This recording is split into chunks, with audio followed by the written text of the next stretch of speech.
I got in. Okay, let me let YouTube start up first. Okay, I think we're good. Okay, I got into a song that I started liking called CPR. Specifically the Numi cover. I really like that one. Save dick like giving it CPR. Did you know I'm a little hoe? Okay, let's see. Am I ready? Am I ready? You ready? I'm ready. Boom. There we go. So we're doing Fire Waifu today. I actually wanted to play some Ember, and I also managed to get a skin for her, which is nice. Although I might need to hold on. I need to do something.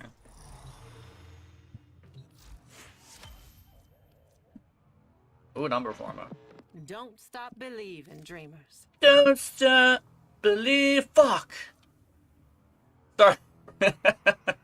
I don't have enough for a fucking reactor. Shit. Oh no. Yeah. Yeah. Do I have a reactor blueprint? A broken reactor. Ah! Hey! Fuck yeah. That's all my platinum. All but 6. Not appearance. This one. There's also somebody I know who's like a huge fan of Ember. Like a huge fan of Ember. I'm not entirely sure how I feel about Ember, honestly. She's cool and stuff. Oh shit. But I don't know. I think I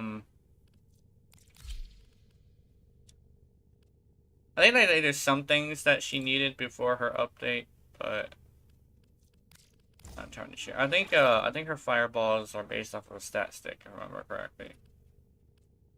I want power.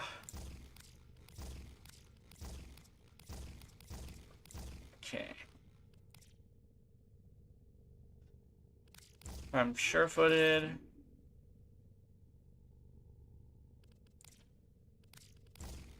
Do I need this? No, I don't need this. I do need this for some power.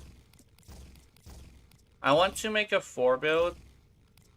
Damn. Okay. Let's see. I need... What do I need? I'm trying to think of what I need.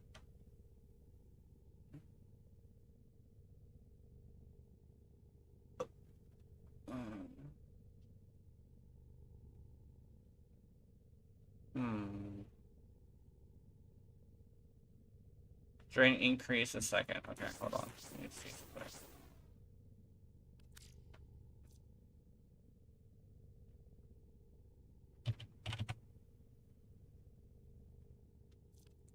Efficiency.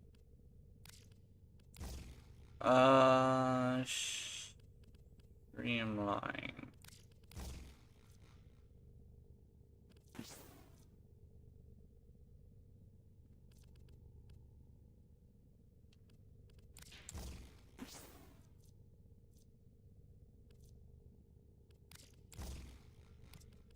Okay, so let's do that.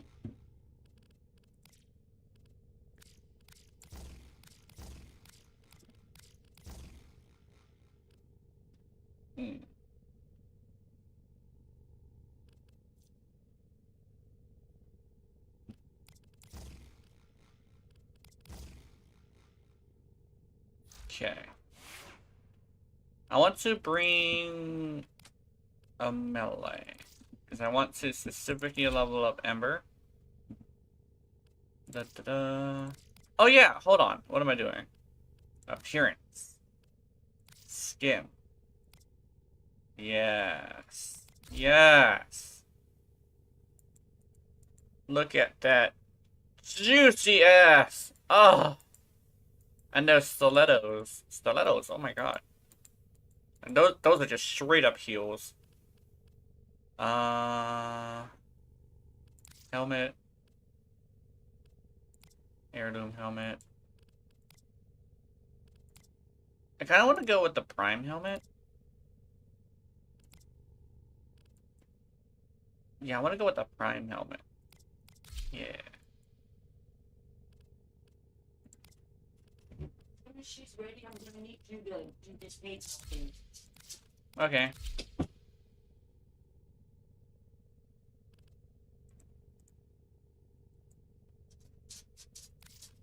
I forgot that there's a lady coming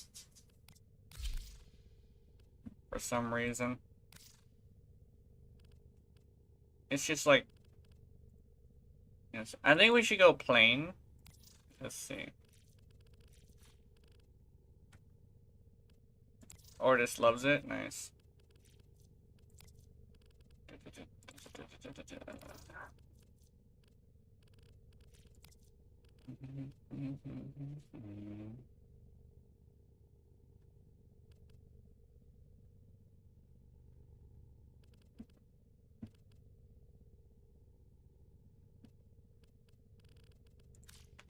Let's go black. Is it the body? No, it's not the body.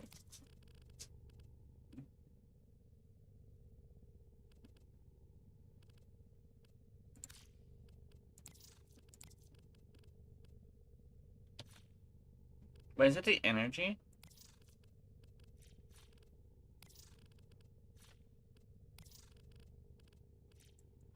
Wait, how do I change this? Is it energy? Oh, it's energy. Oh, okay.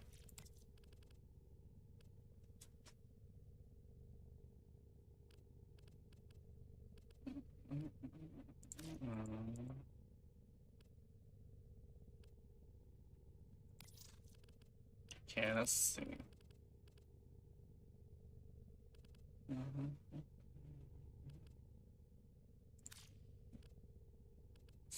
Go with like a purple.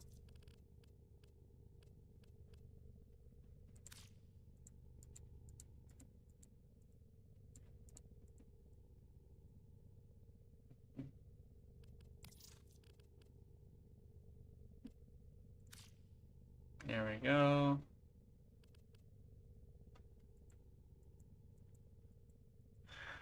Is this good? I don't know if this is good. I think I can do better.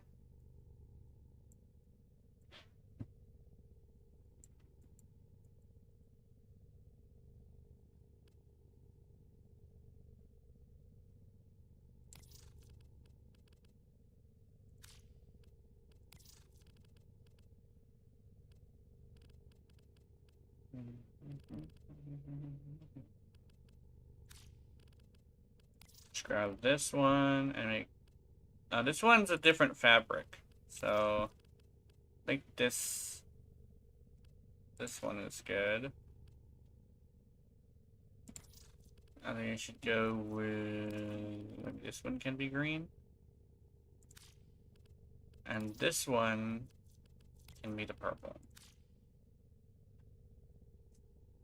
Is that good? Yeah, I think that's good.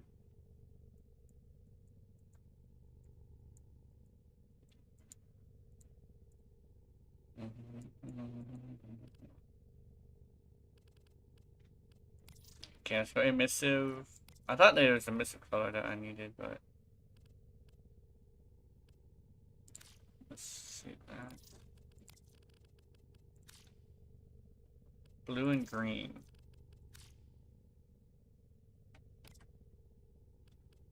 S-bar.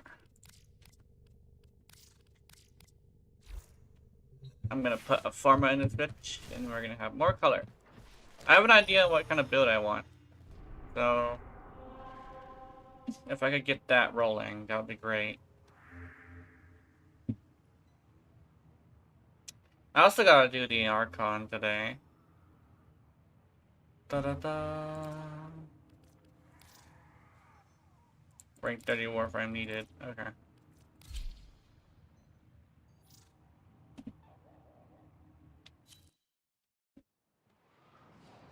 Brrr. Let's see. This is a stress test. Destroy all specimens as quickly as possible.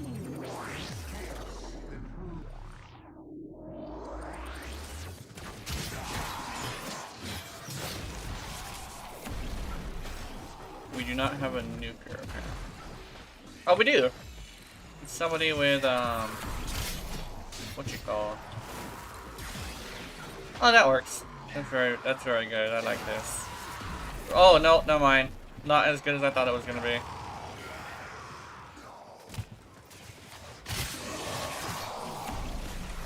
I need to get closer. There we go.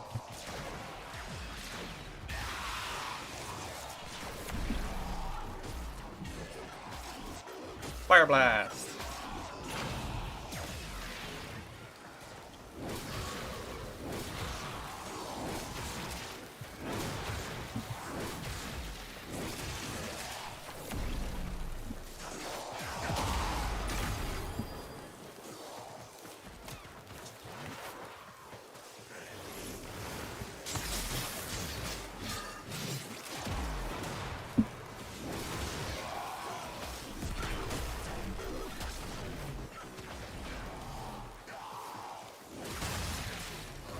Oh yeah, that lowers the heat.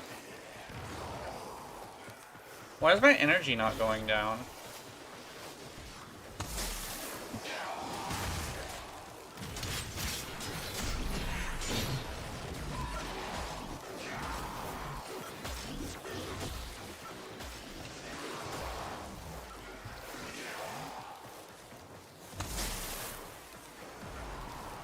Who do we have with us? Oh, it's probably the what you call the Harrow.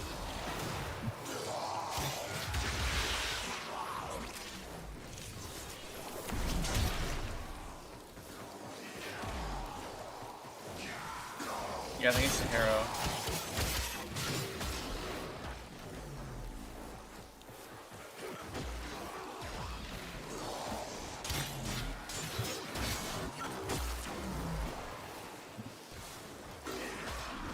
I'm looking at my energy. It's going down a lot faster than I thought it was gonna go.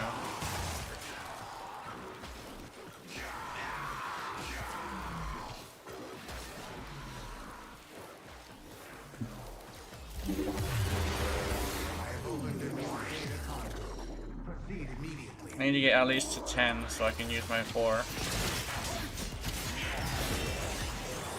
Ow.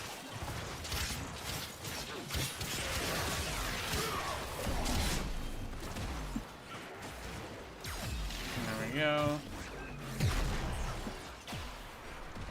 At least this color isn't as obnoxious as like most. No, actually it is pretty bad though.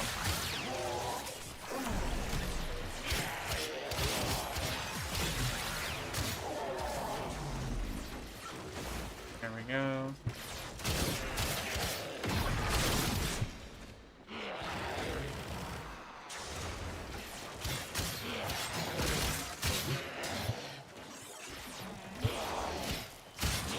There we go.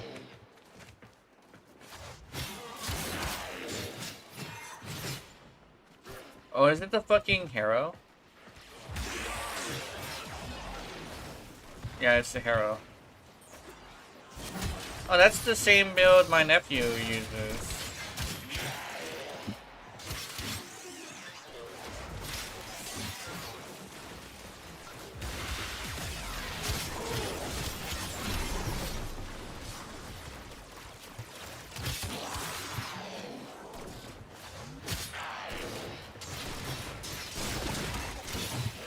Man. What is this?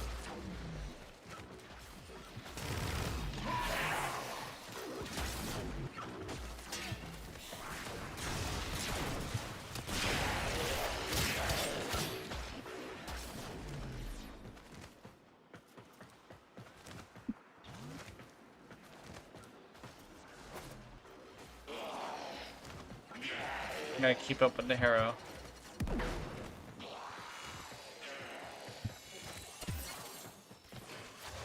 I got a bunch of boosters from Pharaoh, so I'm hoping that. Oh, dude!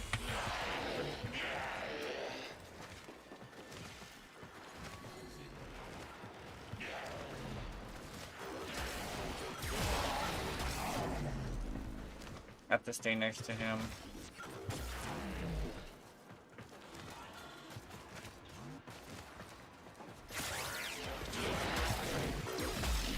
There we go.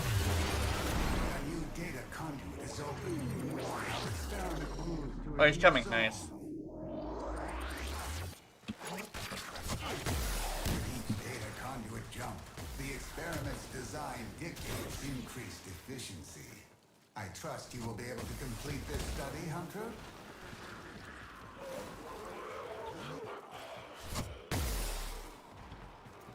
I have really low range on it. I need more range.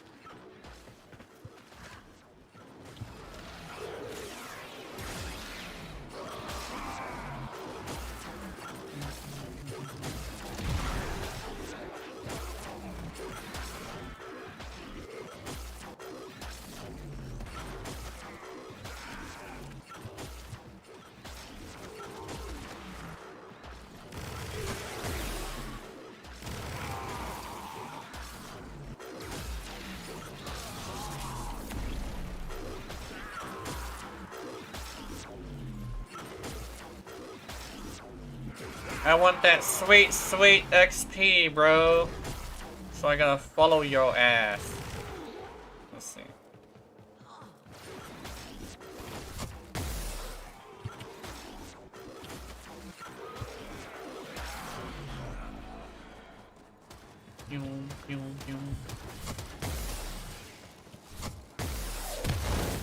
That's really low range. I don't know why my range is so low.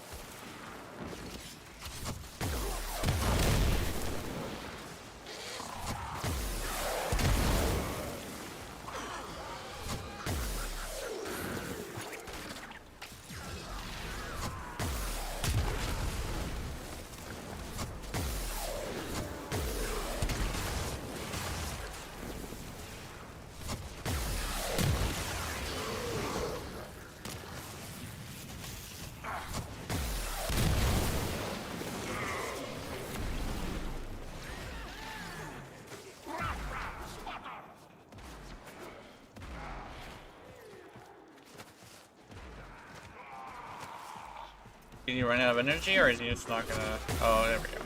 Probably ran out of energy. Ran out of energy! Oh no! I missed. Fuck you! Fuck you! Fuck you! There we go. Enter the conduit now.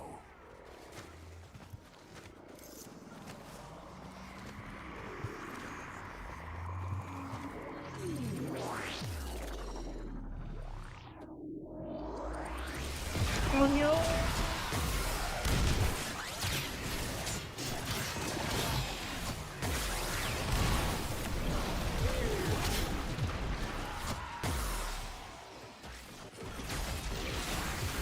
Da-da-da. We're gonna put some range on here. I like the efficiency though. The efficiency is a good idea.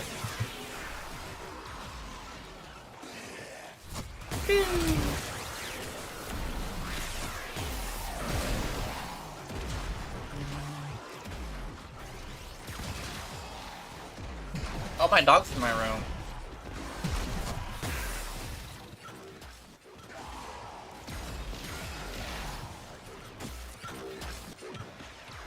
I can see it going up. I gotta watch it going up. My goodness.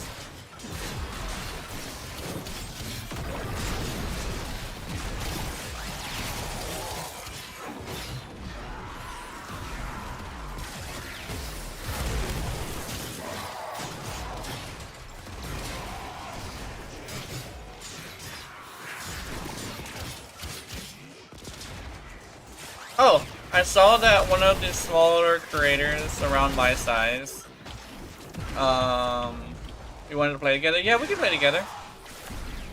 We can still play together.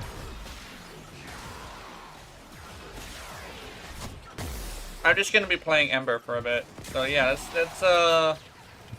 let's get you in here after I level this girl up for a couple of times. Now we'll level her up while we're playing together. Yo. Oh, you can't. Oh, okay, okay. That's what you mean by that. Okay, I see. Yeah, I'm in a new world quest. That's okay. Are you still stuck on Teshin, or did you manage to get past it?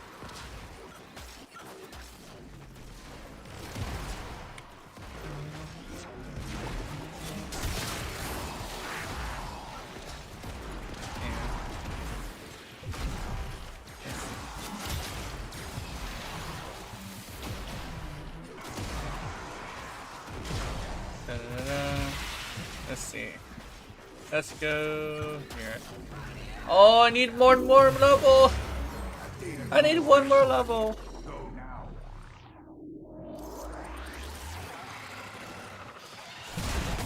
You're infested. Rats also feel pain, yet their suffering creates knowledge. If the lessons learned today save lives in the future, then the ends justify my means.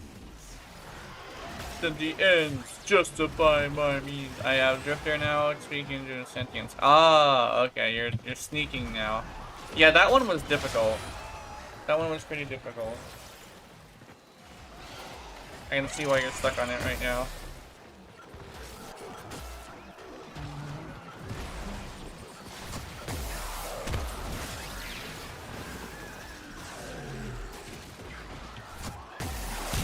Only advice I have for that is to take a good look at your surroundings to see where you're gonna go.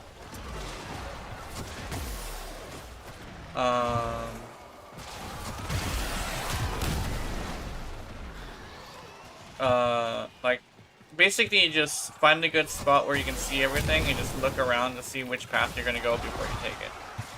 What frame is this? This is Ember, but with a skin. The new skin. The, heirloom skin. And she got a fucking gorgeous ass, too.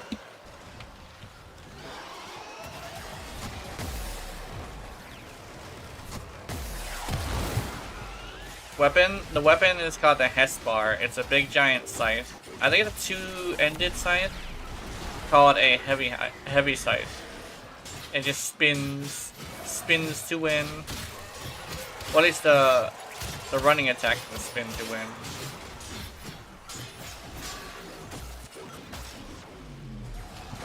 Okay, it should be good now.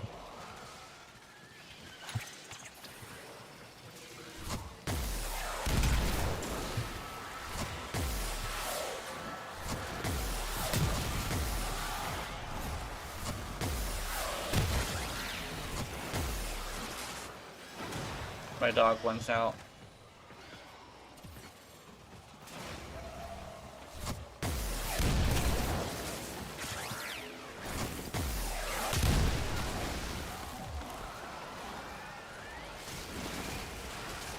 Go, son! Severgoth Prime is coming this August? Yeah. So is a Caliban rework, apparently. An unannounced update. Hunter, you are running out of Meow. time. Enter the You hear that dog? You hear my dog going meow. Meow. I'm gonna go let the dog out. Hunter, the sanctuary. Who let the dog out? I did. You slept midstream? Yeah. That's good. Hope you had wonderful nightmares. I'll be right back. I can go check up on Mom. I think the lady who's here to buy something is here, and I need to take my phone up there. I'll be right back.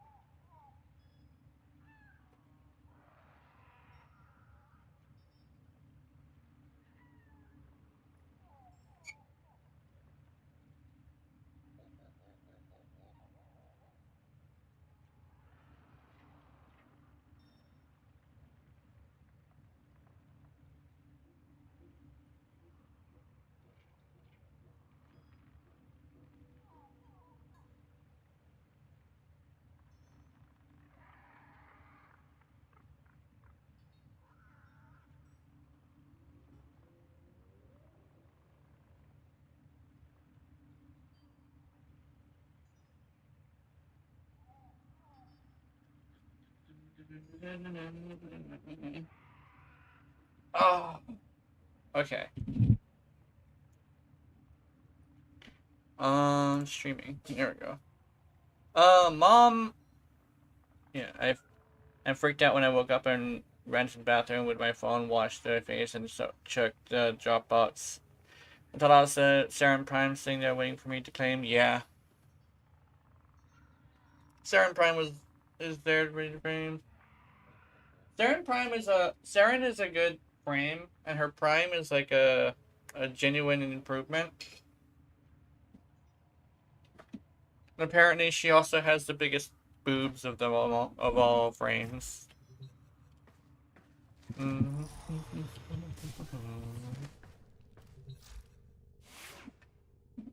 Okay, let's see.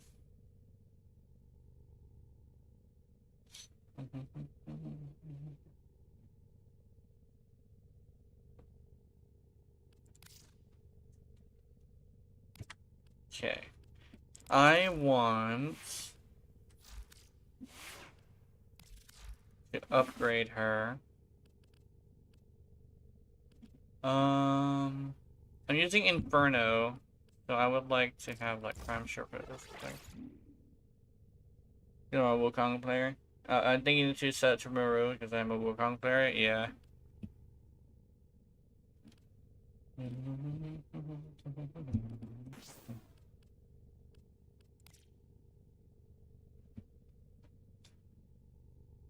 That makes sense.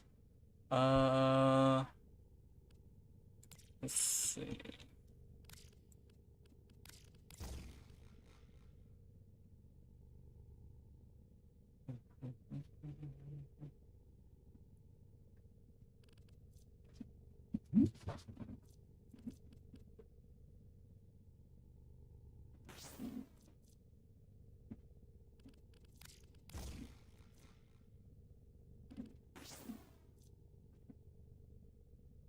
Because MR already matters, yeah.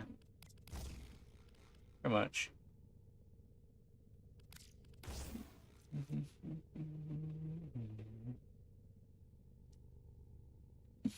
Oh, I do need duration, okay.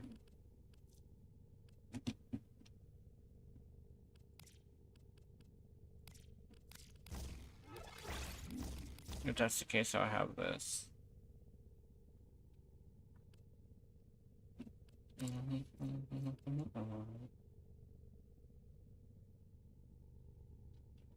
Rain. Augustine.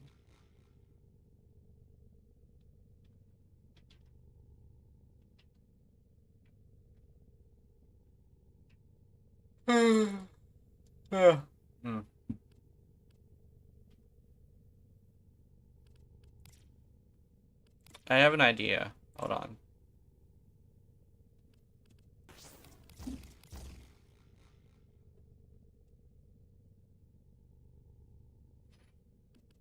Okay.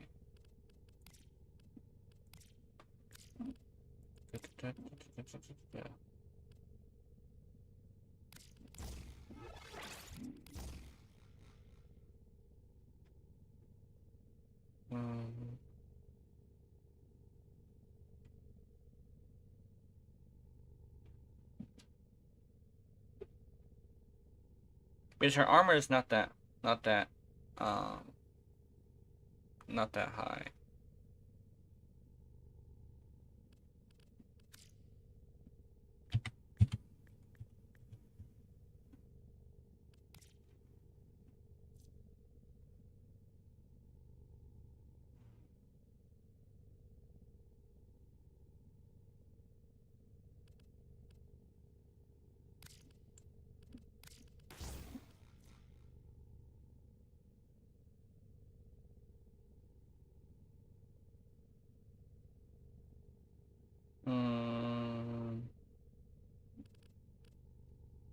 Angle.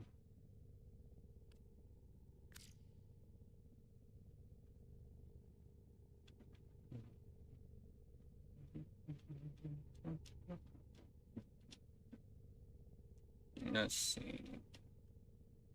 I think I might want... Let's see.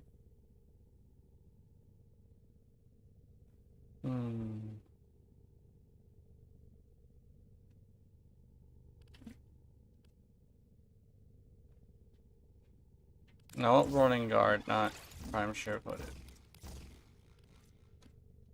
Okay, let's see.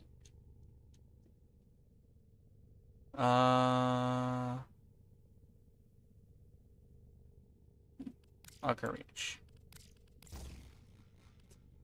No formal build, question mark?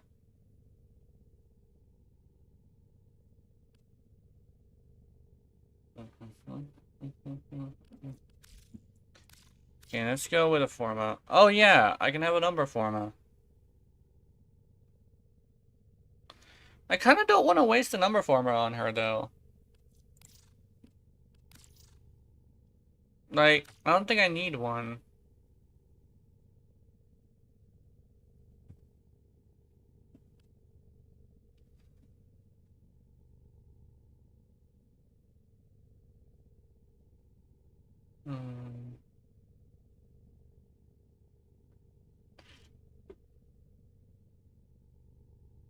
You feel sleepy, mom? Yeah.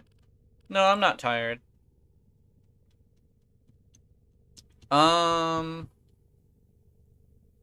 just like, Warframe is just really relaxing to me. That's all it is.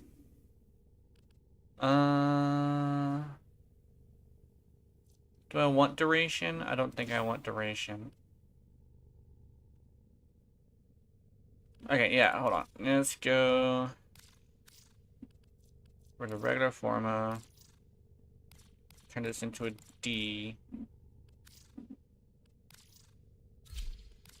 And then I want to put... where'd it go? Rolling guard, there we go. Take some rest on me, yeah. No, I'm good. I don't need rest. I have been good. Warframe is just a really relaxing game to me. Plus I'm actually more like thinking right now mostly. Let's see. Adaptation and rolling guard. Let's see. Let's go with... Let's remove Augur Reach and put rolling guard. And I'll put Augur Reach later. Yeah. Oh, she's got little green sparklies now. Oh, that's cool. Wait, should I go with little purple sparklies? No, I think green is good. She got little green sparklies. She's a she's a glitter bitch. She's a glitter bitch. That's awesome. Let's see this. There we go. We're going back in there. Yo.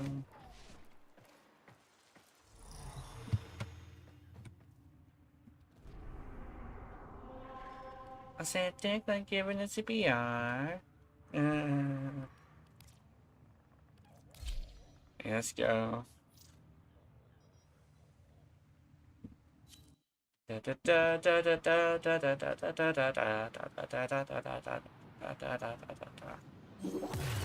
Whenever I'm building, I'm just like thinking a lot, so I tend to just be a little bit more relaxed. I notice whenever I'm thinking, I'm quiet. Whenever I think out loud, I usually just like I don't say something cohesive.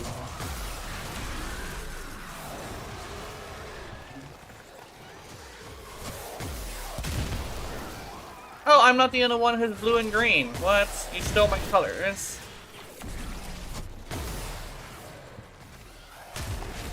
Oh no, she's blue and pink. Okay. I'm blue and green. She's blue and pink.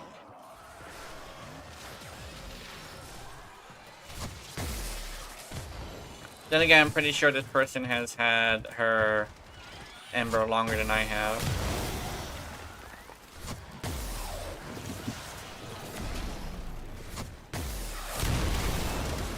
I wonder if we can... I wonder if there's a way I could make it 3 nuke. That would be cool. I hear a jade. I hear a woman.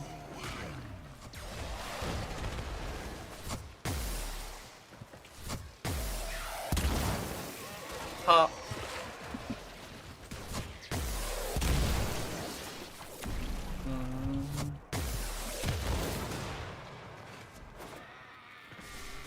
The person that I know that likes Ember is like a super.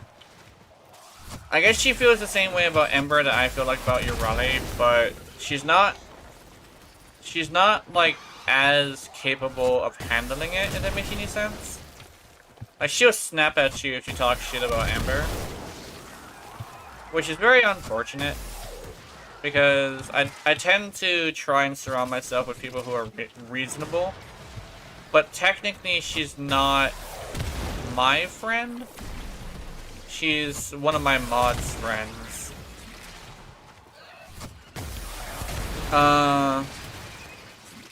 One thing about that though is whenever she snaps on people, it's like I consider banning her. One time I even had to warn her because of her snapping at people.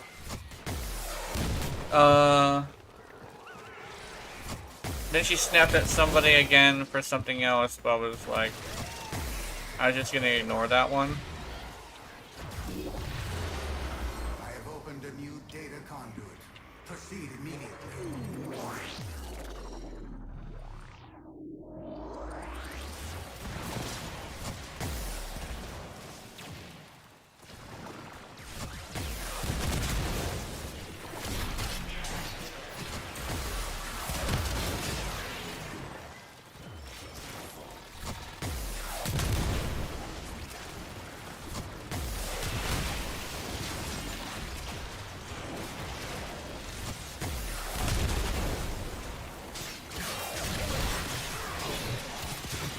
If I remember correctly, Ember's 4,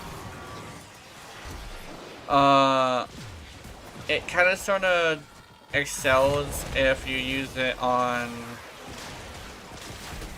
a group of enemies. Is there somebody up here? There is people up here.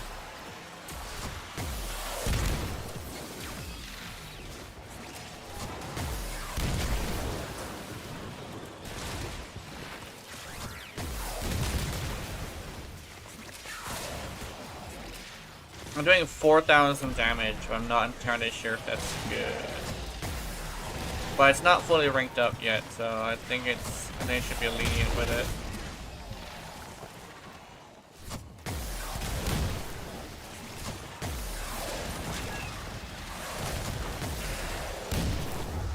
There we go.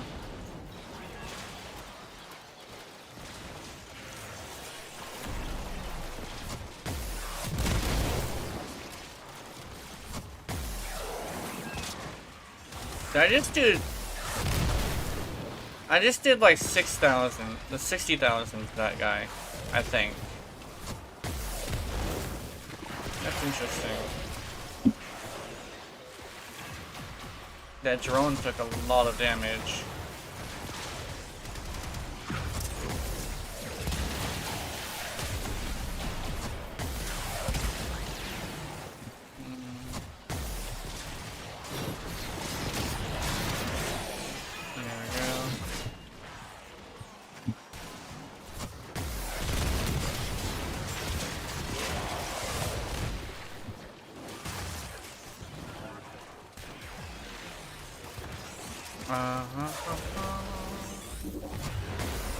Enter the conduit now.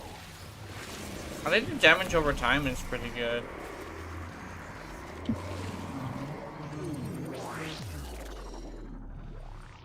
Da da da.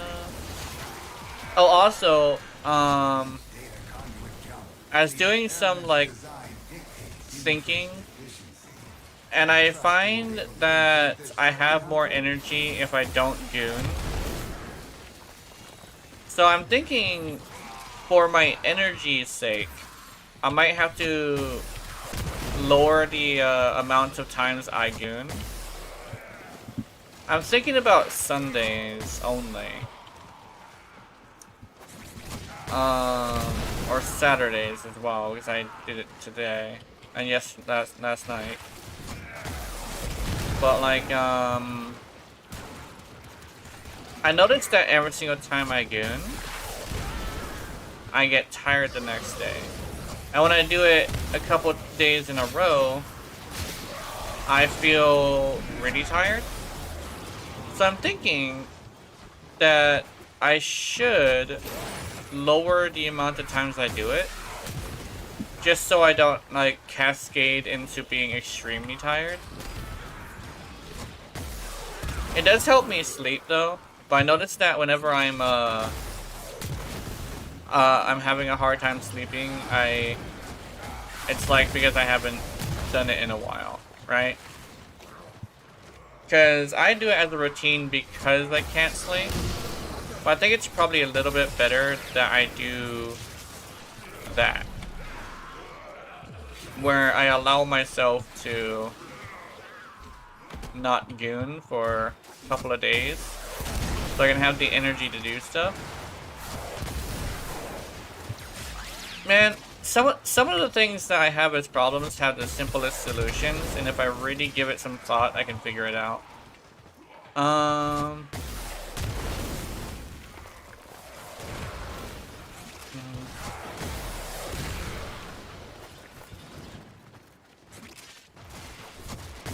I guess moderation is much more of a thing than I practice.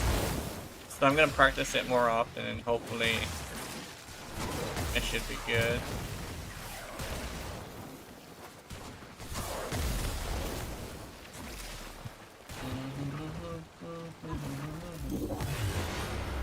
Data conduit is open. I need to get to level 20, so I need to continue.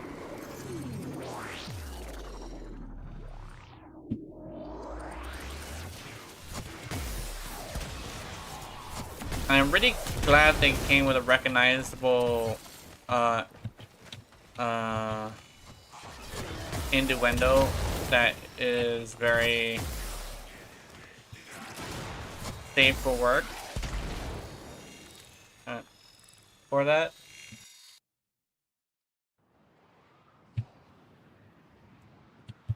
Because I am a bit of a hoe, so I do be talking about stuff like that. The thing is, I actually wanted really badly to, actually not really badly, but like somewhat was considering going to Kick. But my audience is a YouTube audience, so I don't want to go to Kick. But like I was considering it so I can have no filter. And I'm wondering like what kind of creator I would be if I had no filter, you know?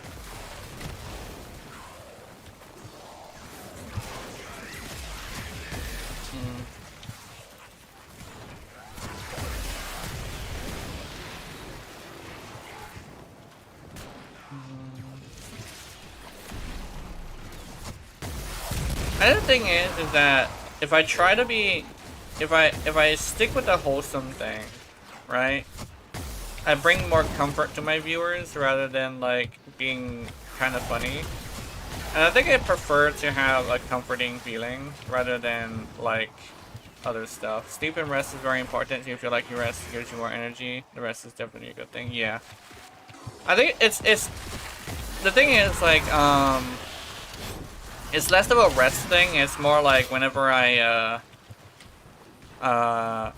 keep calling it gooning, but I'm not even sure if that's what gooning is. But like, whenever I goon, I have this thing where I get tired afterwards the next day. But I noticed that if I don't do it for a really long time, I actually will be up for days. So I have a feeling that I'm gonna have to balance it in order to stay healthy, you know? So if I make it, maybe if I make it like, what are good days I can do it? Definitely Saturday, since Sunday is supposed to be super chill and I have exercise on Monday. But I'm thinking maybe like Wednesday too. Either that or I can just go straight up and make it a very certain day. maybe just Sunday or Saturday. But then again, that would leave me about 6 days to build up I enjoy this suffering? the inability to sleep. Focus on your task. Oh, he was the host. I didn't know that. Actually, it's funny that I talk about the rest. I have to sleep for 6 hours so often. Yeah. Yeah. I think legitimately it depends on the person and depends on what you do as a lifestyle. Like, from what I understand, I'm just gonna say it, if you masturbate a lot, you can end up like having this situation where, especially if you do it to sleep. If you do it to sleep too often, you're gonna be very groggy in the morning because it wears you out physically. I've always known that about that, but like I never really practiced moderation with it because I like sleep. But I'm thinking like legitimately it's probably a good idea to moderate that. Just because if you're having energy issues, it might be as simple as take a break from fucking wanking it.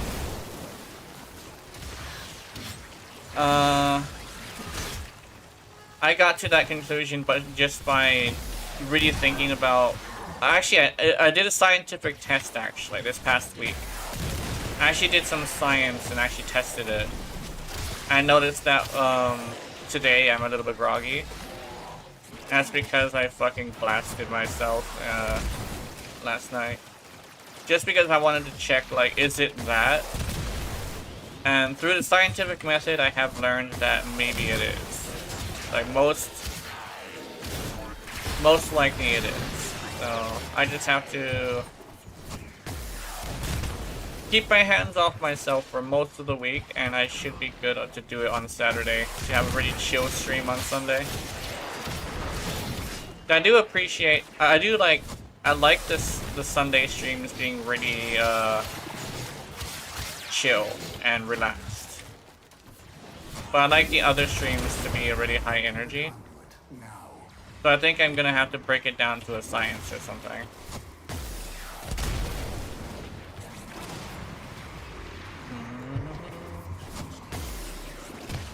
Hurry, Hunter. The conduit is closing fast. There we go. Alright, GG Jade. Is there something dead over there? Hunter, the sanctuary will go on. Well, I know without somebody you. who gets 2 hours of sleep because they got sleep apnea. And, he has this thing where he has a lot of energy, but he would just randomly plop down, like, snooze during calls. He manages to keep up a job, though, which is very nice. Okay. I'm actually thinking I might not want more range. If that makes any sense. If I go with continuity. Yeah. If I go with continuity, I think I should be good for... like the amount of time. Actually, do I even need that? To have it 20 seconds? I don't think I need that. Let me think. Can I put more power? Can I do that? How much does this reach? It reaches 25 meters. I don't even think I need range, honestly. I honestly don't think I need range because it's 25 meters at base. And in most cases, you're going to be pretty close to the enemy.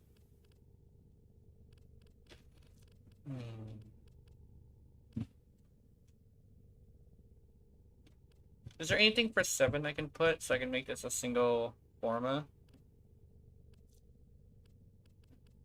Although I think there is. I can put reach. Yeah, 32 meters seems plenty. It is plenty. 32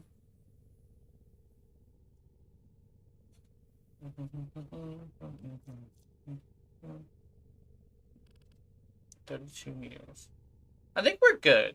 I think I'm actually straight up good. Let me take this in and let me test it. Actually, what is the rest of it? Streamline. I'm not gonna use immolation because immolation drains my energy too much.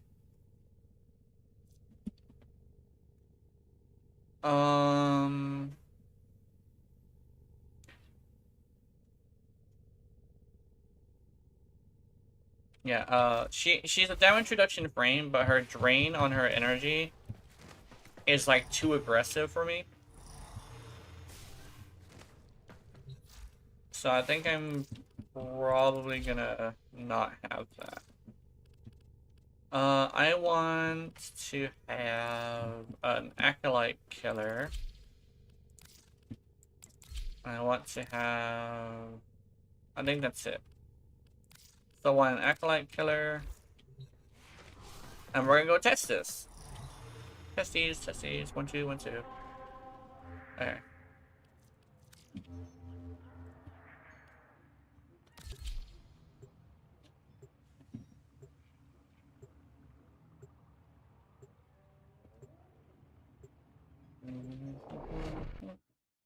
No, I just have problems with sleep because I always strangle to go to bed because I have depression. Sometimes I have a little trouble sleeping. Yeah, that makes sense. Depression can make lots of problems that cascade on themselves. Is more powerful than before. Only with true mastery of the Tenno arsenal will you succeed. As somebody who has like a reoccurring depression every once in a while, shut down all systems. it can I'm be sending really life support debilitating to capsules your way. have.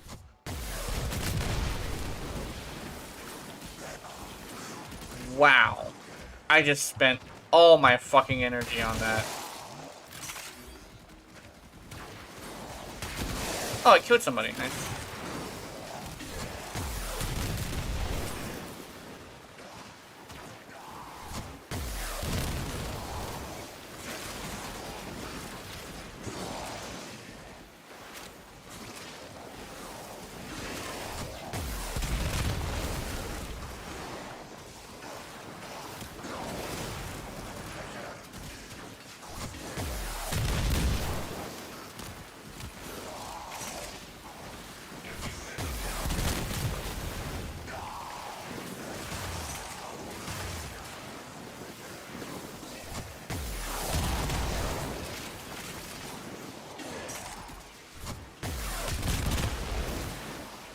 Get ready for a capsule.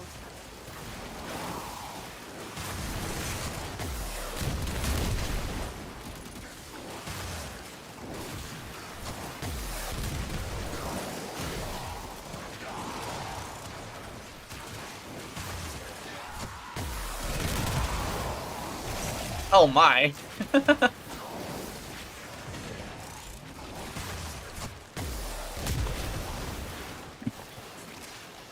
I've delivered a life support capsule to the area. Activating it will buy you more time.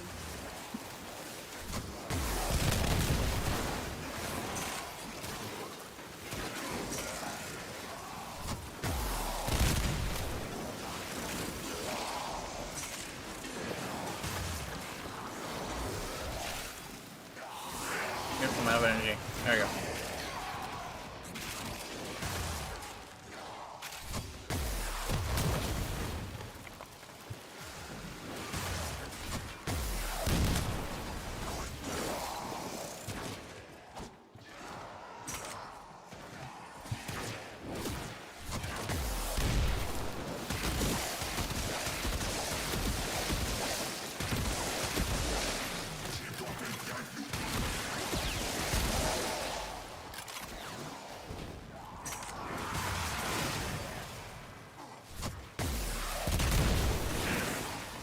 Life support incoming.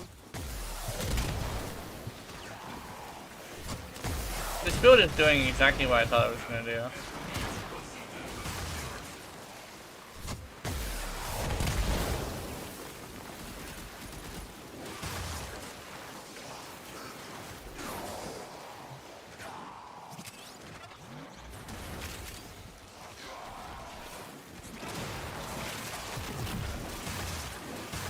Another life support capsule is now available.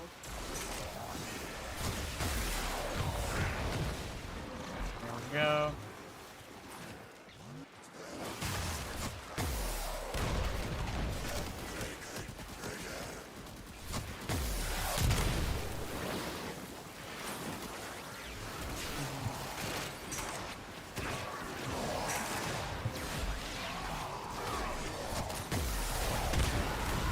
There we go.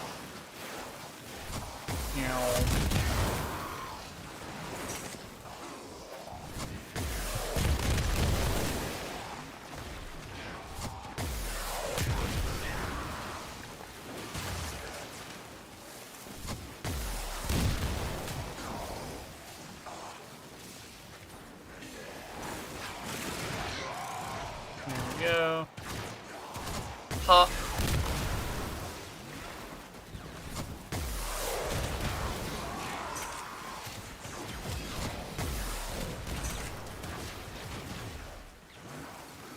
It really takes my energy to do that. Here we go. What's this?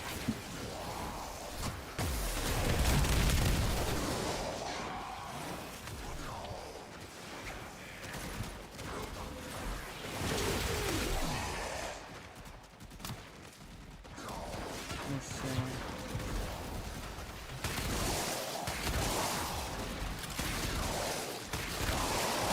Go. Oh, here we go.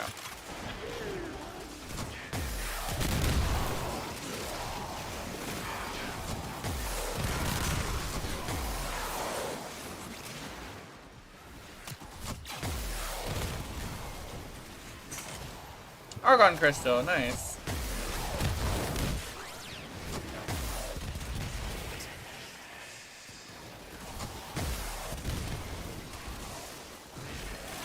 Operative is making progress. This will help our cause. When you need it, extraction is ready.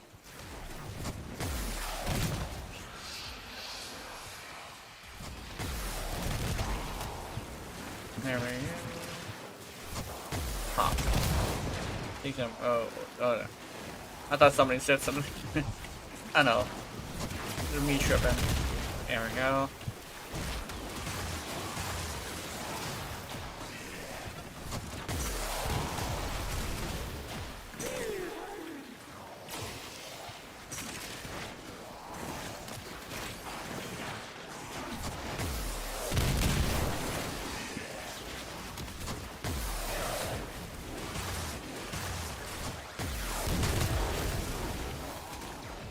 There we go.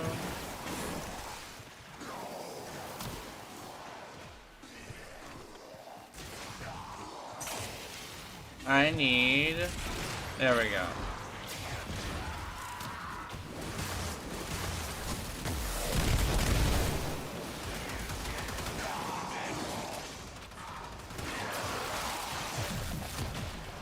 That's a really expensive way to play. Oh my goodness.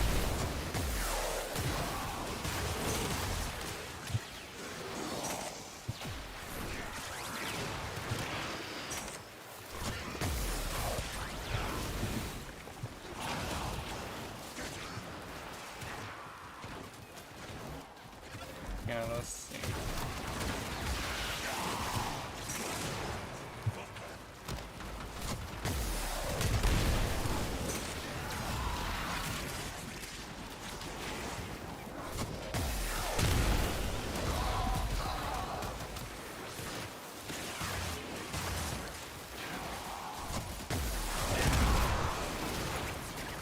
There we go.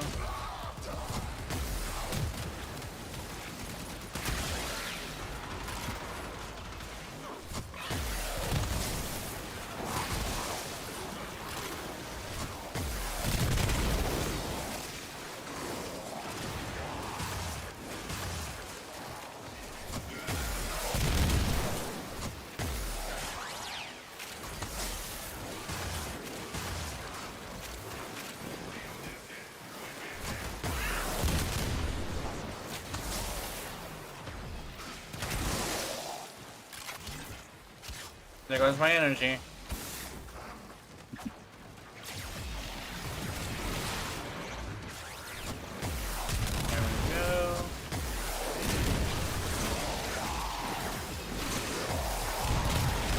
Whoa!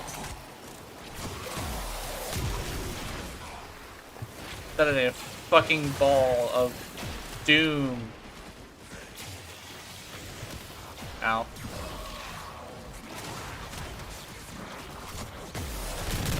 Line in my ass.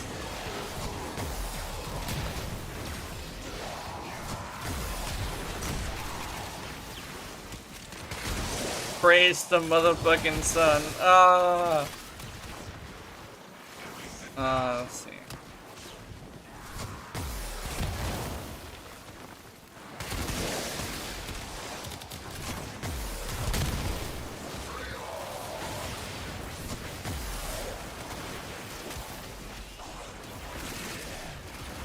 There we go.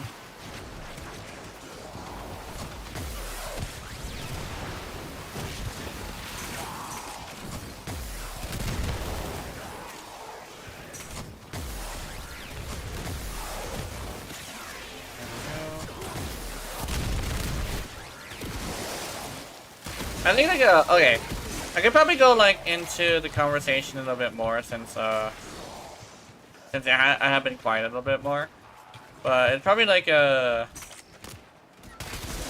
could probably say like everything is good in moderation. It's actually like a thing I believe. If I do have this issue where I'm gonna be up all night for several days, if I don't, you know, goon, I think legitimately it's probably a good idea for me to do it every once in a while. And so, but it's probably a good idea for me to do it in moderation, which is the key word there.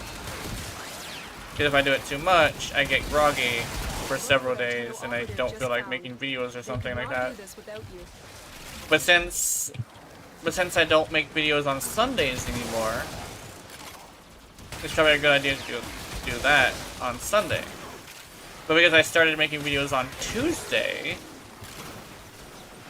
probably a good idea not to do it the day before Tuesday.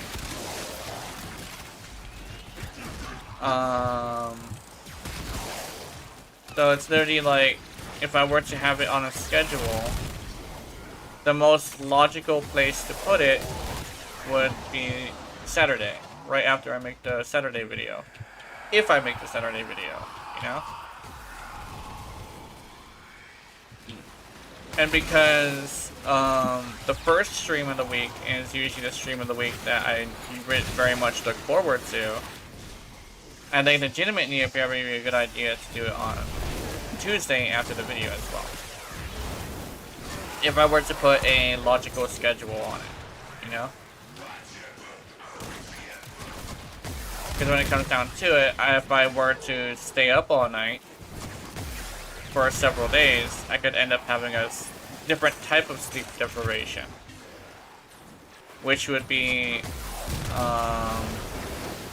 basically I would have sleep deprivation instead of too much sleep, you know? And when that happens, I usually hallucinate, or I start twitching too much. Which, it's probably something weird to say, but like my twitching whenever I'm sleep deprived can actually help with gaming, with my aim and stuff. But like it's very unhealthy to rely on sleep deprivation to allow you to game better. So logically speaking, I believe Tuesdays and Saturdays is a very good schedule for uni.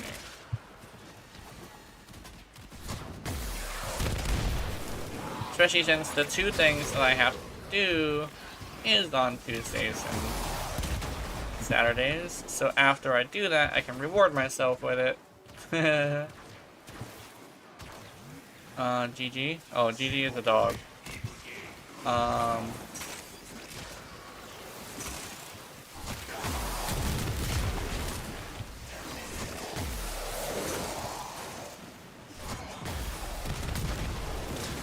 Oh, her name is Ronnie the Witch. Okay. She did not want to get picked up.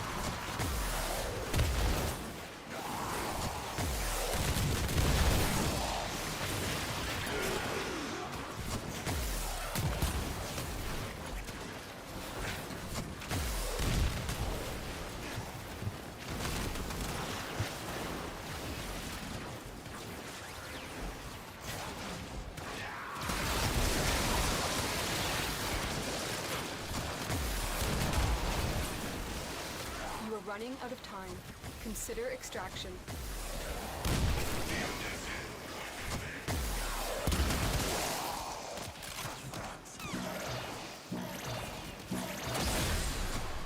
Life support has been replenished.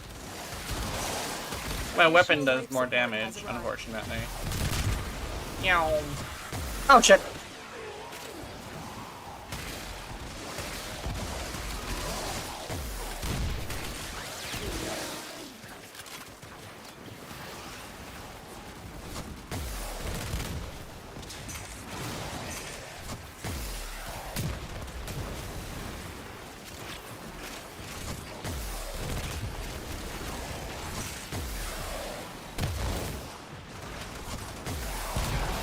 Sorry.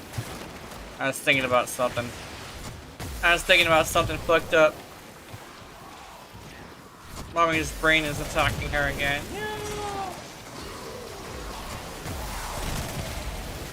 My brain does that sometimes. It seems to happen a lot, like, whenever I'm, like, too tired. But it also happens sometimes when I'm just, like, what is the word? Alone with your head? I think that's probably the best way to explain it.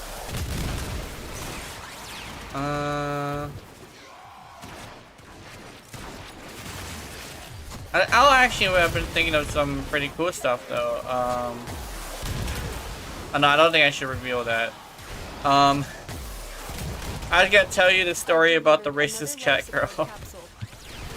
Oh, actually, you know what? I can probably like go slightly into it, but not too much.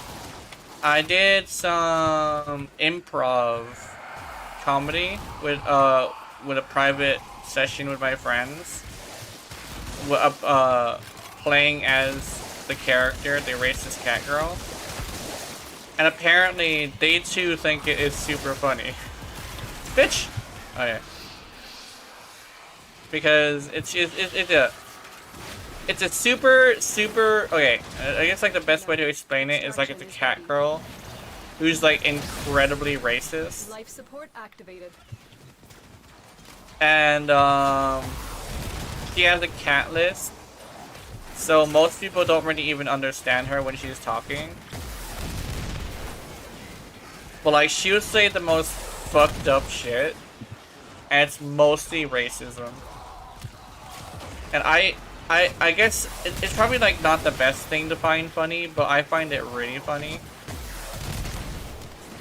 And I was thinking like if YouTube wasn't against that, I'd probably make animations of the racist cat girl. Just like the cat girl speaking to like a lizard man or an orc or an elf or a dog. Like basically any kind of fantasy race would be a good one. Yeah, the fantasy races would be really funny. Probably not the real ones though. Because the real ones would be a little bit too far. But the problem with YouTube is that there's a lot of people who associate fantasy races with real life races, and that's where it would be bad. Like a good example is orcs. I cannot have anything like related to orcs because apparently YouTube thinks orcs are like a certain race. And I'm like, yeah, that's weird, but also unfortunate because I want to make racist cat girl videos. Maybe I went too far into it, but like, I don't know. It's a racist cat girl. It's funny.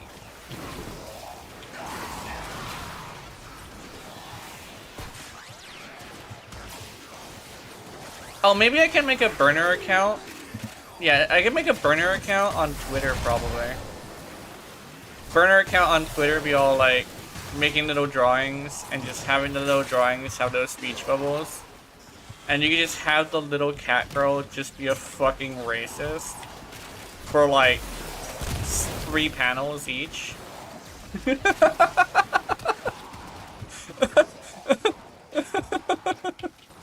I don't know. I would find that super funny.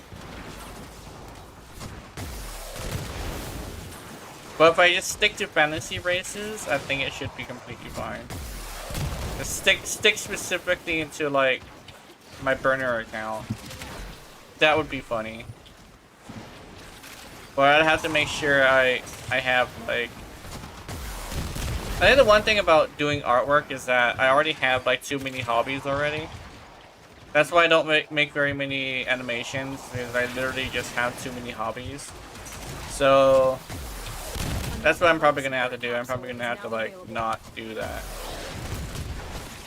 Same thing with my artwork in general. Like sometimes I'll do artwork, but I'm over here like, damn, I have too many hobbies. I'm gonna have to like not do one of my hobbies today.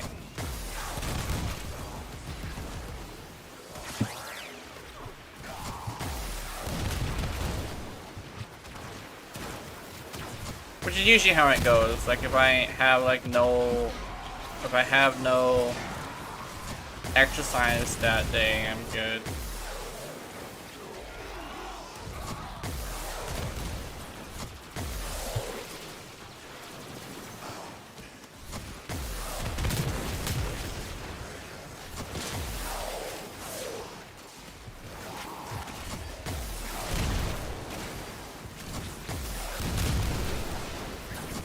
This build is definitely very okay. I think legitimately, it's kind of sort of the best I can do.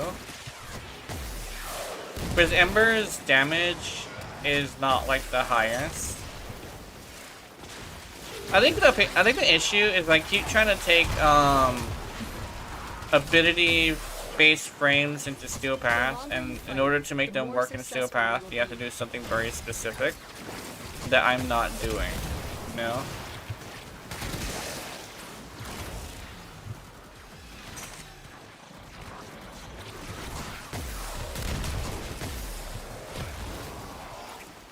I'm definitely not doing that much damage. Ah.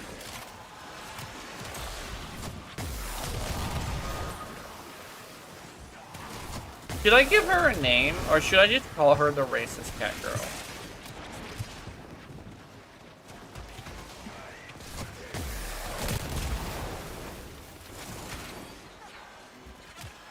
I think describing her is like the best way to have this character. What I could probably do is, yeah, I could probably have a burner account. And if I manage to do that schedule properly, I could actually, like, I could do that.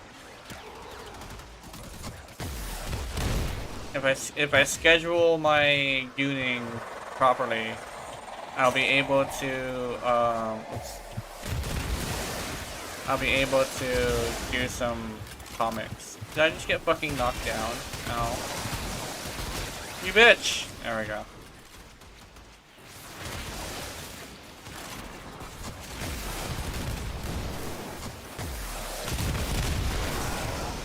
Oh my god!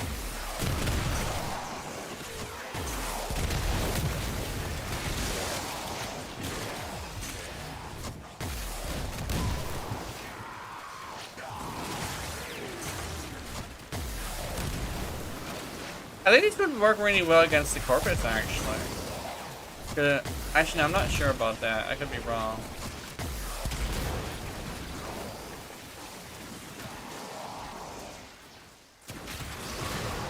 I think the one thing is that very few abilities can kill in Steel Path very effectively. The one thing about, like, your Runny's nuking ability is that hers just doesn't fucking work. Unfortunately.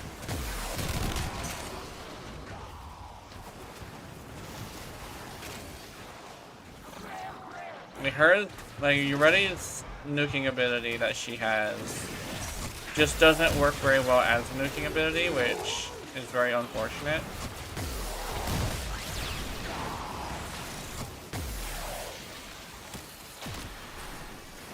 Oh my god, your piss yellow pew-pews.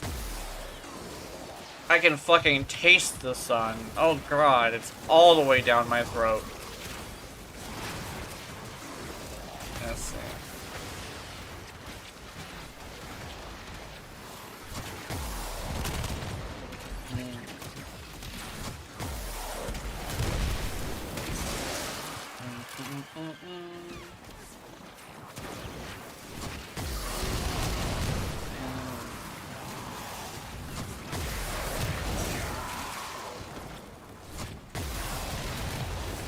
There we go.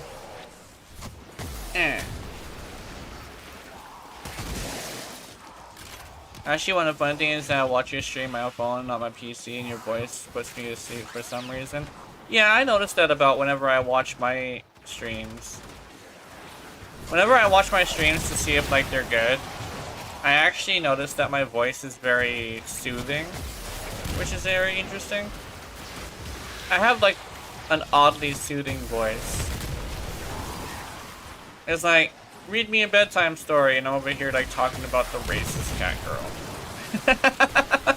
I'll read you stories about a cat girl swinging slurs in a cat lisp. But I really want to give it a good example, but I can't because I'm too good at it. This is YouTube, and this is also Twitch. I would get in so much trouble. Specifically on Twitch because it's a report-based system. Imagine if somebody was in the background and was like, oh, I don't like that report. And then they come and they look at the moment that was during the report and they're like, oh, yeah, that's racist. Oh, no. Critical life support. Extraction is your best option. I wonder how long we're gonna go. Life support has been Oh, replenished. I'm running out of energy. We will all share. Yeah, I have this a very bounty. soothing Hold voice. out as long as you can. Oh, I want to kill this man. Oh.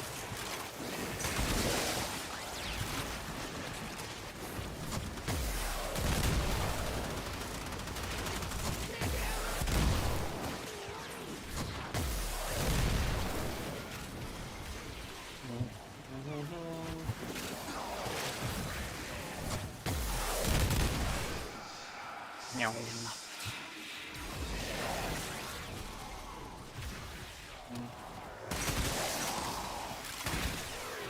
Ah!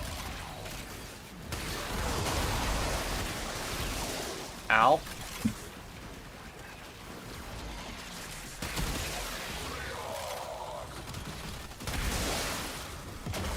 Oh! Damn! I could have called this Candle Queen Gaming.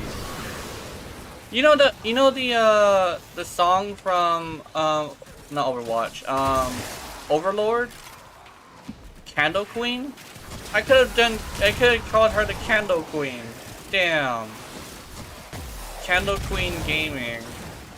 I'm gonna switch it up later. I'll probably continue playing Ember on Wednesday because I think there's some improvements I can make. I've delivered another life support capsule.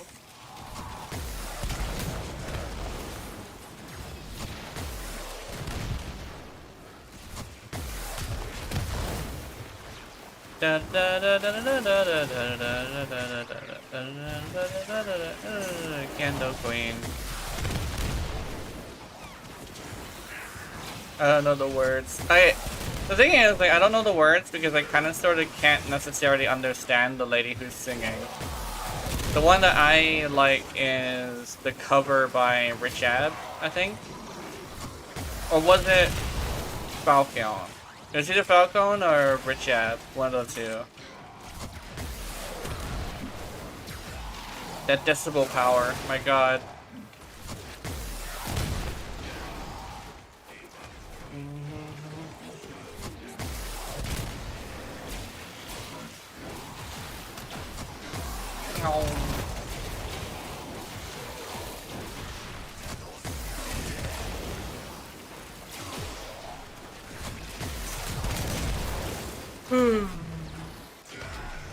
Oh my goodness.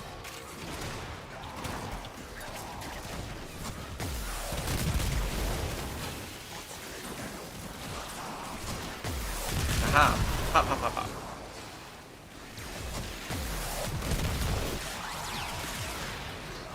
Additional life support has arrived.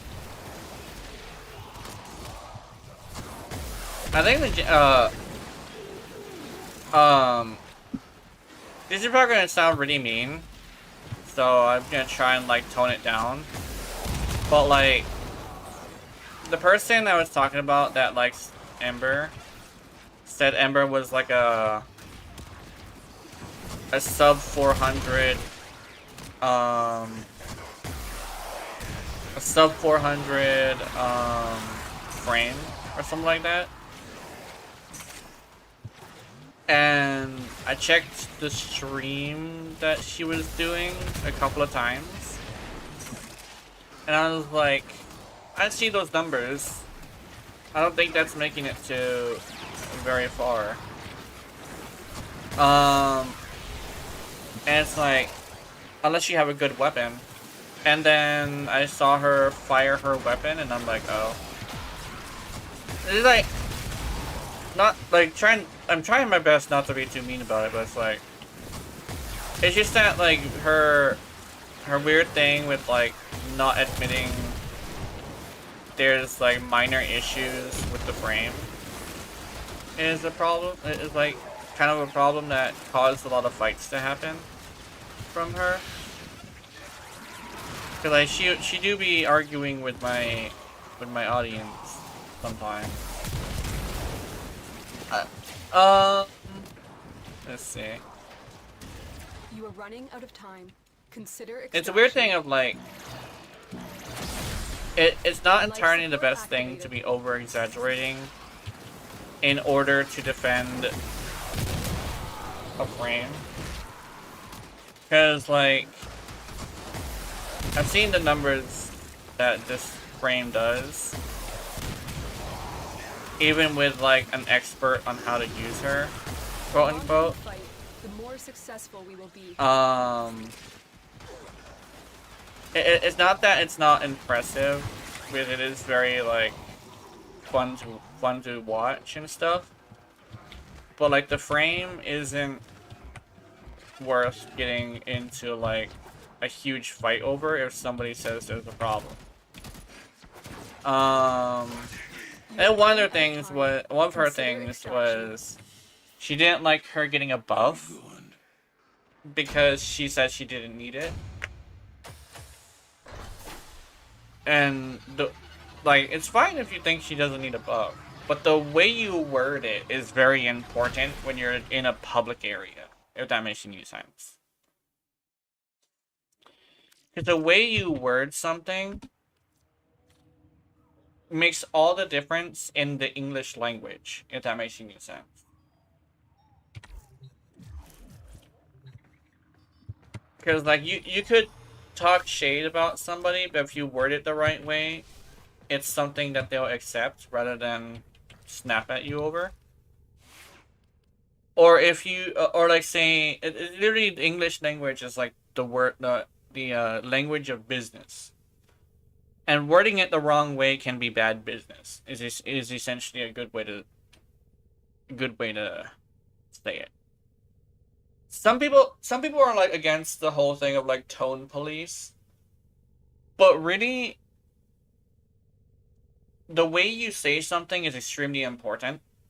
Because if you have a problem with like a game, like this is a good example. If you have a problem with a game, there's a really important thing about if you word it a certain way, they'll listen. But if you word it a certain way, they will basically consider your opinion just a nothing burger, right?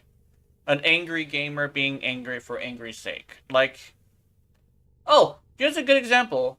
Angry Joe Show. Angry Joe Show is him being angry about things, but the way he words things is not constructive at all. It's just him insulting the either the community or the company. And let me tell you one thing. You insult somebody, they immediately do not want to listen to you. Especially if it's an entire community or if it's like a company. there's a constructive way to say things, and especially in the English language, and I don't think the Angry Joe show has that capacity. Because his show is about him being angry about things and over exaggerating to a point of insult. Well, you see, the thing about that is it's not going to get anything changed because you're just going to sound like a fucking angry gamer. Which I guess is the point, but he's not going to get anything changed with the way he says things. The best way to say it is like, if you want change, you say it a certain way. If you want attention, you say it a certain way. But if you say it the way you will get for attention, you're not going to get anything changed. If you say it in a way that you're going to change something, you're not going to get any attention. You know? It's like a protest. Protests are loud, obnoxious, and they change nothing. You know?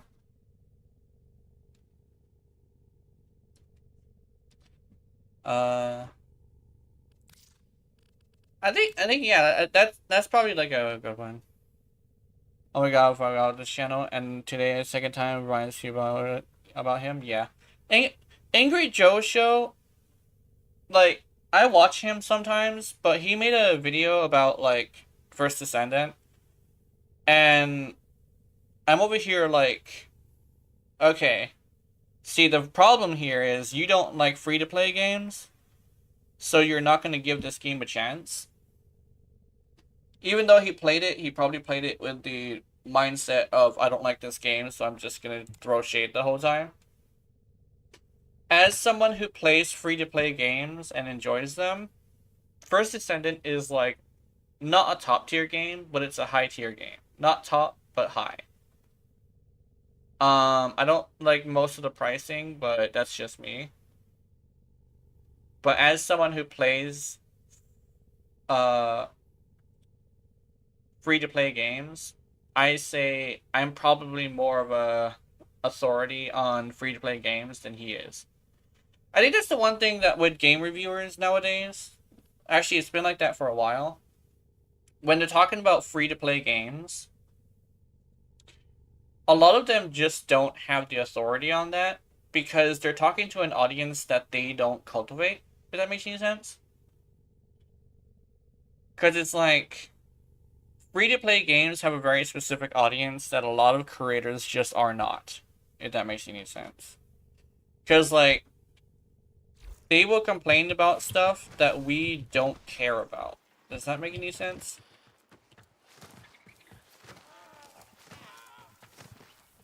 I guess, like, as a free-to-play player, it probably does make sense, you know? Because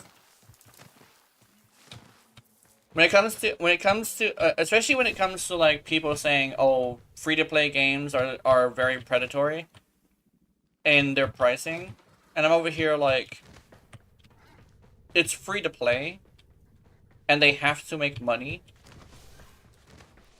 so what did you expect, you know?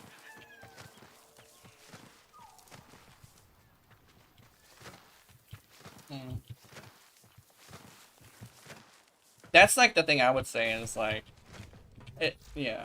I saw his reviews on one of the podcasts probably a year ago, but today I saw recommended videos about now how his channel is on approach of running.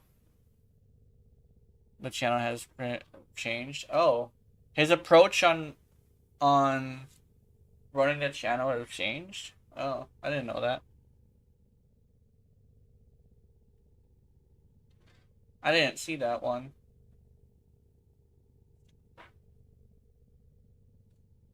You know what I think it is?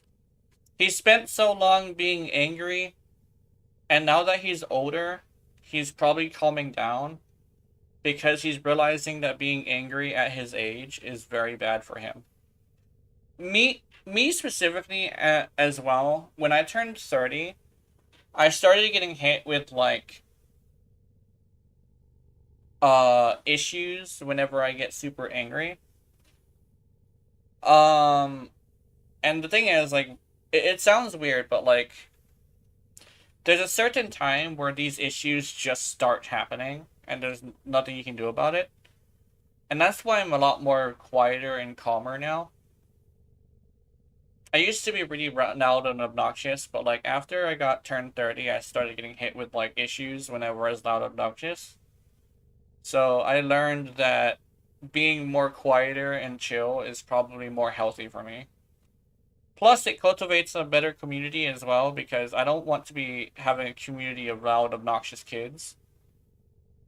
Although I will I will call you my babies, because you are. Yeah. Keep viewers on. Haha, I blocked links, motherfucker. Fuck you. Anyway, yeah.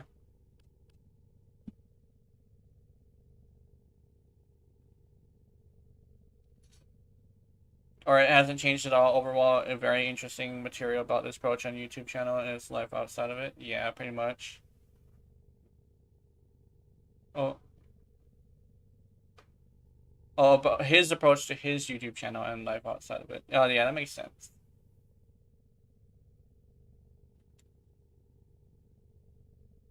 Yeah. I think the one thing is, certain game reviewers are probably not the best for free-to-play games. I think the best thing to do is to find a game reviewer who focuses on free-to-play games. Because here's the thing, right? Here's like the straight-up like truth about this. Someone who's super into free-to-play games will understand the mindset of a free-to-play game player. While somebody who only plays single-player games, or like Call of Duty or something, will only understand that audience.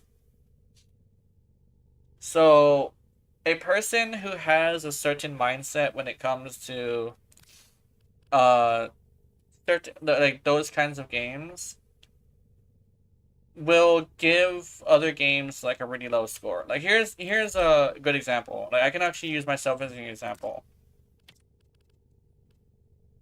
I don't like God of War Ragnarok because there isn't enough gameplay, and that is like a really top tier game. And I don't like God of War the original and the first one either. God of War, I think it was just called God of War.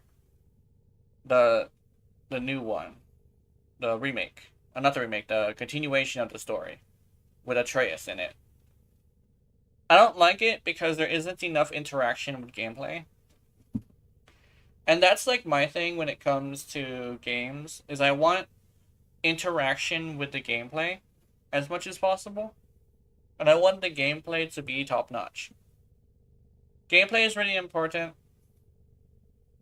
But keep in mind that also vanity is just as important to a free-to-play gamer. A free-to-play gamer really loves vanity. Look at how many frames there are, and look how many of them have skins, right? And look how many of them I bought and I don't even play the fucking frame, right? I have so many skins and I don't even play the frames, and it's because vanity is extremely important. I think Asmongold is like a YouTuber I watch a lot. But he says like vanity doesn't matter. Gameplay is king. And I think legitimately vanity is a lot more important than you would think. Because the average gamer is a very vain and stubborn person. And a lot of the time, if the character is ugly, you're not going to get anything. You're not going to get a customer. Because we're very vain people, and we want to have pretty characters. Doesn't matter how good the gameplay is. Because when it comes down to the actual mathematics of how much it actually matters, a lot of people will not buy certain games, and they'll also give them lower scores because the characters are ugly.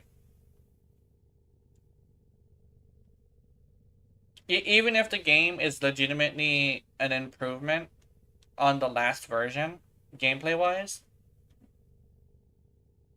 if the characters are ugly, then they're just gonna poke at the flaws because all they see is flaws. Because the characters in front of them have too many flaws, you know? Like, buck-toothed, flat-faced, chihuahua-looking motherfucker. In, Fable. As soon as Fable comes out and the gameplay ends up being, like, better than the old one, everybody's just gonna be unable to look away from the fact that the character is ugly. So they're just gonna say, like, oh, the game is bad. You know? But here's the thing. Fable's gameplay has always been shit. So if they have an improvement on Fable's gameplay, that's already a huge improvement on the game. But a lot of people are not ever going to be able to look past it. So they're all going to just poke out at the flaws, because all they see is the main character is nothing but flaws. That's why vanity is much more important than people think it is. Hold on, I'm stretching.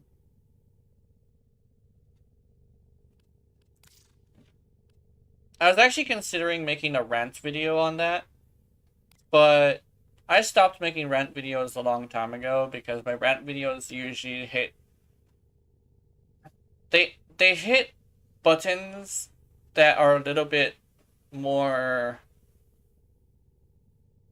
sensitive than I would like. You know? Especially if I were to specifically call out Asmongold on that one. Oh, dude. You have no idea how fucking... If there's an Asmongold fan of mine who comes in here and gets all pissy because I disagree, that would be very unfortunate. And yes, I am very afraid of my own audience. My own audience is, they're average gamers, and average gamers are not the most, reasonable people. For me, it's definitely Better Place, though, and this Nostalgic Critic, and his Nostalgic Critic. Oh, that one you were talking about. Yeah, often players have some weird idea of what his pretty characters look like, and much as that I get part of Fable, it cannot be denied that it's a very specific game. Yeah. I think, with Fable, it's actually been a comedy game, first and foremost, right? And... it's always been, like, aggressively... what is that? What is the word? It's always been, like, aggressively, offensive humor. Like, you eat little baby chickens in the second game. And even the guys who eat the chickens to impress are like, ew! And so, it's always been like a game that's very much been offensive humor. And what is an offensive humor that is actually, like, seen as a very offensive joke that would be kind of funny to people who like offensive jokes? Whether or not the character is pretty. And here's the thing is, like, that makes sense for Fable. It's not out of character for Fable. It's just that vanity is such a really tough topic amongst gamers, right? And that's like the thing that a lot of people don't really understand when it comes to, like, gaming. Like, Asmongold is like I talk about him a lot, but he doesn't really understand the power of vanity. Like, vanity is extremely important in gaming. And it sounds, like, super bonkers, but it's, like, it's the truth. You're really never gonna find that many gamers who aren't obsessed with vanity. You know? Damn, this is gonna be, I'm trying to mod this thing, but I don't think it's gonna be good. Yes, humor in Fable was very interesting. Yeah. Like, its humor is specifically designed to be offensive. That's, like, its thing, right? And because it's offensive humor, I think like legitimately the most offensive thing they could think about that they could joke around about in the gaming community was vanity. But like, oh my god, if they didn't get like some backlash. I feel bad. I actually like legitimately feel bad for them. Because they're just literally doing the same thing that they were doing before. Which is offensive humor. Kill everything you encounter. Like that's like their thing. And they stuck to what works, and everybody's saying like that they're fucking up, and I'm like, wow. Like they're sticking to their guns like a good company should. Like that's how I see it. But they just like push the wrong buttons. Which for some people, Fable always pushes the wrong buttons, but like for this one specifically, it's a button that is very sensitive with a lot of people.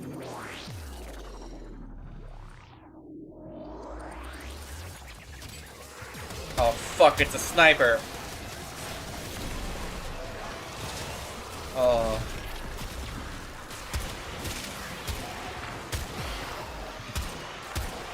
This one has headshot damage as a thing.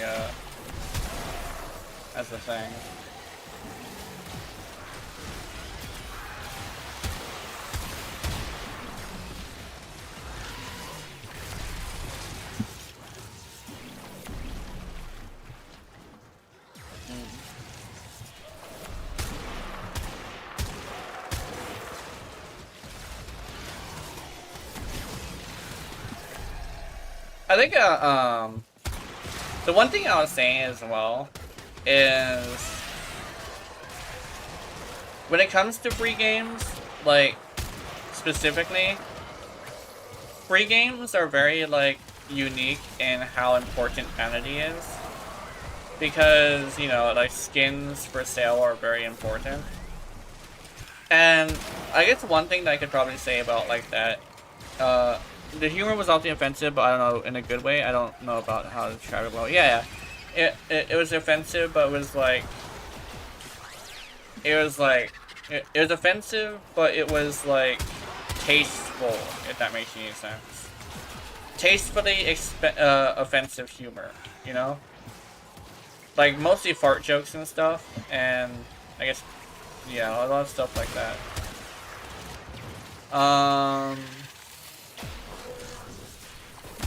But it was specifically stuff that wasn't offensive to the masses, you know? It was like toilet humor is probably a good example to say it. That's probably like a good way to say it. It was toilet humor. But like, when it comes to free games and vanity, you can tell a free game player if what they do when they play like a Soulsborne game is they find an armor that they really like, and they jump through as much hoops as possible to wear that armor no matter what. Like, I'm a good example of this. I found a dress that I like, and as a free-to-play player who's like really into vanity, I forced my character to wear this dress even though I'm in the DLC. And the DLC is fucking kicking my ass. And I even said like straight up, like, I'm very vain, so the dress stays. So I'm going into the DLC without proper armor, and it's just because I like the fashion. So that's how you know you're dealing with a free-to-play player. Because free-to-play players enjoy vanity a lot more aggressively than anybody else.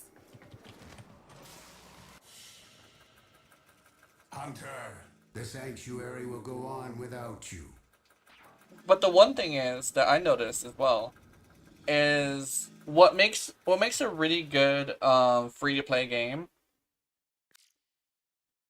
This is going to sound pretty weird, but it's the attention to complication, if that makes any sense. Like, Warframe is really popular because of one really interesting thing. It has a lot of ways to get very powerful. And they're all really complicated. The really in-depth stuff. And when it comes to like what's another one? Final Fantasy I think 14. That shit's really complicated too. But what I find that a lot of players of free-to-play games really like is using their mind rather than their skill. And I think the problem with First Ascendant isn't the fact that it's like too complicated or it's like too expensive. I think it's just too hard. Like legitimately, a lot of people are complaining about how hard the game is.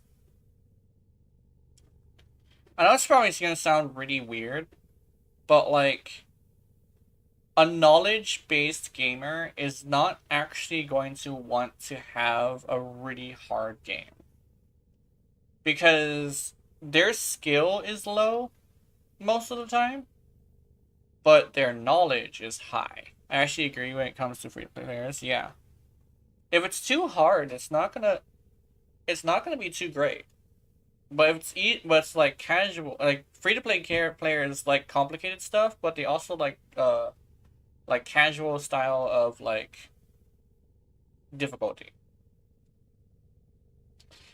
Like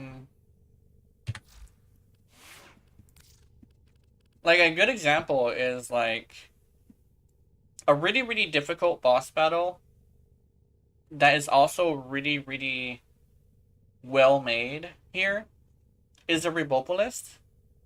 And the Rebopolist is not popular because it's because of the fact that it's too difficult. But it's a really well designed boss. The most popular boss is the easiest boss because you can kill it so easily. That's the sergeant.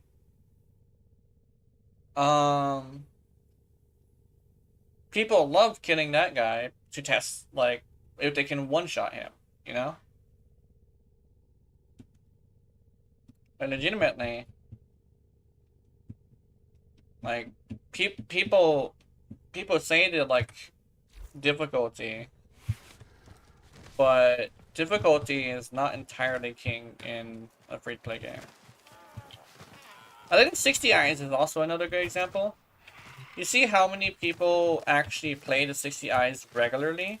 Like, he's a really designed boss. Good designed boss. Team does not do much hard. It's just a terribly bad drop of powder upgrading. Well, okay, so don't explain it well. Yeah.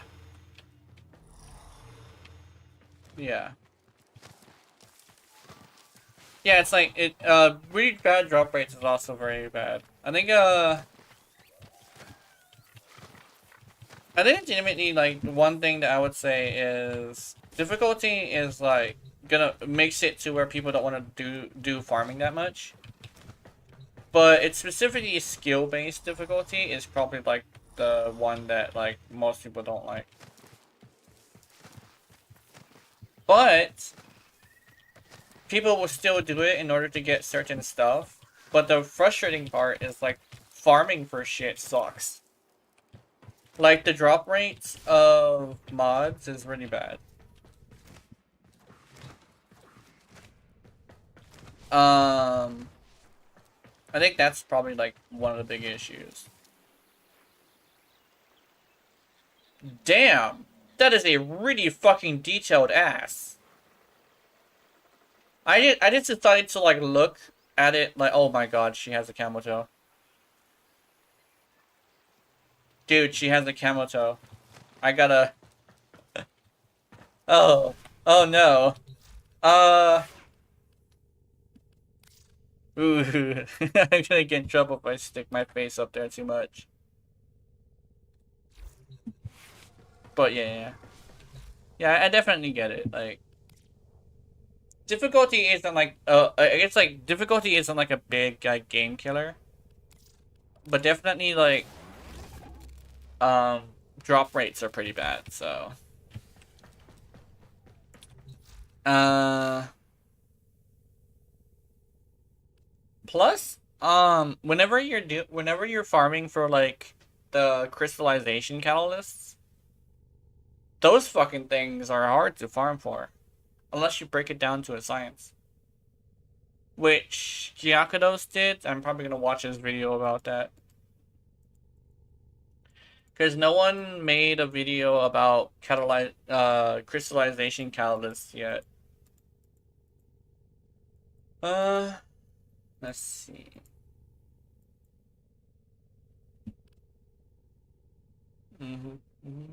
At least I don't think they did. I could be wrong.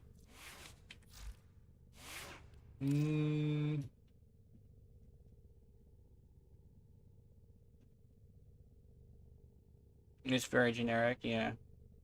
Oh yeah, that one. It's hard for me to mention at least one thing that stands out in the game, even more than yesterday's Soulframe show. TF2 looks even more generic. Yeah. I think that's probably like also another thing that's pretty important for free-to-play games. It's like a thing that is like a lot more important than people think, because it's like vanity is very important. But the vanity is also tied to the world you're playing in, if that makes any sense. Not just the characters. I think legitimately, the characters look really good. But the characters themselves look like just sexed up soldiers. That's probably like a really sad example. Like Ajax is a good example. Ajax just looks like a technologically advanced soldier, and there's hardly anything that really makes him stand out from other technologically advanced soldiers. If you put him in, oh, what's a good game to put him in? I forget what the game was called, but it was like fantasy, and it's like Nordic fantasy mixed with technology. It's like that. I forget what it was called. But he looks that one, you wouldn't be able to tell him apart from there. At least with let me see, where is he? With the one that people like put him up against, which is, let's see where it is.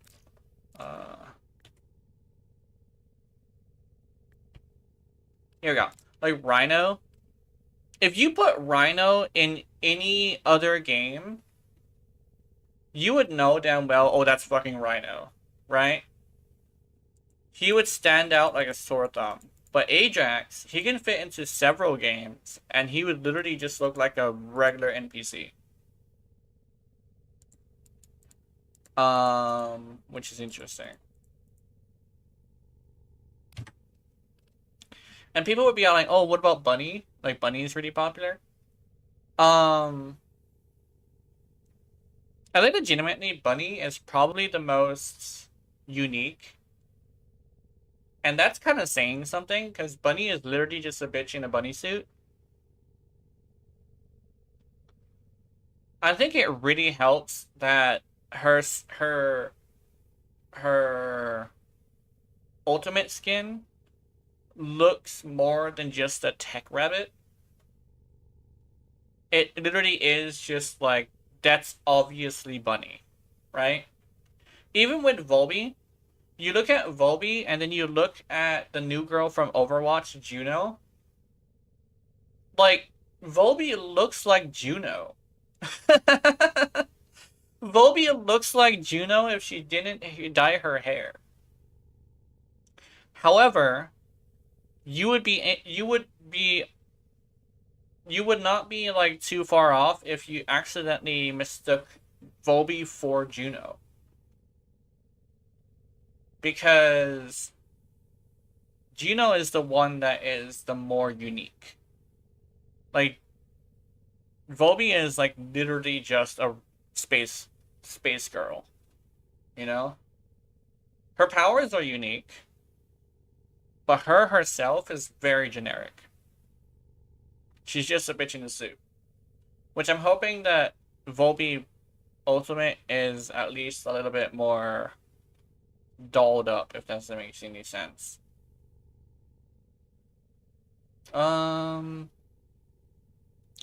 and the new girl. I forget her name. Like Luna? I think her name is Luna. Yeah, Bunny is the one with the current interesting design.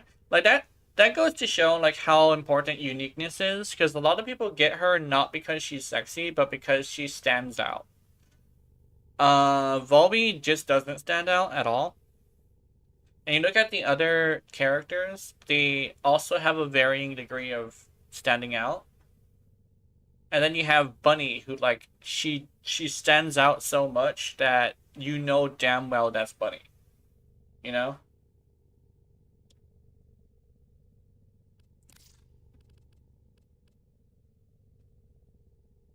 In fact, I think it would be... This is probably going to sound really weird. I think it would be very big for them to actually make Bunny the poster girl instead of Volby.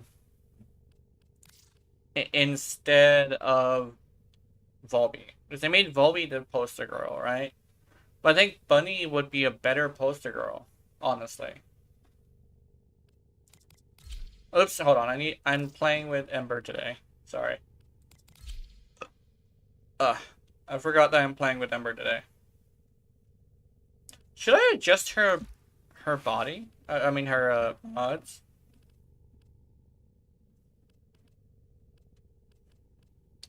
Rolling girl. Luna is the female version of a character of March, yeah. Oh yeah, she's the character that's like what's his face? Lucio. She's the character that's similar to you, Lucio, with magic that buffs her allies. No, music that buffs her allies. Or something like that. I think I think legitimately what would be a good thing to say? I think legitimately Luna might be one of the more unique characters just because of her design. I know a lot of people are excited for Luna. And you can tell by the excitement for Luna that she's unique enough to be standing out. Although she is literally just a lady in a shirt and panties. She's just like a pantsless music girl. I think legitimately if they gave her like more unique hair, she would stand out even more. Like her hair should be a little bit more unique.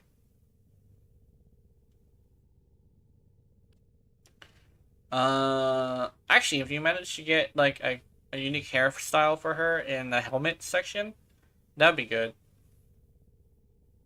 Oh, you know what she reminds me of? She reminds me of what's it? Oh, what was that?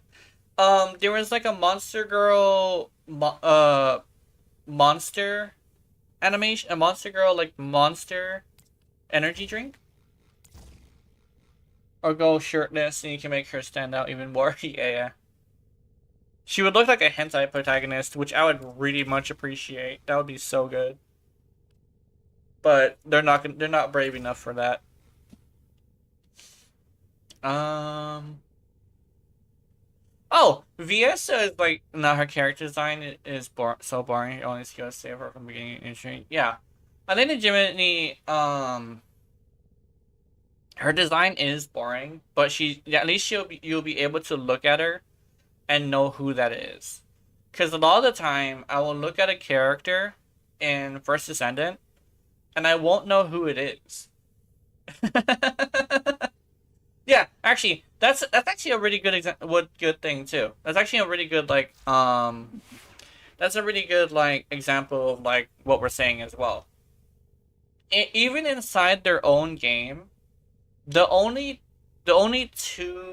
three characters that you can look at and really know who they are is Volby, Bunny, and Luna.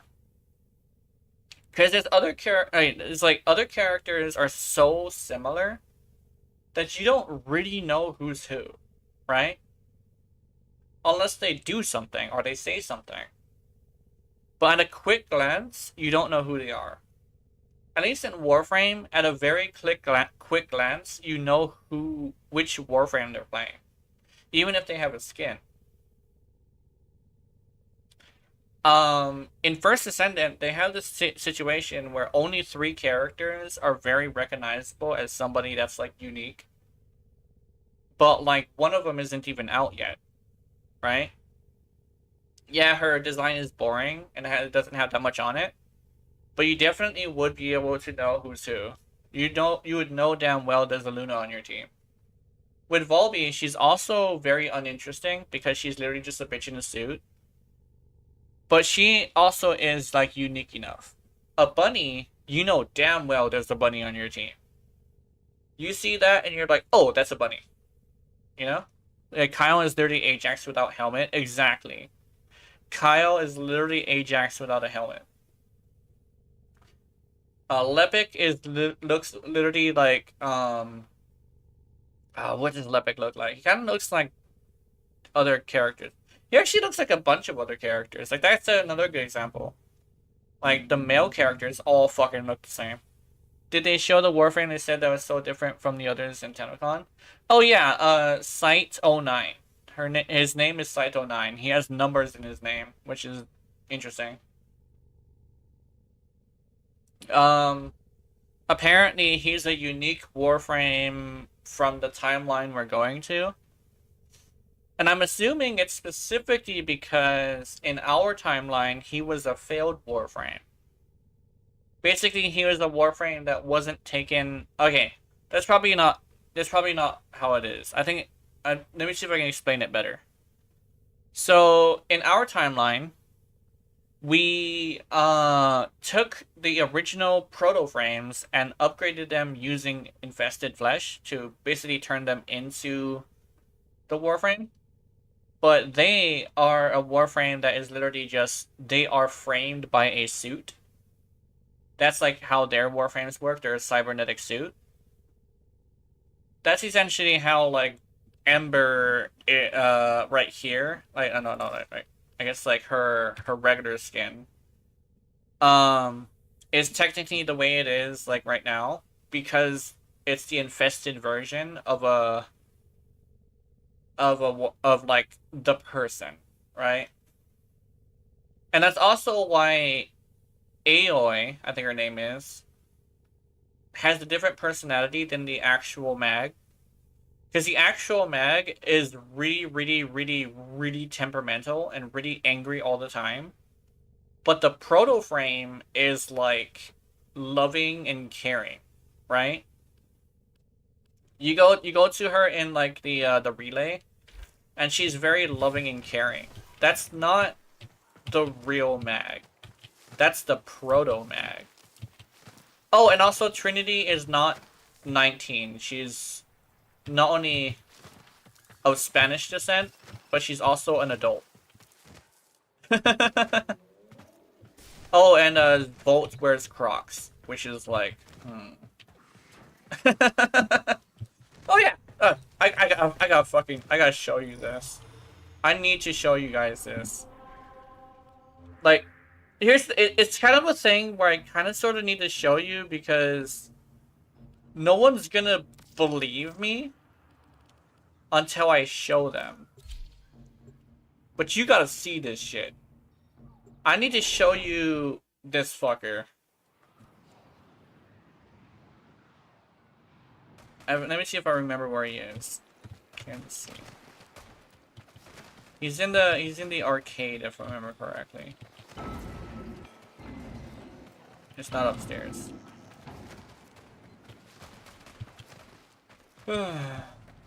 No, that's Couch Potato. Hi. Okay, let's see. No, not you. He's in the arcade. Where's the arcade? There it is. Watch this. Look. Look at this. Look down there.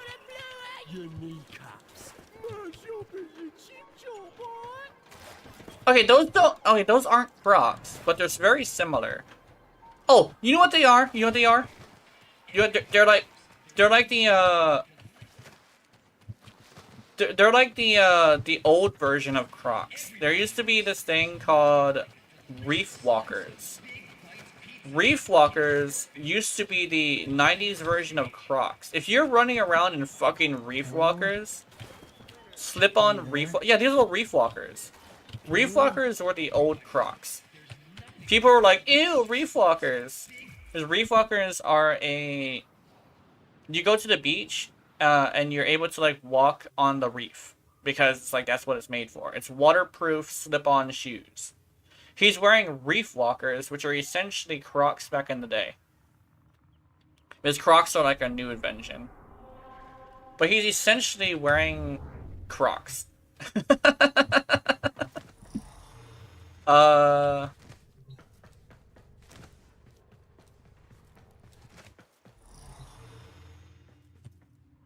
that Proto Frost will be interesting done. Yeah, I'm pretty sure it will. I think, I'm hoping that Proto Uruli would be really good. The thing is that they made Proto Uruli. Uruli is a Native American name.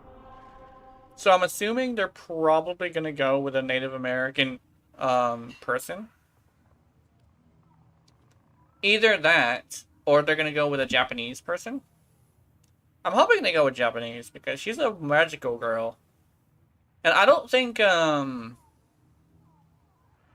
Native American would match that much with, like, a magical girl, right? They're getting more players than they released 99 with that dating sim and what, motorcycle? Yeah. I'm pretty sure they're gonna, like, fucking rock the market. The motorcycle is really cool. Whenever I do my stemming or my zoomies, I might just hop on that motorcycle. That seems really cool. Oh, did I actually... Oh! Hold on. That's what I moved earlier. I moved my fucking picture, my background picture. I knew I moved something, but I didn't entirely know what it was.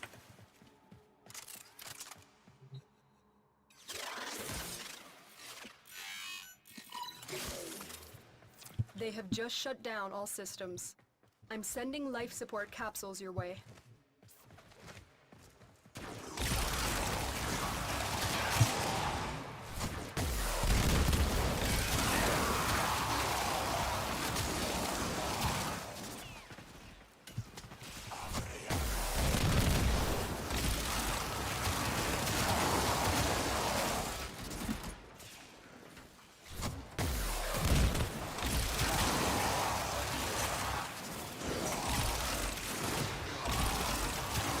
Fire and ice.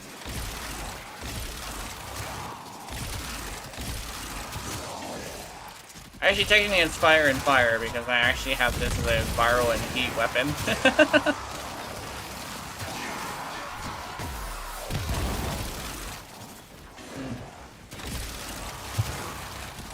I'm hoping that Proto Uruli is good. I think actually something that I was told, I forget who had said it, but somebody said like they're really excited for Uruli Prime since they showed us some really good Sevagoth Prime. And Sevagoth Prime and Uruli Prime are supposed to be lovers. And I'm hoping legitimately that the fact that they have Sevagoth Prime next means that they're gonna stick with a theme and probably confirm the relationship. That would be really cool.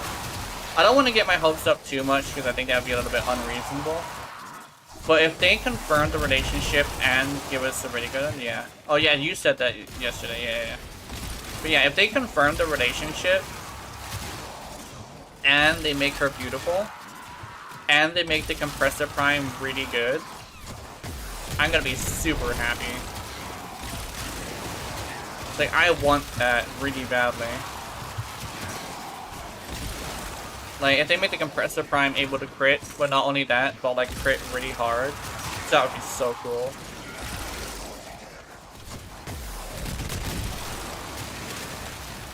Tenno, prepare for life support.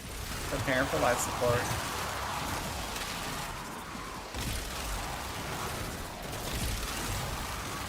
Using this as a CC is probably like not the best way to use it, but seems to be pretty okay.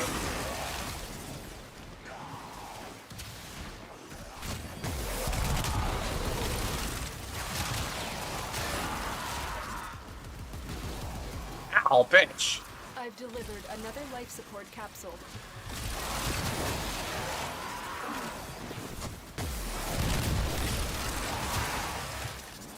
This thing is okay. I say as I destroy these guys. This thing is a decent damage, but like, I don't know, it's like, I'm not entirely sure why I don't like it. Maybe I don't like the way that it's being played because I'm not riding the K drive.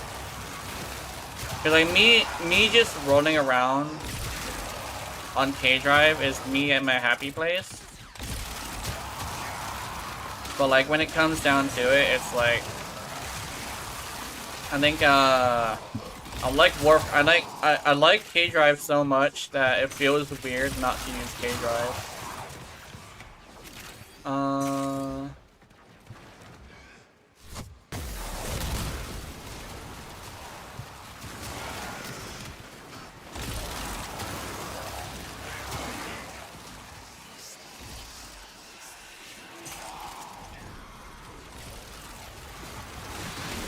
Ow, bitch! What was that? Ow, bitch! No!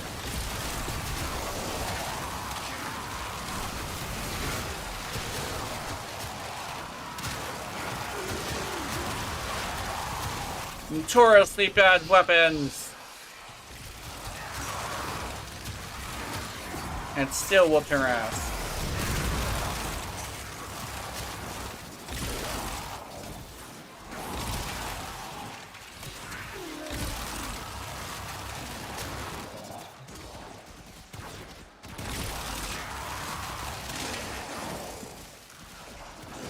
Beam weapons are some of the best weapons in the game, but like, they're also really bad for Acolyte,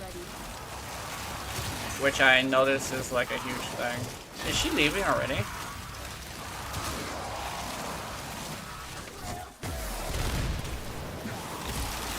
I think she's leaving. She is leaving, okay, so.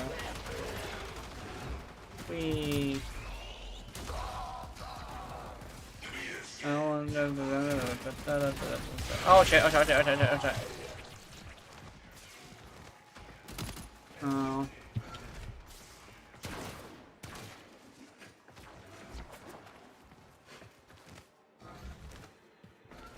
Yum yum yum yum yum yum yum yum yum yum.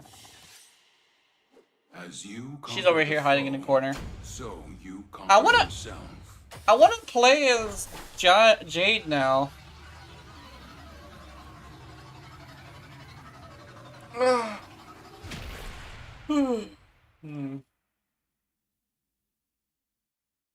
wonder if I have Ember in the circuit. It's been a long time since I went to the circuit.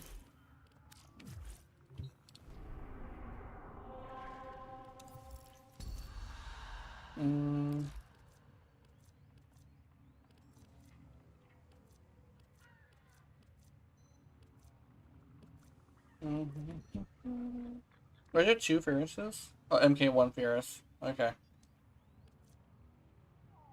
Furious Race. Strun.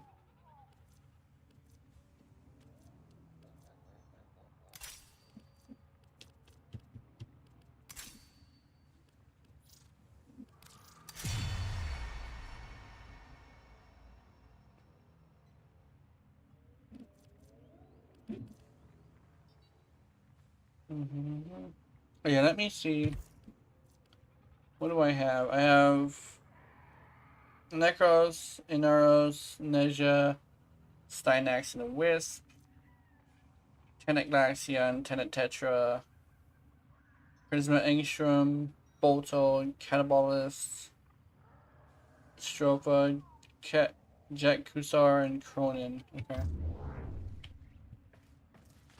I actually wanted to get a hold of the Paris Incarnate. I have the Paris Prime.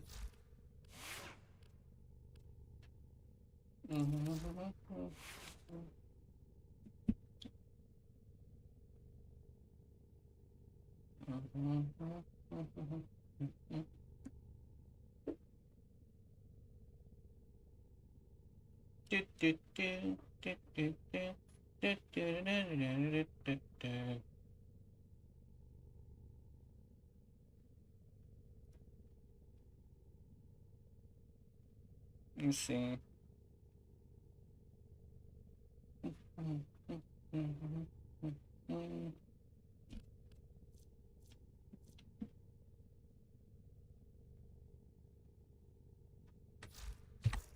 Let's see. I was about to be able to get rid of Voice Shell skin. I would like to give her the appearance of a Silver Surfer, but for that she would need a metallic texture with a model and unknown Mariluna. Yeah. A Void Shell skin would be really cool. And if they decide to make the Void Shell skin like emphasize her parts a bit more, that'd be pretty interesting. I kind of sort of want to use a shotgun, but I'm also using what you call. I'm also using Ember, so.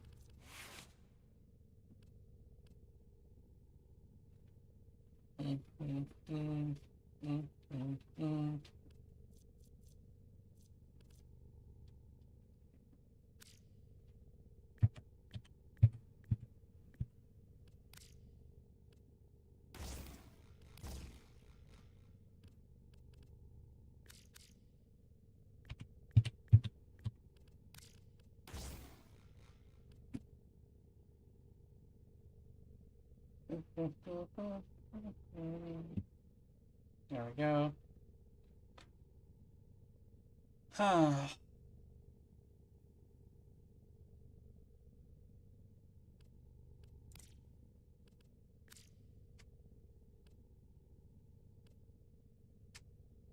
Let's see.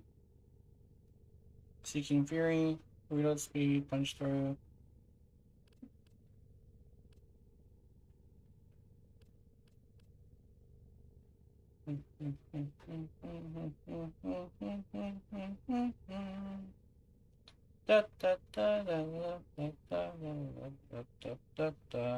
Wait, Frail Momentum is 90, and so is Shotgun Barrage? That's terrible. What? Frail Momentum is supposed to be the higher amount.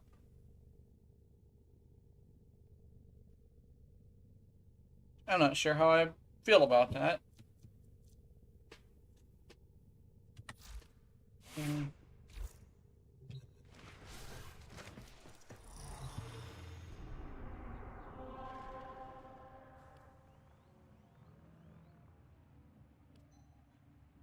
Let's take her to Mott.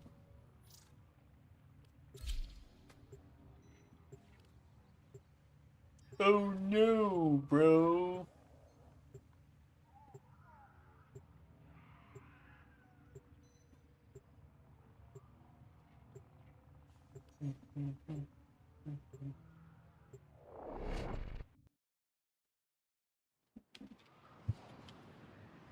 Wound hair.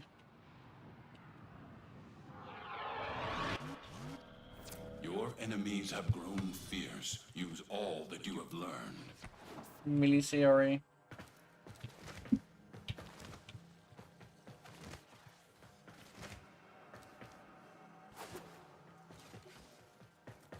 They have What are you just shut ready? down all systems. I'm sending life support capsules your way.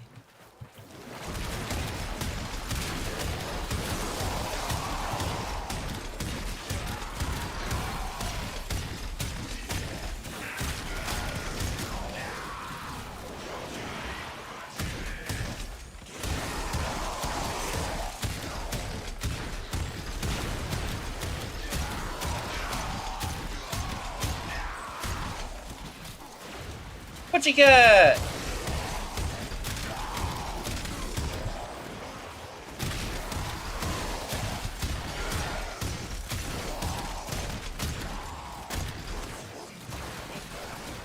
Hey, but you got. You're here today.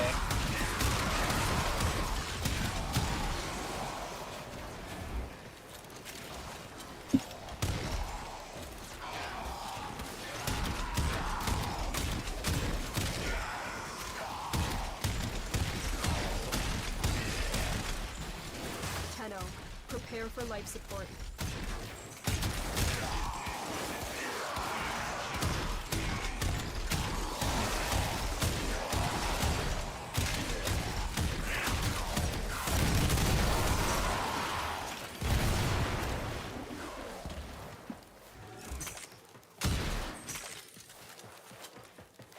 There we go. Let's go.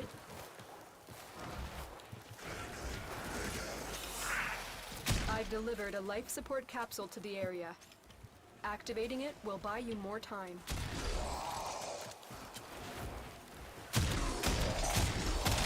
I'm playing Ember today.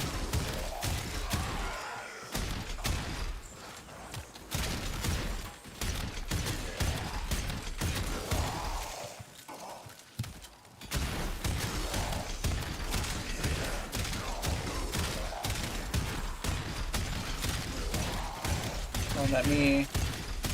I'm trying to pay attention to multiple things at a time.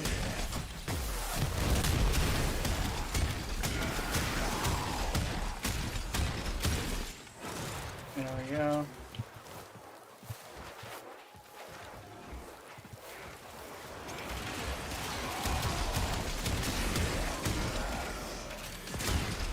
Oops. Oh, is that a slash proc? Nice. Life support on the way.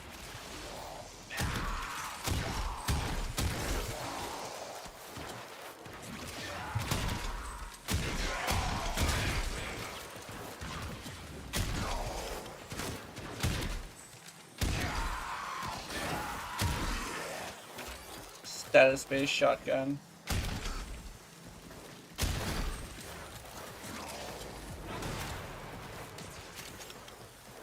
Oh, it's a Bruna. I've delivered another life support capsule.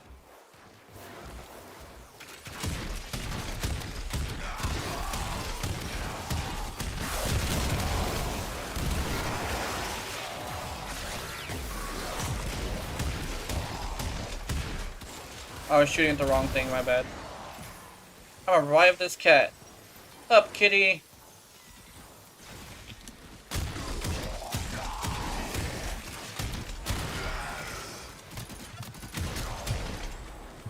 Oh shit! Verona, no!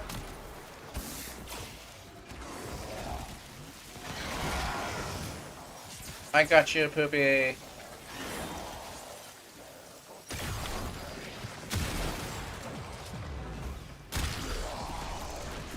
I shot that guy. Hanging out in the front room.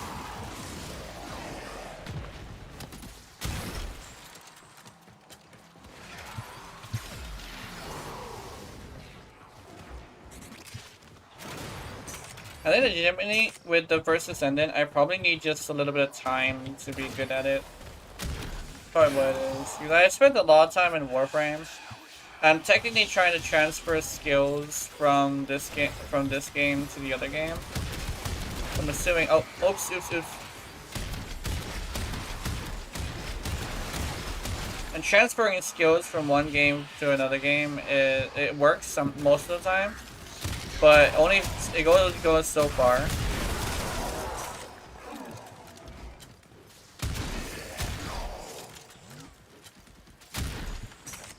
I think, I agree. Okay.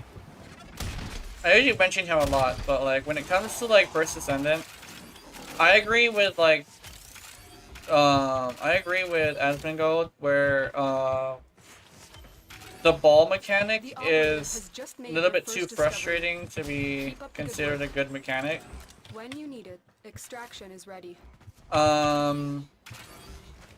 My least favorite ball mechanic actually is the one where you have to kill them all in sequence. But other than that, I don't mind them.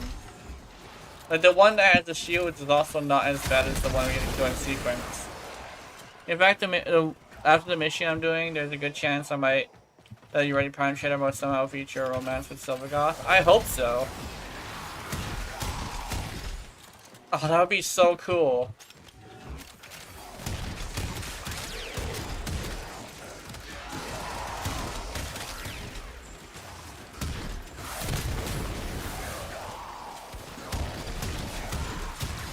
Oh my god. Oh, let me do this.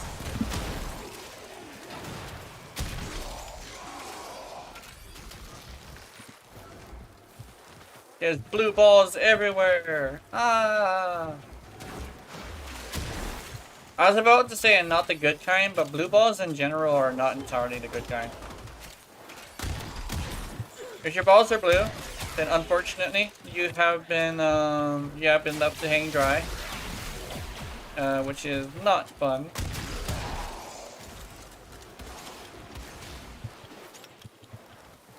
You were left hanging. I think I've gotten blue balls before. It's not great. I think it's also referred to as like cum cramps or something like that. That's not fun. Because remember correctly, I heard this one thing where if you get quote unquote stimulated, you start a production of sorts, and if you never release it, you can actually hurt yourself, which is what blue balls are.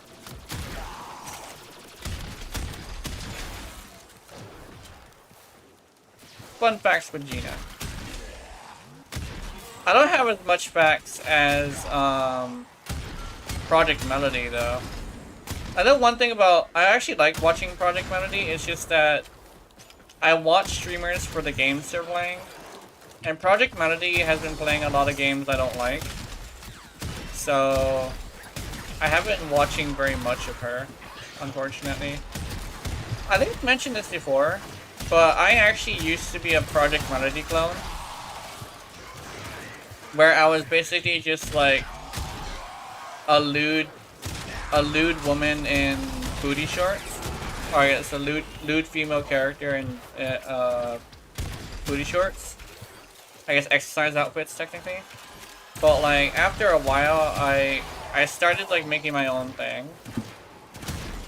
But I still have a little bit left over from like my experience with being a Melody clone.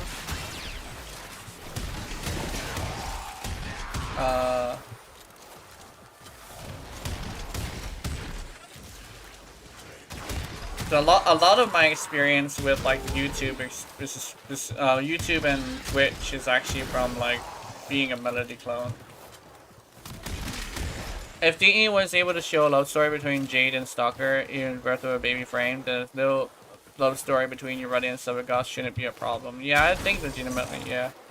Especially since Megan herself, was it Megan? I think it was Megan. But Megan herself was the one who confirmed that Silvergoth and Urardi were dating.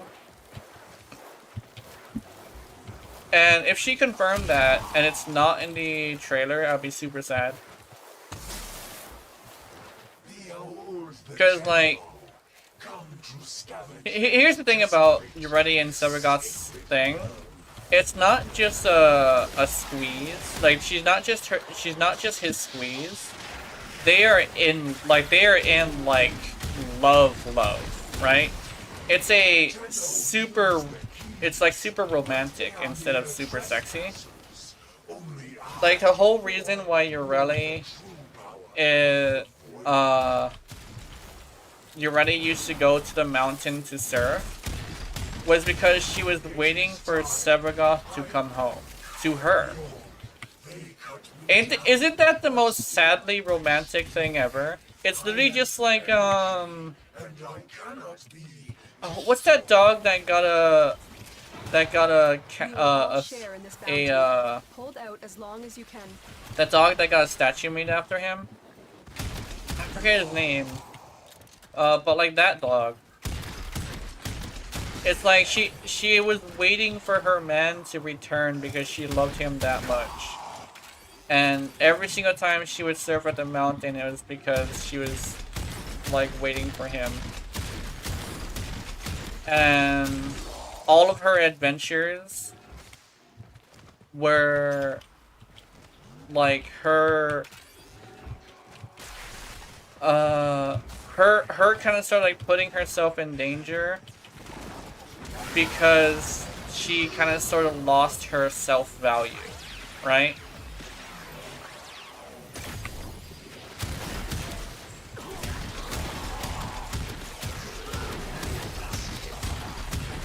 That's actually like why she went and did an assassination mission without a weapon. Because she actually was attempting to go down that day. Which is apparently why she was being so stupid. Like she's not weak, she was just sad. Which is the saddest thing. She has a tragic romance. Her adventures were her putting herself at risk because she had no value for herself. Because she lost the one thing she loved. That made everything okay, you know? I want like Ember so bad. She's so niche, yeah. You want to like Ember, yeah, that makes sense. Oops. Hold on, let me get you back in here. Everybody split off. There we go. Yeah, Ember, okay. Ember has ability-based, like, damage. But the one thing about ability-based damage that is very unfortunate is how little damage it does. And it's like, oh, what about Dante? Dante is not a fluke. Dante is a outlier. Her scaling is so weak, yeah. Like any frame that just one button press nuking with their abilities just usually doesn't do that much damage. The enemy HP buffs made her worse, yeah it did. Which is very unfortunate. Oh dude, I can't wait for Dog Days because I fucking love Dog Days. Dog Days is so fun. We can't have a pool noodle apparently. But we can have super cool drifts. Okay. Wow, dude. I want to see if I can find a picture of that.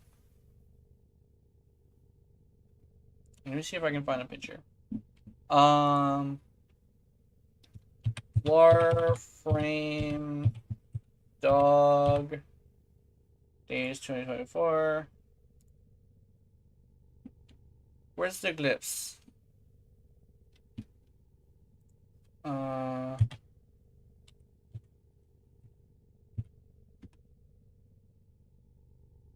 Yeah.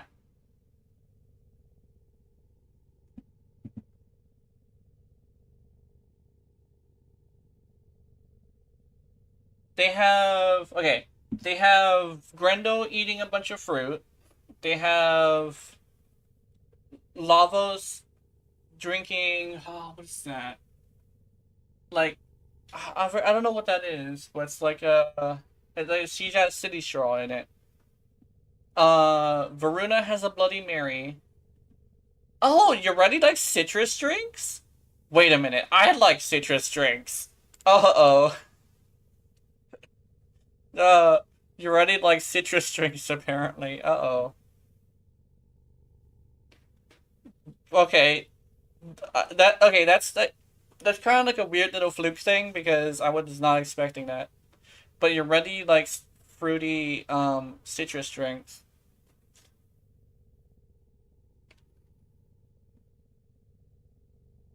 But yeah, I don't want to go and grab the thing because I don't want to accidentally show you one of my adult artworks. That's why I don't like bringing up like the videos here. Actually, you know what? Hold on. Let me go there again.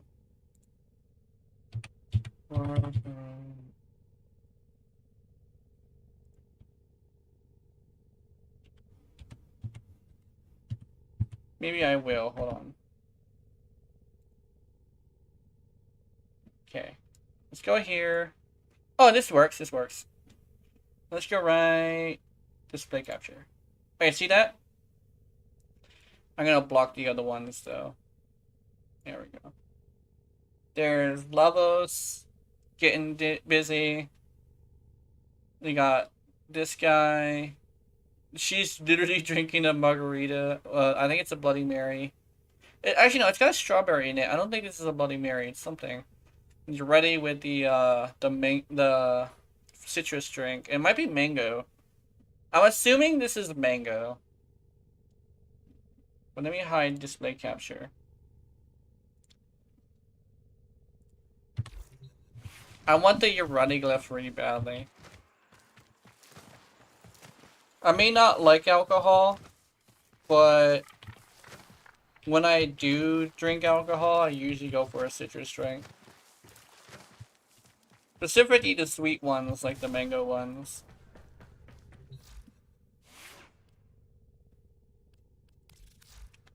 Oh my goodness. Okay, let's see. What are we doing today? I think, oh, we got like 30 minutes left. I think I might... No, wait, no. We have to do the... We have to do... Hold on. We have to do the Netra cells. Cause... No, we don't... Not the Netra cells. The Archon is more important. The Netra cells can wait. Yeah, it would make a very good story to make into a quest. It would see more friends get their own missions, start where part of their story would be shown. Yeah. Yeah, we gotta go fight what you call the Archon. I'm not sure which Archon it is, but I'm hoping it's not a frustrating one. Actually, do I have the Fenmore? I do not have the Fenmore. Where's the Latum?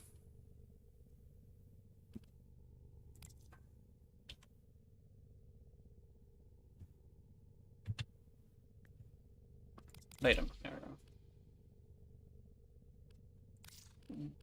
go. Yeah, we're gonna be doing the what you call.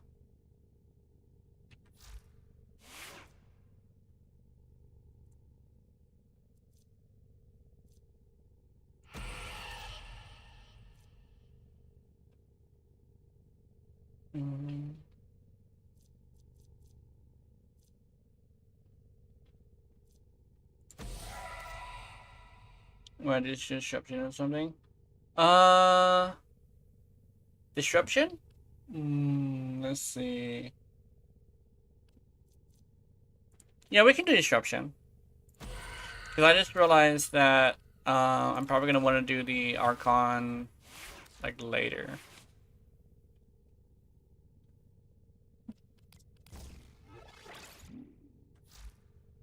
I think that would be a little bit better. Yeah, let's do that. I think does the Latum work with this on Demolists?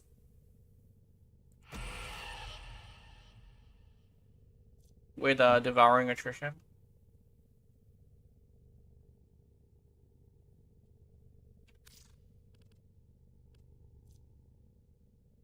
Yes, okay.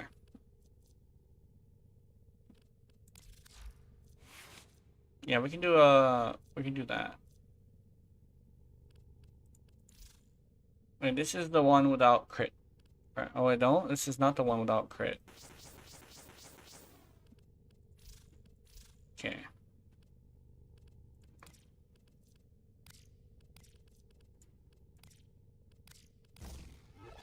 Hornet Strike.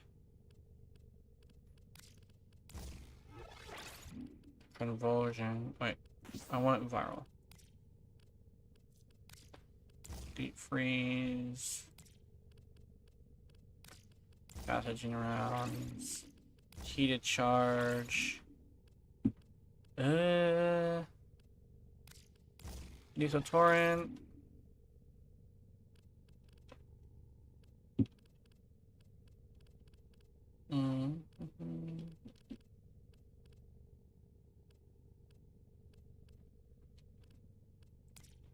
Anything else? I have an idea. Great. Oops.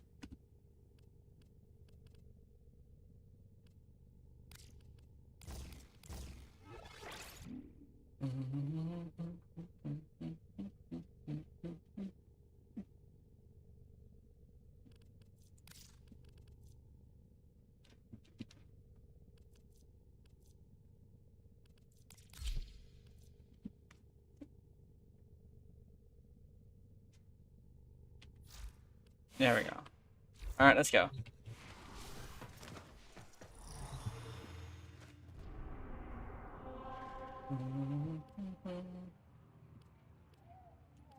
Okay, which disruption should we do? I'm considering Mars, but I think it'll be up to you.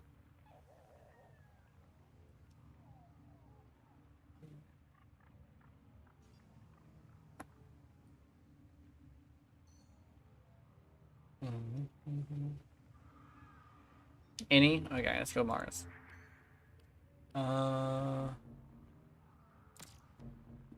Olympus.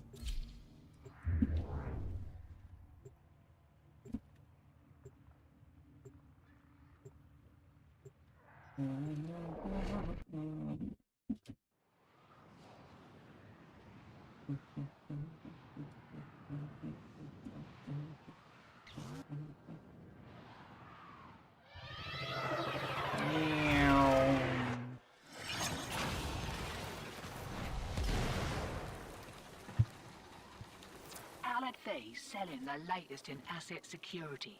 Conduits. Put the key in and you can pull the shinies out.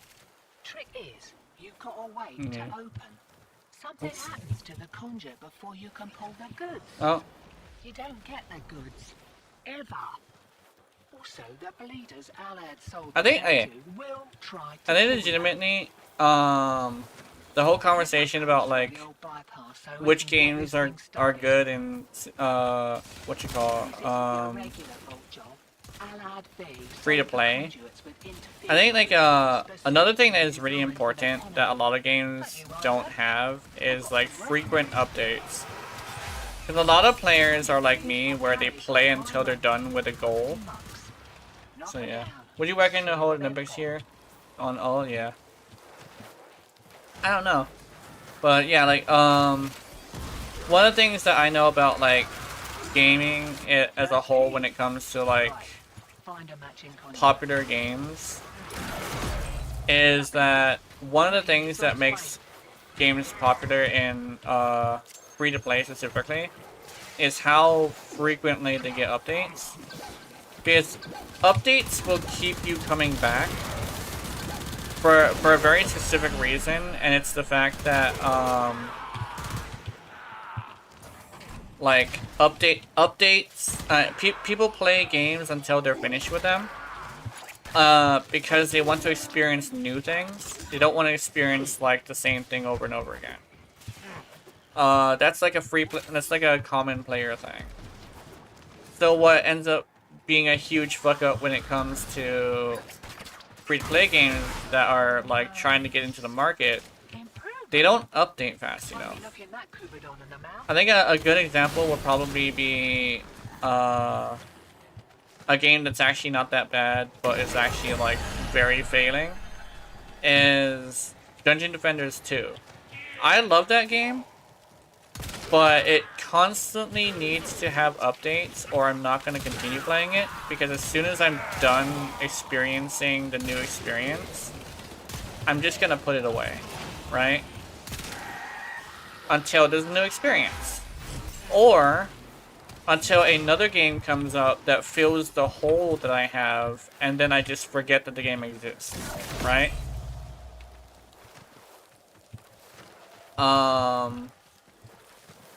That's like a huge thing. Roguelike reaction, exactly. Roguelikes are not... Here's the thing about roguelikes, actually. Roguelikes are not actually very popular. It's just that the people who like roguelikes a lot, right?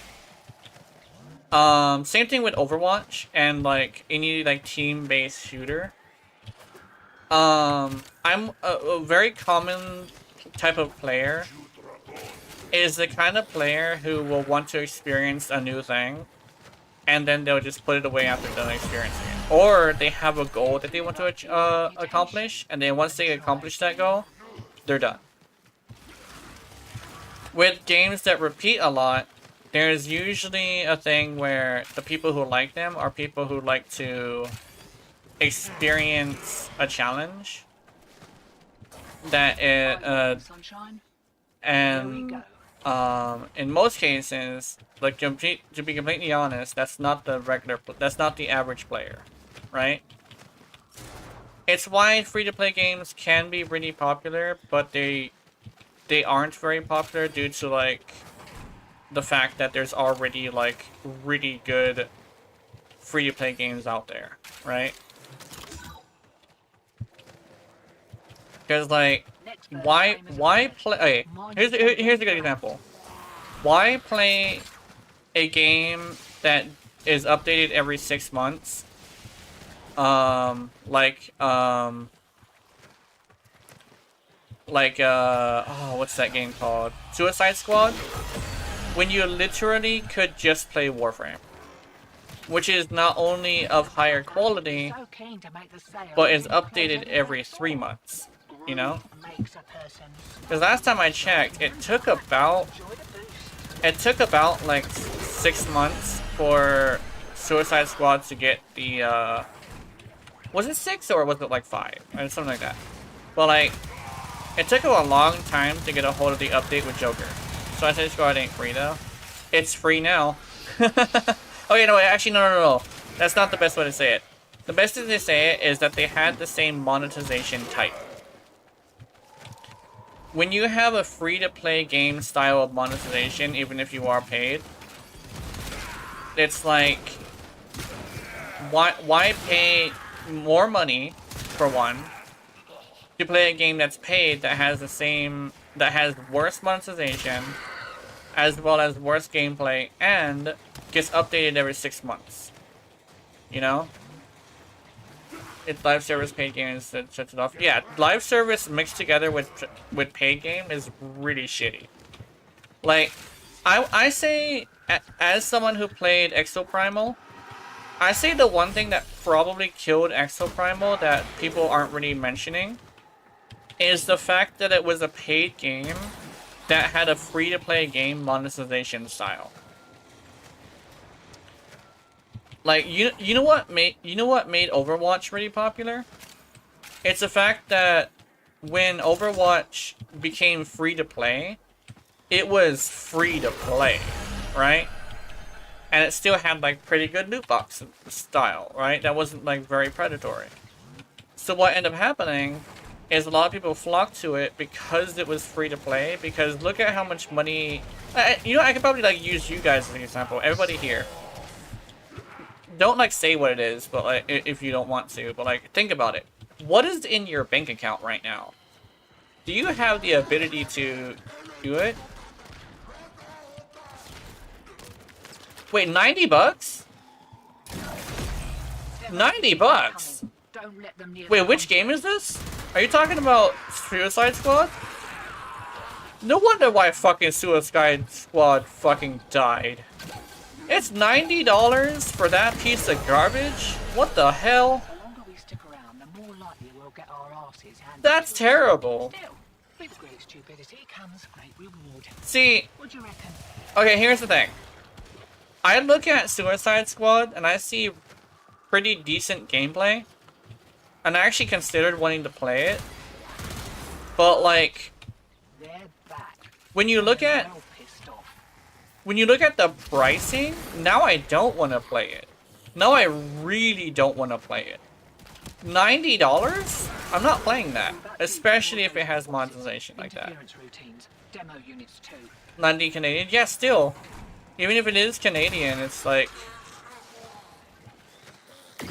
Yeah. Because like that's like $70 in American dollars. Because Canadian is like far away and stuff. Like, yeah. Like that's expensive. And especially if it's gonna be monetized like a free game. I'm sorry, but that game, I don't want to say what I'm gonna say, but I'm gonna say it like this: that game really did just shoot itself in the foot. That game was gonna fail, because the average player just can't afford to play that game, which is sad. I think of it like this. I know, right? Minecraft is so nice with friends. Yeah, Minecraft is cost only $30 and it's better. Yeah, Minecraft is $30, and it may not have like very bad. It may not have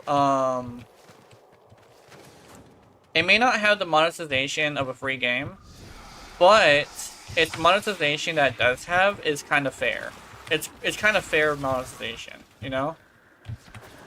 Because it's literally just buy these created stuff for a decent price. You could get a whole entire reskin of the entire game for $5. That's a good deal. That is hundreds of skins for $5. If you really want to put it in mathematical equations. Right?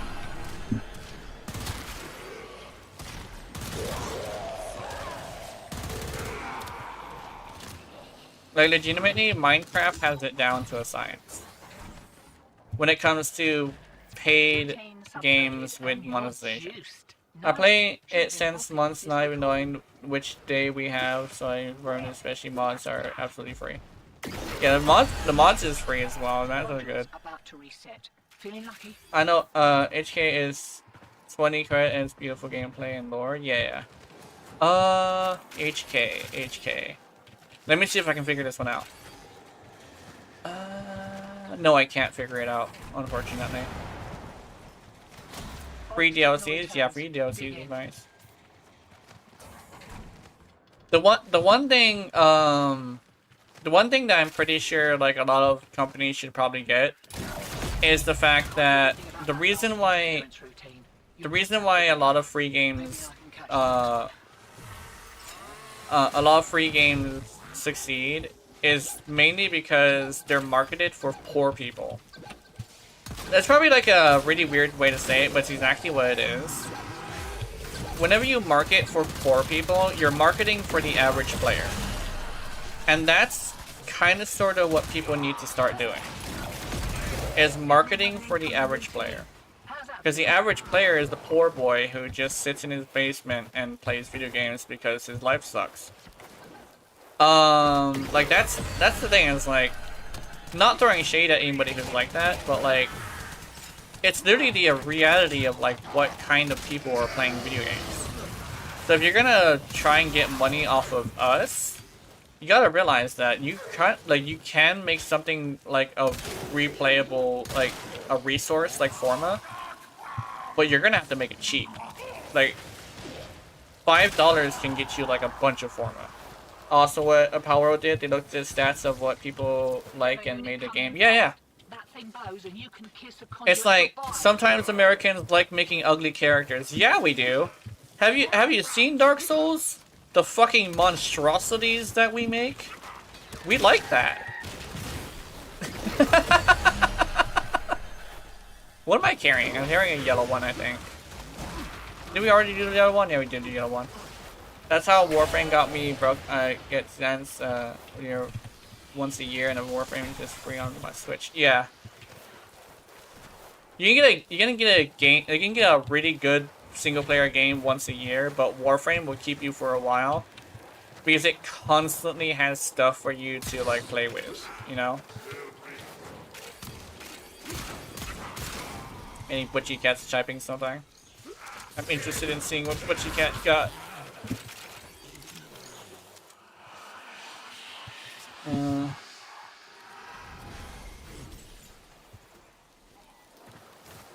Oh, the only thing I can think of is Hollow Knight. That's what I'm thinking of. The HK. I think Hollow Knight is like $20. What the fuck are you doing, bro? Oh, I do no damage. Butchy cat, I do no damage. Hollow Knight, yeah, there we go. There we go. Hollow Knight is a really good indie game.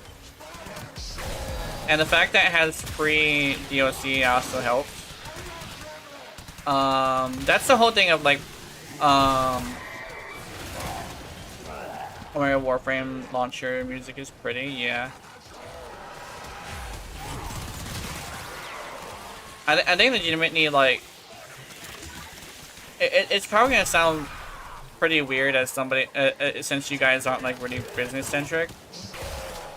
I say if I were to have any advice as a consumer for a company, literally price your stuff as if you're selling it to a poor person. Because if you price your stuff as if you're selling it to a poor person, it'll be more accessible to the people who are more common in the gaming industry, which are fucking poor people, right? Oh, there we go, there he is.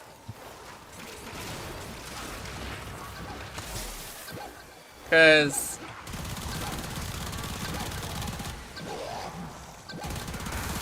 there we go. And then there's a lot of $500 skin, and it works.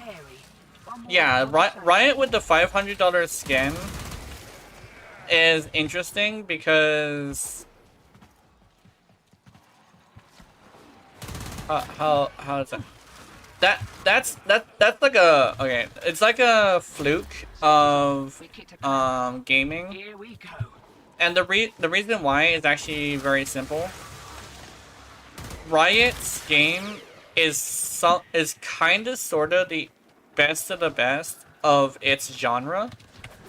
And because it's the best of the best of its genre, they kind of trap them in the fact of, like, there's no other options, right? And when you are the only option, you can do whatever the hell you want. Like,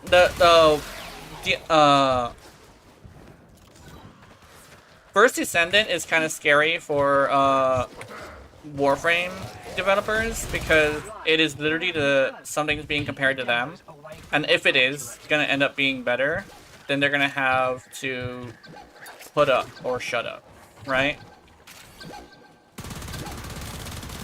Because Warframe is literally the only one of its kind, right? The Warframe can run around like their shit don't stink, right? Oh, let me see. I like playing single-player games. Recently, Celeste and Hades won. But Warframe and PoE give me so much joy from playing that I can back to them whenever I want to say something relaxing. Yeah. And what is this one? League sucks like hell, but it's very addicting. Yeah. It's the addiction thing. The people who are gonna pay $500 are like the addicted people, right? They have it down to a science of addiction. And that's the thing is, like, it sucks to play, but the fact that it's so addicting is like part of why people play it, which is really important to their stuff.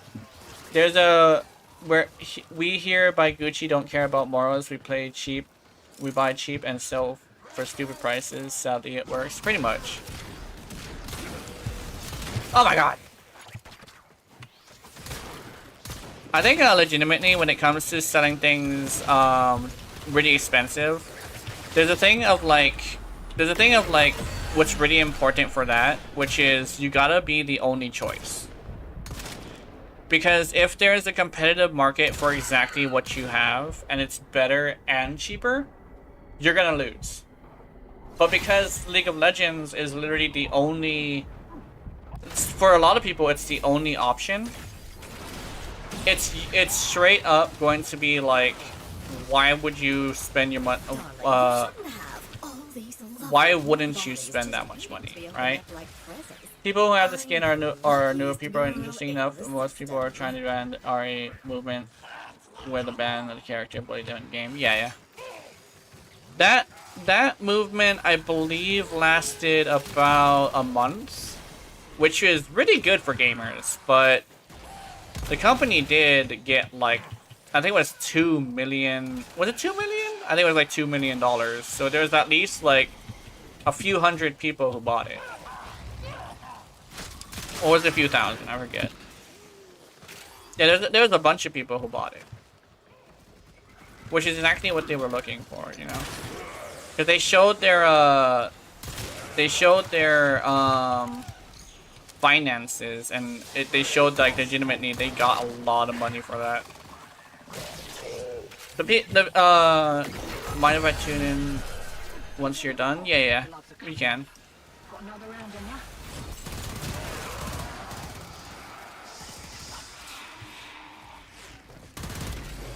This bitch is just following me around swinging. Let me... Lock and load. There we go, I locked her down. I definitely did not bring the one that would be good against Acolytes. Because there's a certain build that would be pretty good for Acolytes, but this is not it.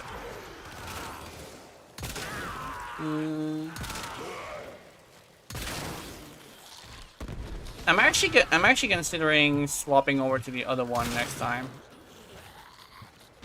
Yeah.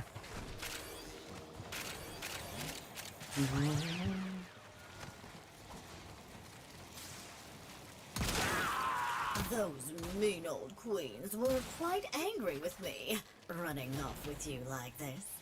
The trick is some people are just flexing, and it's why people buy Apple products even though it's absolutely worse. No green, blue color. Keep your back to the That objective, don't mate. Discord Knock it down. exists, yeah. Yeah, like, it's literally like a thing of like,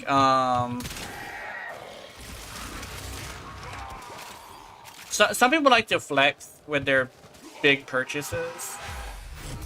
And it's like selling a brand is really good. When it, I'm thinking more like video games though, because like Gucci and what you call iPhone are different because they're not entertainment. When you're dealing with entertainment, it's slightly different. I guess like to put movies as an example. It's like, why watch... What was that movie called? It was a giant turtle monster, like the giant turtle kaiju, when you could watch Godzilla, you know? So it's basically like, why play First Ascendant if it's worse than Warframe? If it's literally competing with Warframe, you know? Especially when... The one mistake I see like they made that is very unfortunate is the Forma is really fucking expensive. It's like $10 for a Forma. And that's a resource that you need a lot of. As someone who builds a lot of weapons and like really loves building weapons, that's like not great. In video games, flexing exists, but if your character is extremely OP and you're not one-shot everything, because you bought $1,000, it doesn't feel like wrong for it. Exactly. We are a vapor. There's some people who like to flex their wallet, but keep in mind that's a outlier in Wales. Most of the time, get this, Wales. Oh yeah, trade spots with the person in chat. I'm about to, yeah. Anyway, but yeah, most of the time there's this thing of like, they want to do fashion more than that, because it's usually like, I want this thing, so I'm gonna go and grab it. When it comes to power, it's not as common to buy power, because most people who are whales actually aren't competitive. Because most people who play games aren't competitive. If that makes any sense. So a competitive whale is like an outlier in whaling, right? It's just like, it's such a bad thing that a lot of people like mention it, right? But most of the time, you're getting attacked by like the same 100 whales, right? That's why I flex my $90 readies, because buying them would be stupid. Yeah. In fact, the only thing I will for is Forma, and that's because I just like to make weapons good. But like, that's the thing, is like, Forma is really cheap in this game. But in First Ascendant, I'm just gonna like level things up to like level 30, and then I'm done. No, at 40. Level 40. Okay, let me switch weapons, because this weapon was not doing well. It's a powerful weapon, but actually, I think it's probably me dealing with the frame. Yeah.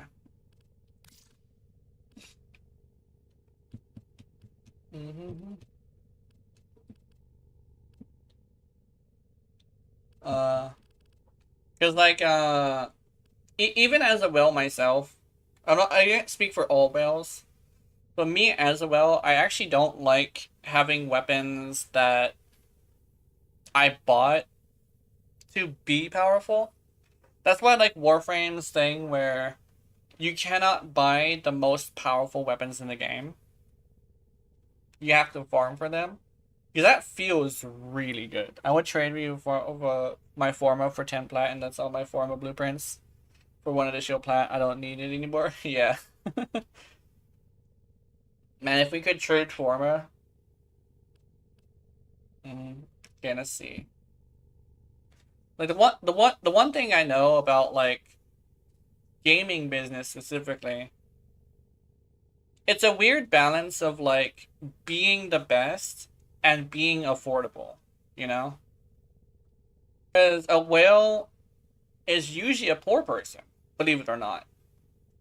The bad whales that are like flexing their giant pockets are like outliers in the way that whales work. But in actuality, a whale works because they're playing a free game and they want something and they don't have the time nor the patience to farm, so they grab the thing that they want. And the secret to make that work is make it cheap. In TF Forma is not only expensive, but for me, it's farming it is also terribly boring and tiring. Yeah. That's why I literally have no Forma in any of my shit. Like, legitimately, I just, like, I don't want to farm Forma. And I don't want to buy it either. Because it's too expensive. But if it was cheaper, I would have bought it. But because of the price, and because, you know, I am a huge whale, I love spending money on games. Because it's too expensive, no. I'm not getting a Forma in First Ascendant. If we could trade Forma, I'd go crazy and selling Umbra Forma and trading it already go parts. Yeah. I will, speaking of which, man, I really hope I get lucky with farming rerunning. Because I really, this is gonna sound really weird. I really just want to have free Uralies, right? Let me see. I refuse to farm in First Ascendant, however, I'm forced to farm MP Collector. Apart from that, I'd rather speedrun story. Pretty much, yeah.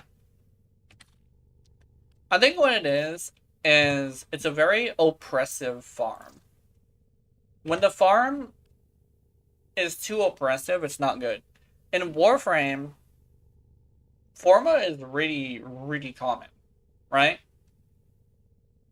And mods are not too hard to get a hold of.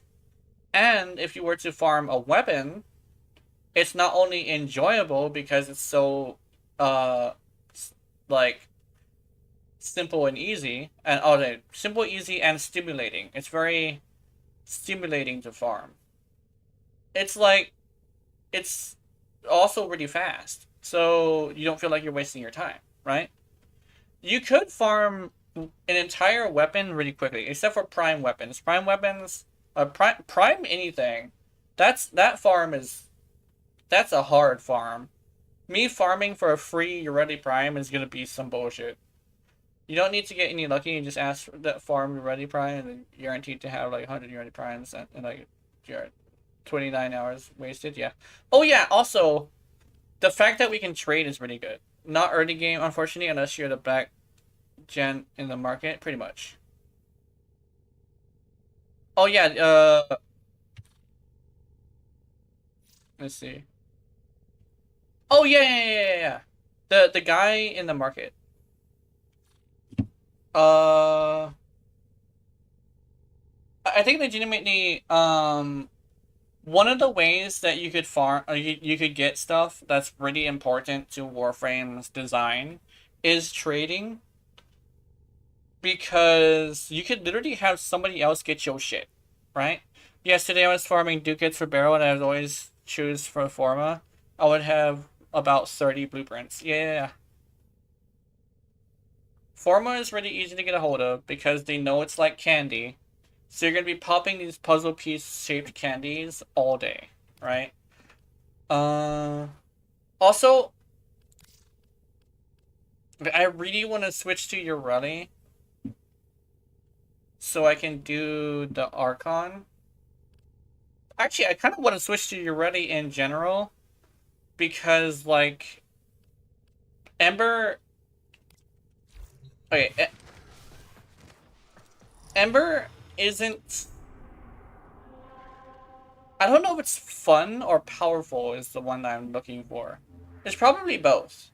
She's not very fun for me, and she's not very powerful for me either. I don't know if I ruined the build, or if I'm just, like, building her wrong, but I'm not enjoying Ember. I might not bring her out on Wednesday. That's probably how I'm gonna go about it. What's this? Just your playstyle? Yeah, I think it's my playstyle.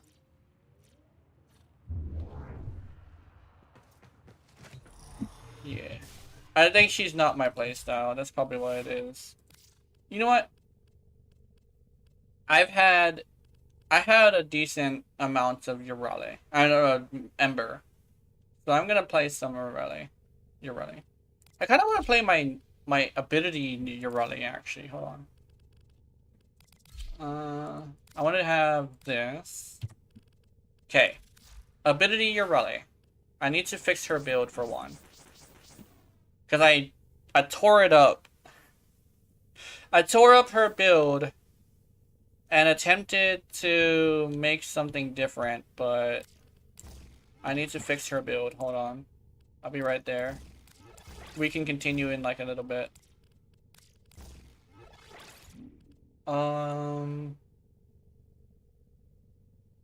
Like Ember's heirloom stuff, but Ember herself is not great. It's just okay. Not great, not bad, just okay. Yeah, that makes sense.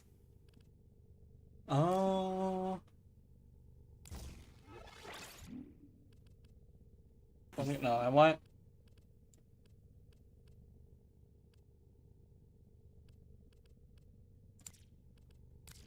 Surging Blades. What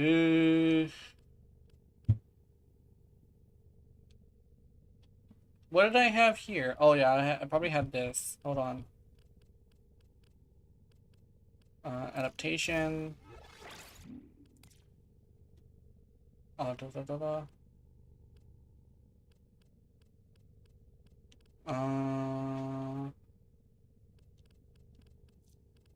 Augur Secrets. And...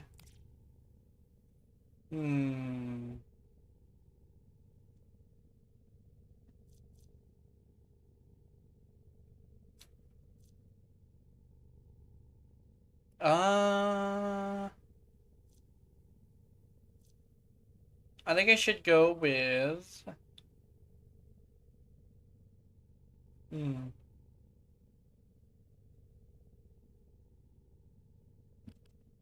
Efficiency, maybe?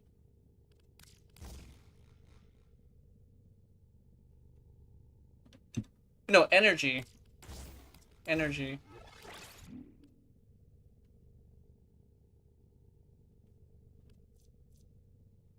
No, I don't need energy.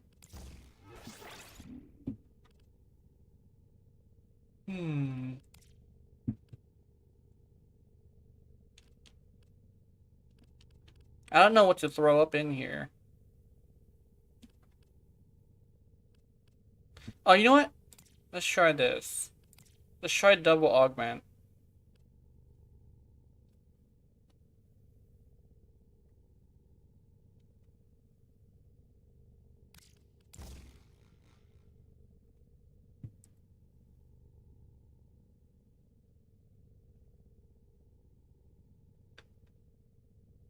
No double augment. I have a better idea.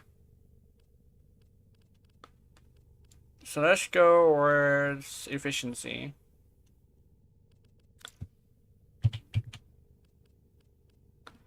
Streamline.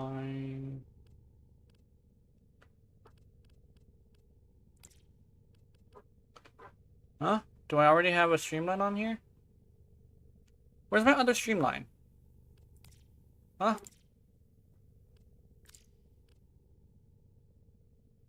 There it goes.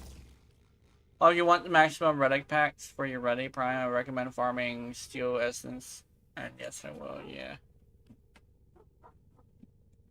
That sounds good.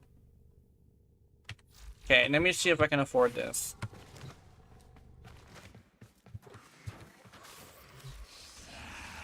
Okay.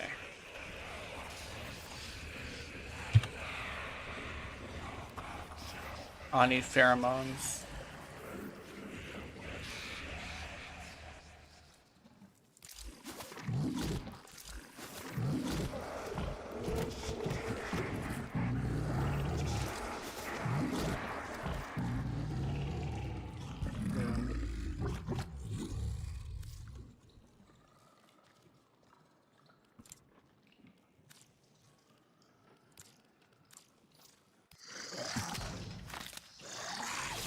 Alright.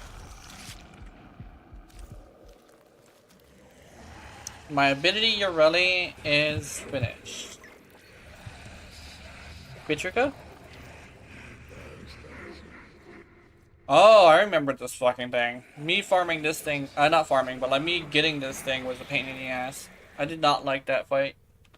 Probably will throw all my prime parts away since crossblade took away my ability to trade, so I can get boosters for a year. Yeah.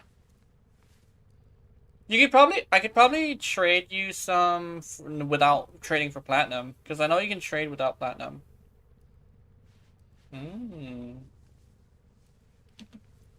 This is good.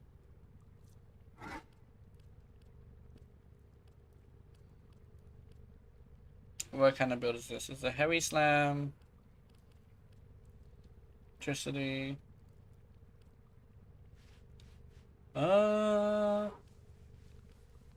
Oh, okay, I see what you're doing. I think you're missing some mods. Let me see. Do I have an example? What can I use in an example? I need a heavy blade.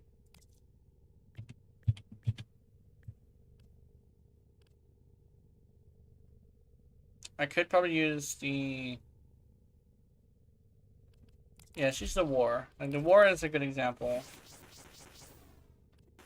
I'll just destroy it and then like show you. Oh yeah, let's remove this just because you don't have this yet.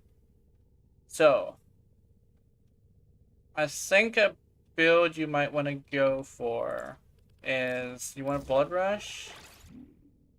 You want Organ Shatter. Let's go with regular pressure point.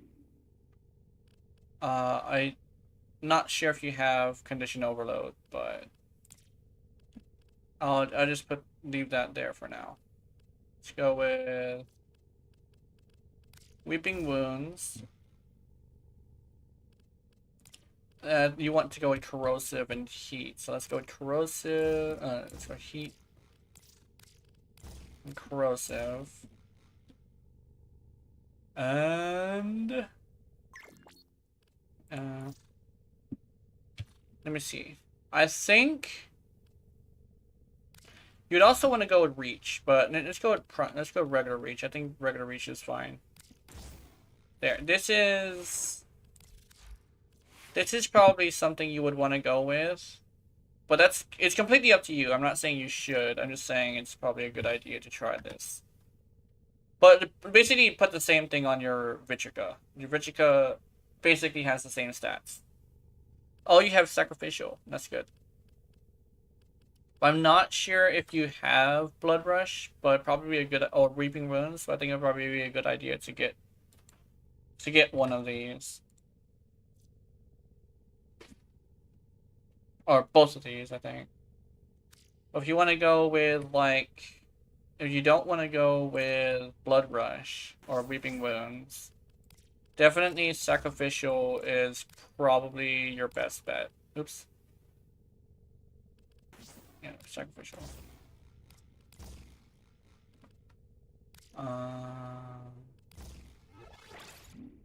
And then you would want to put, like, what's this? I have, but I was playing around with Vitrica's special ability, and Blood Rush isn't good at all. Oh, what's the special ability?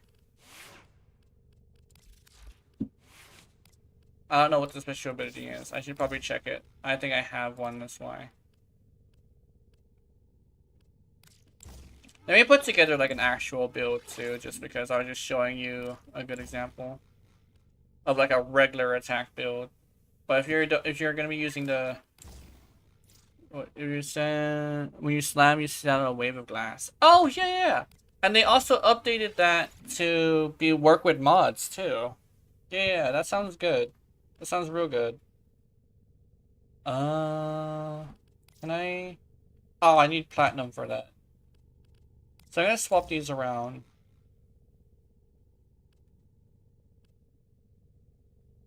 And I'm gonna put together my build, just because my build I like.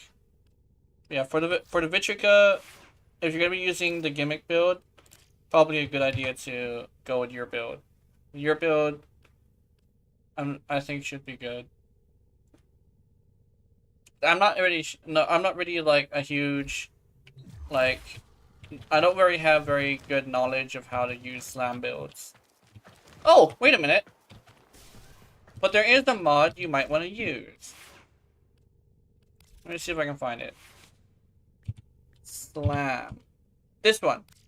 Seismic Wave is what you're going to want to have. And I think also, is there Seismic Wave? Yeah. Only Seismic Wave. Seismic Wave is good. It is slam damage. And you don't need range.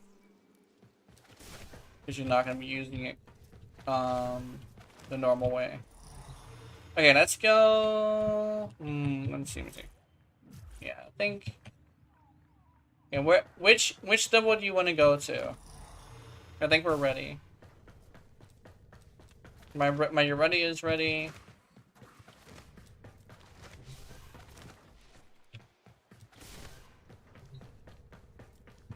Oh, sure. If you need frames, just say it, and I have them, and you can have sense that I hate not being able to sell my stuff. Just destroyed all my plans for the year, so I don't really care anymore. Yeah.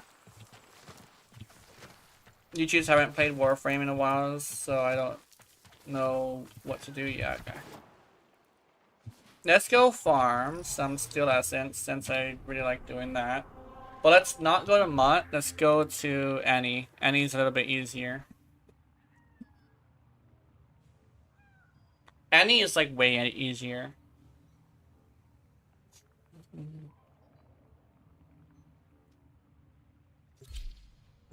Hop straight into steel path.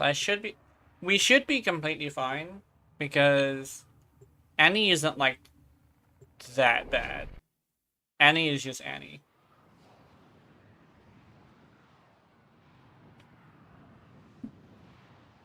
And don't worry, I definitely will come and pick you up. And we can leave anytime you want to. Just let me know. Annie is absolutely free, yeah.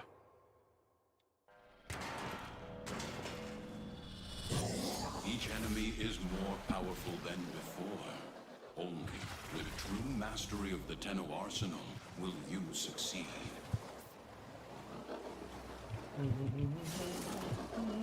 Life support has been cut off. They're trying to choke you out. Oops. Hold on. Wrong way. I'm sending auxiliary life support.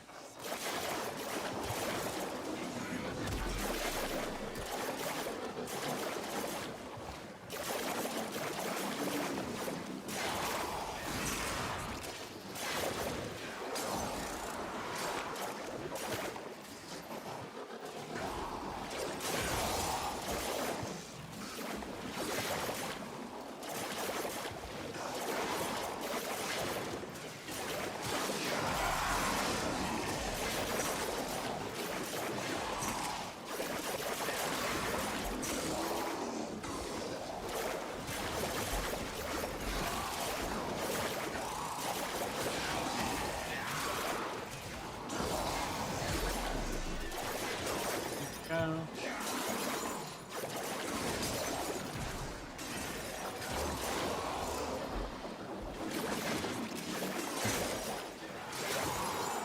Life support on the way. There we go. Love crossplay style, yeah. Crossplay style is fine. It's definitely pretty good.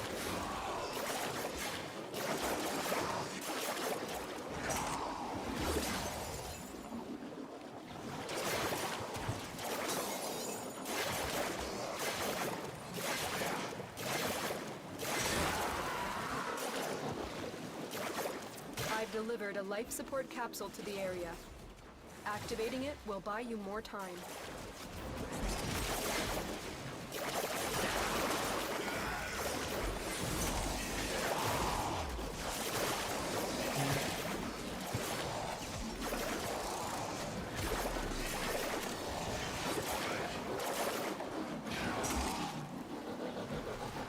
Slowly chipping away at him.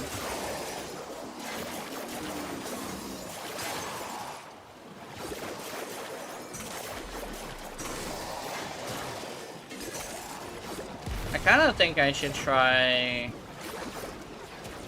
Roar.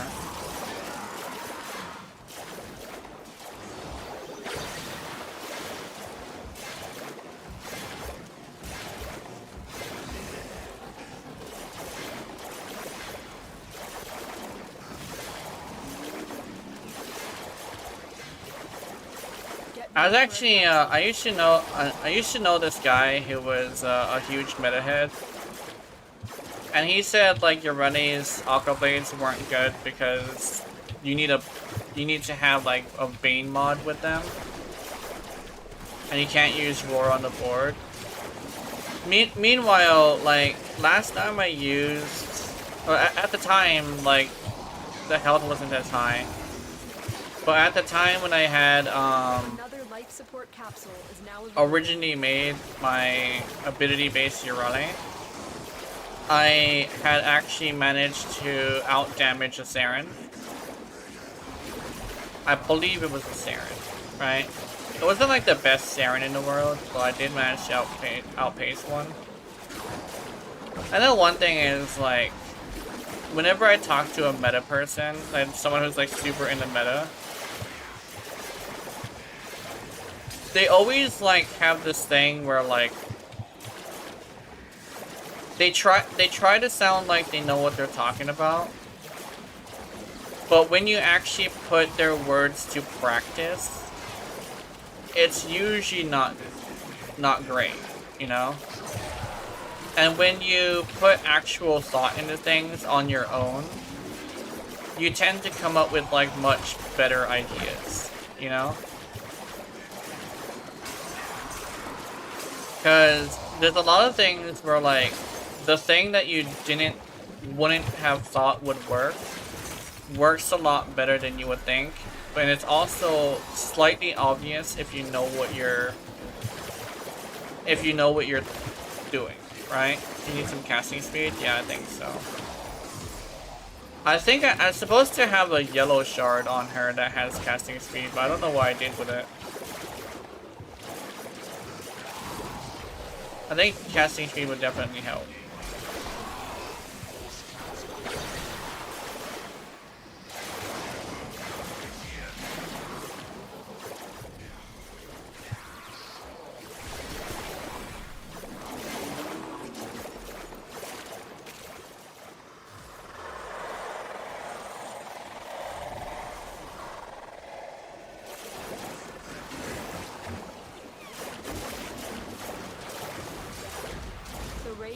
To a successful start. Can I only throw 2 at a time? Is that a thing?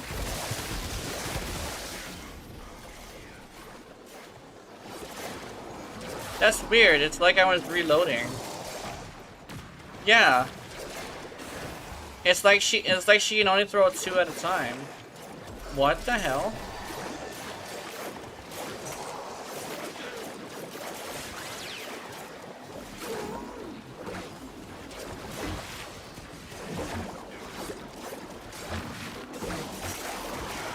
I also remember her doing more damage than this, so I'm assuming I did something wrong.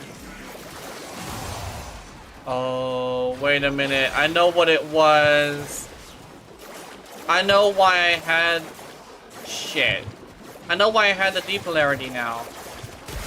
There's a mod that has duration on it that goes with duration and I think minus range. Consider extraction. It's duration that I'm missing. I'm glad I remembered that.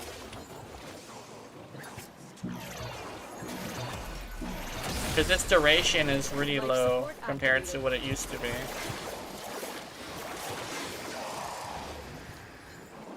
So you ready? Is necessary to fast relic mission where you can run through the relic mission and draw spamming going instinct while everything in process of match towards the speed. Yeah.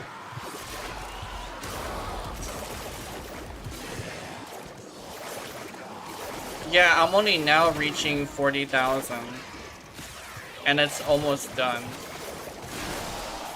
So I think legitimately, I think I remember what I need to have on here. It's not streamlined. I didn't need streamline. Tenno, extraction is ready. There we go.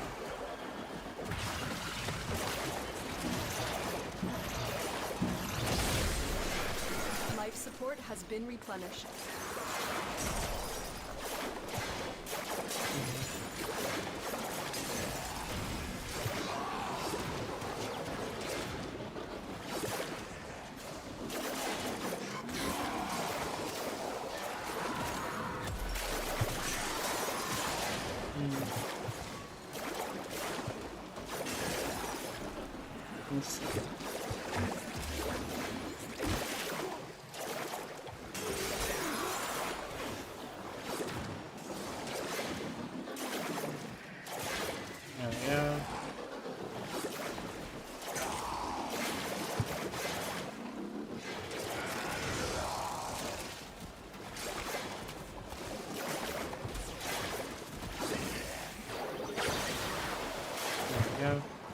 I grind on this guy for a little bit. See if I can gather up my damage. Critical life support levels. Extraction is your best option.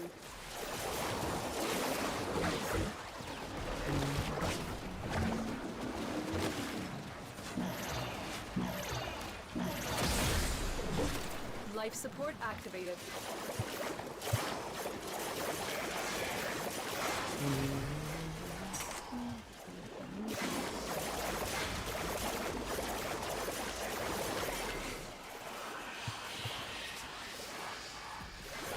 Oh, am I? You know what I think I'm also missing is I'm using the wrong sentinel.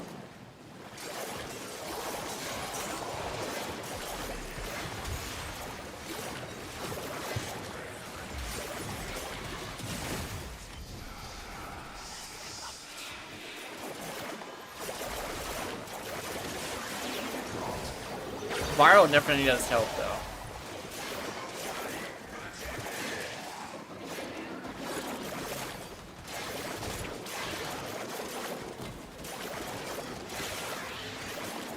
Nano, extraction is ready. My builds are conflicting with one another. Yeah.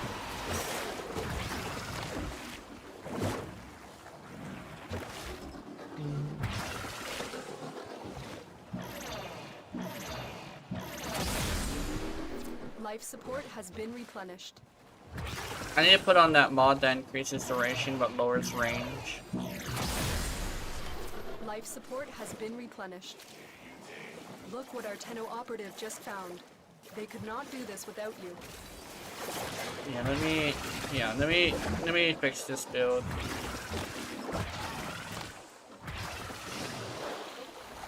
It is done, Tenno.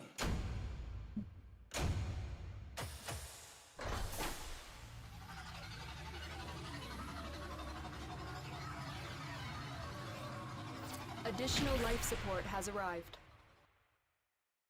Makes bad abilities into good abilities. Hold on, let me...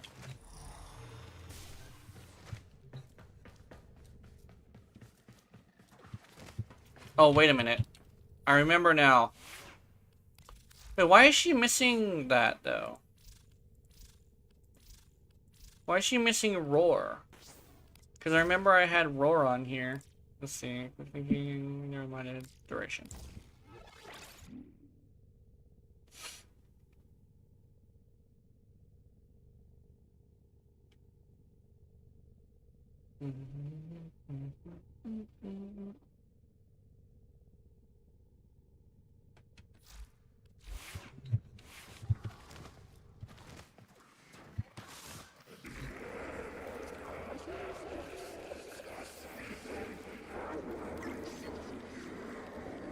Bile. Shit. What's this? How much strength does it already need again? The max you really want to go for is probably 200.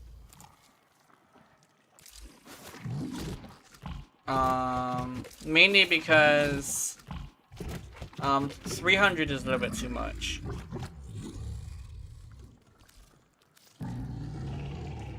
Clax and synthetics. Clax.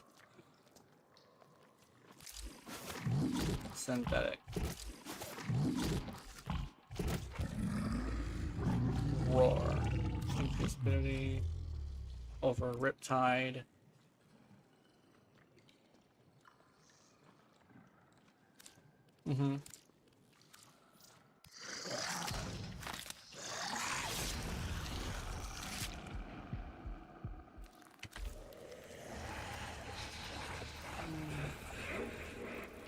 Latavia may know duration.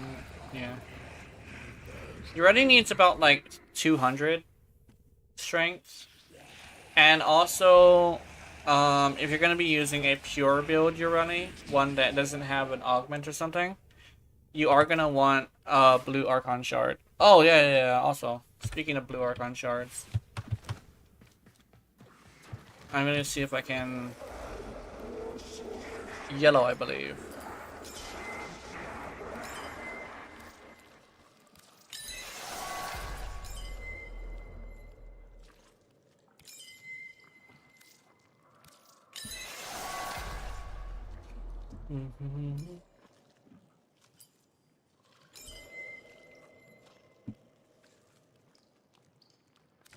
No, no strength. I want this.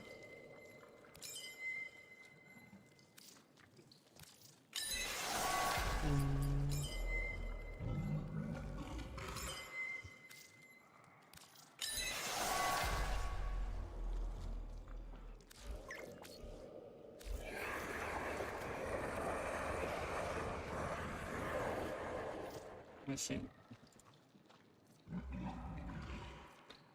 Okay, let's see. Adaptation, feeding proceeds, duration. Okay. Oh, you're going with a nuking build. Okay. Yeah, I recognize this kind of build. It's a nuking build.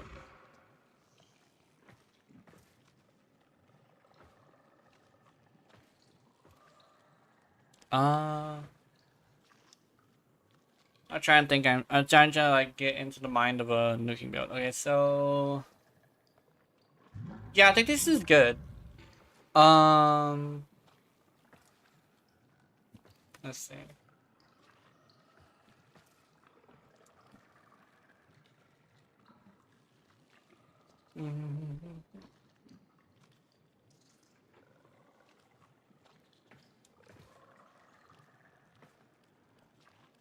Yeah, this is good.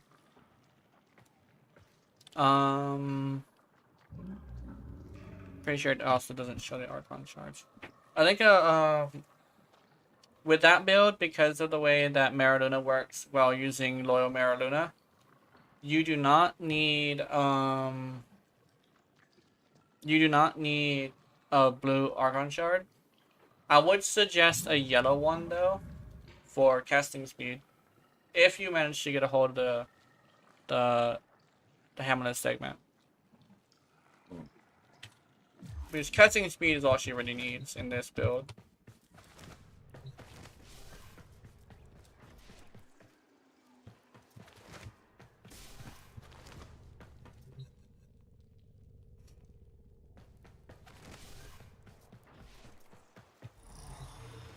Yeah, let's see. Oh yeah, let me... Where's Nautilus? I need Nautilus.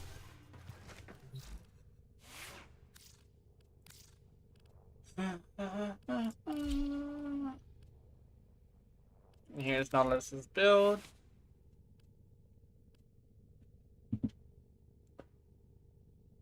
Alright. Actually, do I have health on my Nautilus? Yeah, I do. Okay.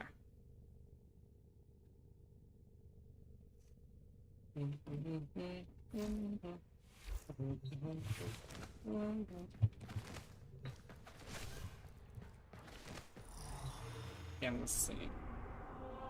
Oh, and like about 15 more minutes, we got an Archon hunt. So we'll be doing an Archon hunt in 15 minutes, which will be the last thing of the day, I believe.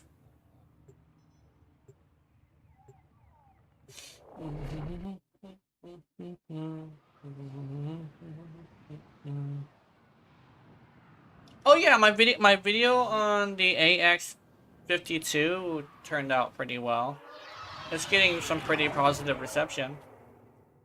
I should probably check the comments later, but last time I checked, the comments were pretty nice. To truly master the canvas of war. I like the Yorode shaker. It makes your Life Yorode support shake. has been cut off. They're trying to choke you out. Hold on. I'm Woo! sending auxiliary life support. That casting speed, wow.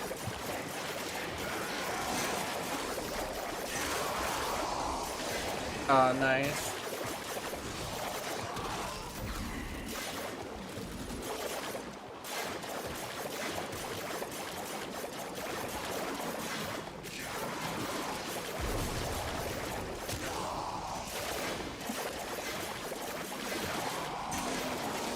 Woo!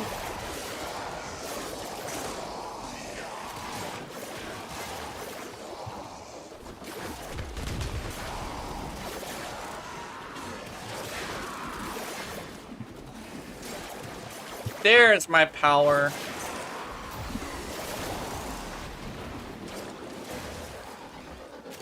Please get a blue Archon shard. I need that from my life. Yeah. I wanted 200 teleports on the bot. Life support on the way. You need to trade for a cookie? Yeah. Dude, I actually was like craving cookies earlier. But I kept forgetting like I don't really like cookies that much. Because most of the time they're like way too fucking chocolatey.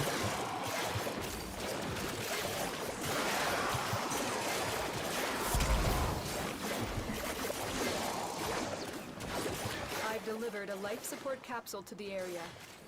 Activating it will buy you more time.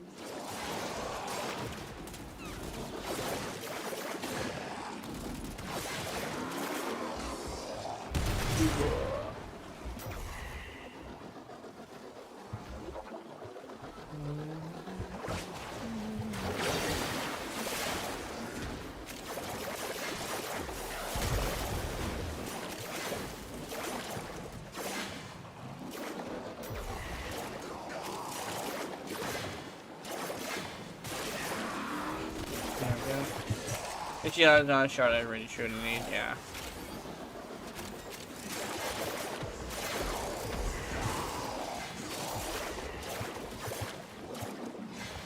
Scared the local, nice.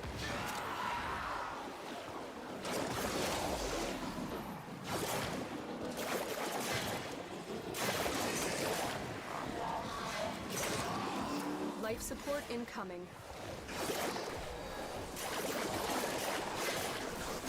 No, don't leave.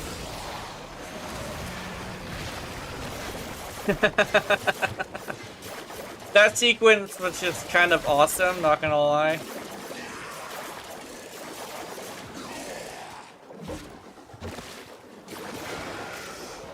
Damn, that guy just got fucking destroyed. Additional life support has arrived.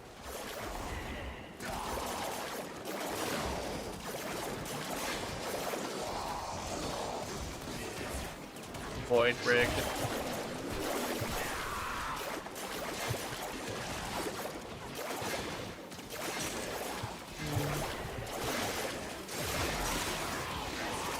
There was a bunch of people mad that you already won the what you call. But I don't know. I think it was fair. That guy did do a lot of like work on his void rig, but I think legitimately the issue was probably the fact that like it wasn't necessarily a warframe. The fact that if warframes you only needed Saren for Sanctuary, really for everything low to high level, Mesa for everything high level, and for end game it's Octavia. Yeah. Oh, alright, coming. Oh, he's dead. Nice. Read and chat. Oh wait, hold on, let me.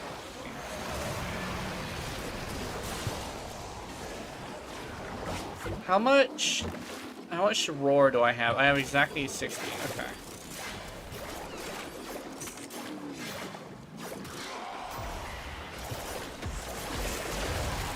Hang out inside the bubble.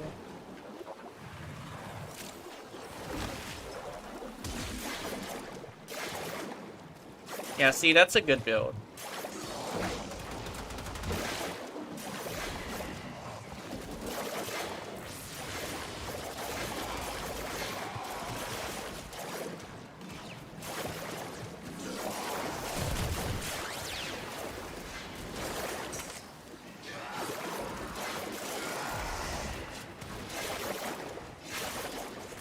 The raid is off to a successful start.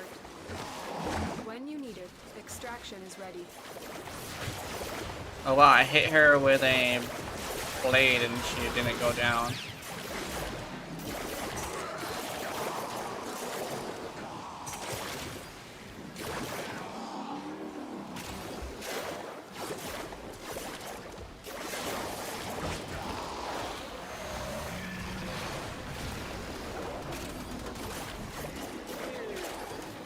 The only weapon you need is Incarnate Prime Channel Gen and Kubernetes version of the Stug because the Stug solos. Yeah.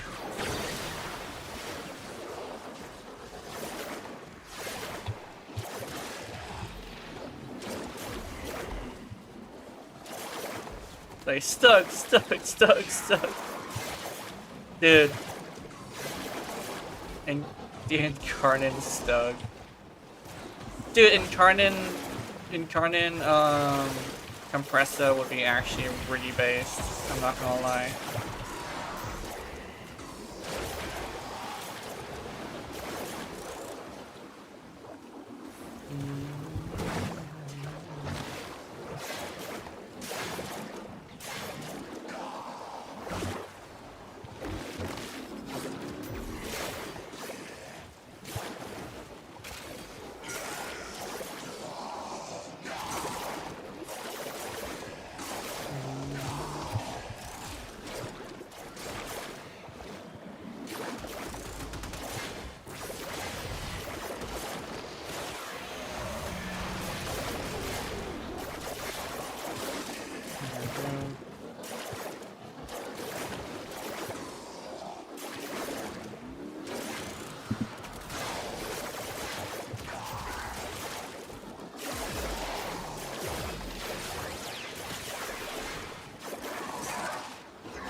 The current compressor will be immediately farmed if it could only take 20 Octavia more insane. Yeah.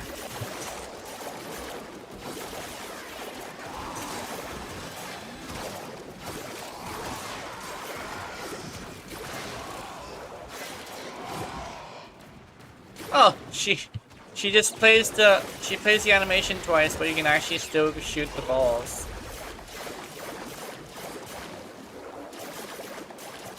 That's kind of funny.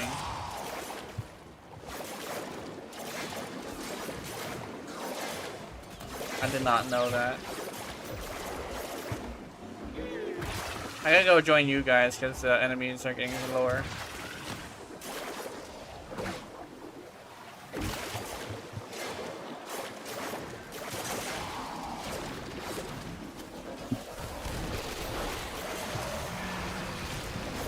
There we go.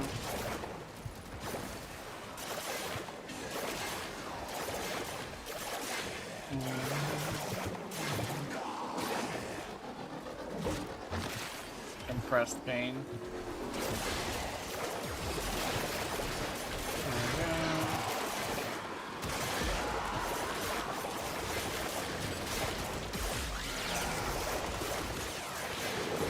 I think what would make your Runny's first and fourth ability into something that really matched is probably like if the 4 connects with somebody who's affected by her 1, everybody inside the bubble is affected by the 1. That would be pretty cool. Oh, and then with increased strength, that would be cool too. No. Don't turn off my abilities, no.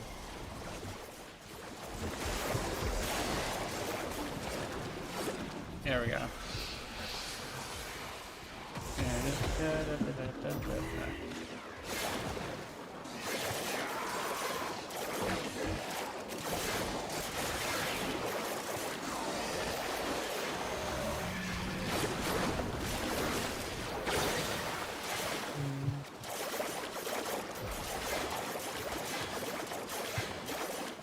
Let me see. Oh, Strun Prime? Okay, I see.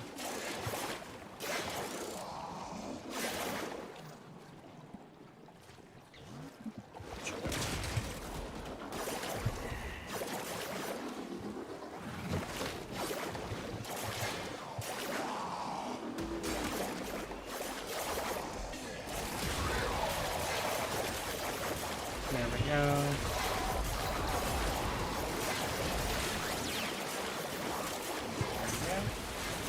How much damage do I got?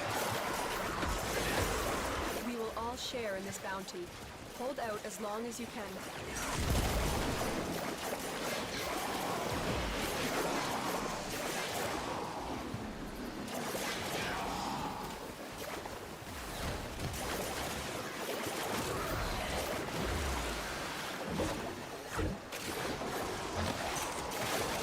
There we go.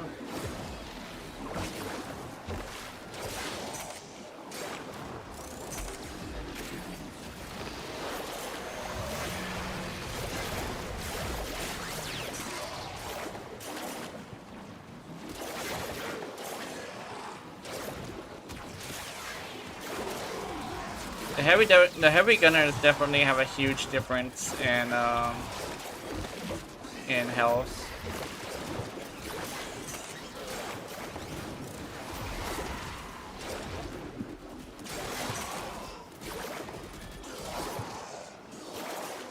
Dead.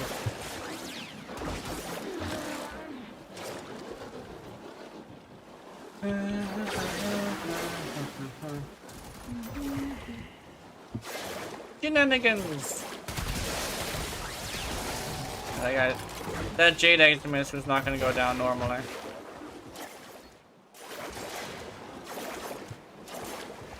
Yeah, I think legitimately that's another change that should definitely be a thing. Her 4 needs to continuously pull, including increasing the damage. Then it would fix a lot of the issues with the ability.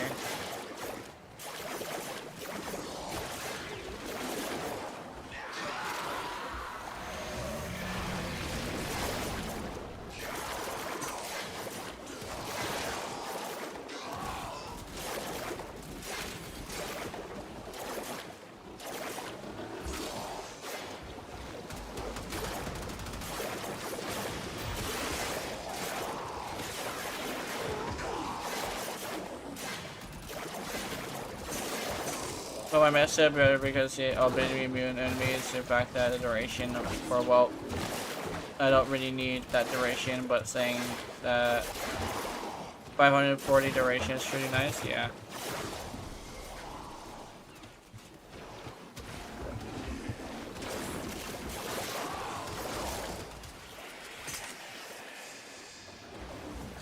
Alright, let's see. Where you at? You bitch!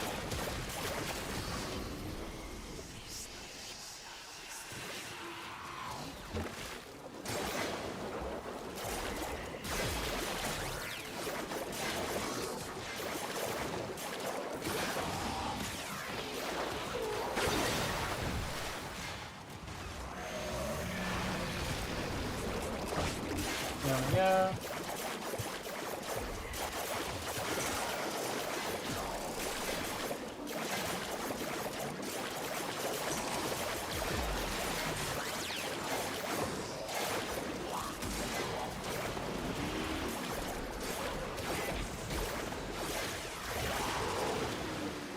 Everybody got a mirror doing a disability free.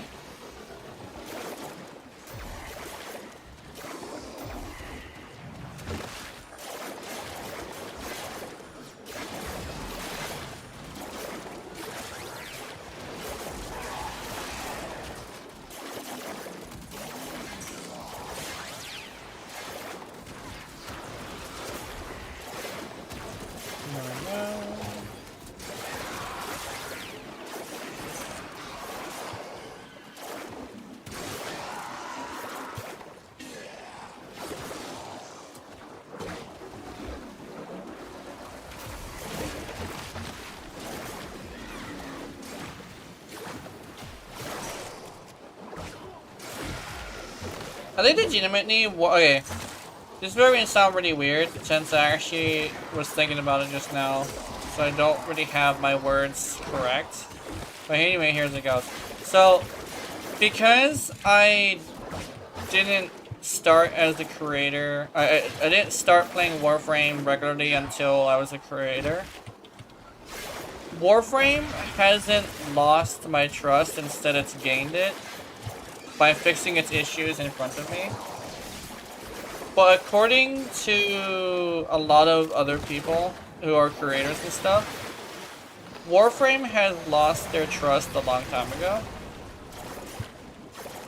And as somebody who's like new to the scene, it's very interesting to see people interact with those creators. Because like,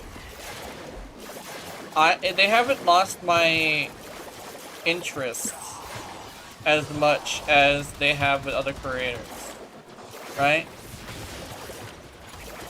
And it's like, basically like, I don't understand what went wrong for these other creators, but if anything, I came at a period in Warframe's time where I kind of sort of like, I haven't been betrayed by Warframe yet. Because I was only playing Warframe for, ever since Octavia Prime. So that was maybe a year before Your Running came out. So I haven't entirely had the time to feel like I was being betrayed by Warframe. For me, it feels like Warframe is getting better from being a bad company. Instead of it was a bad company and then it was a good company and then it was a bad company. And then they're making it up to me, right? I just don't have that sense of betrayal that a lot of other creators have. If that makes any sense. Because I know a lot of creators are just like over Warframe. Warframe lost my trust and made you ready dark skin, which bring me most Warframe Silvergoth is the best possible dark skin that the true betrayal, knowing that Silvergoth is only Hammett. Yeah. I think legitimately, I don't think I mentioned this in front of you, but like, I kind of sort of got used to the skin. I know the skin is bad, but I don't see it as like the worst skin ever because there's skins that do the same thing, like betray the whole entire like point of the character to a much more extreme degree.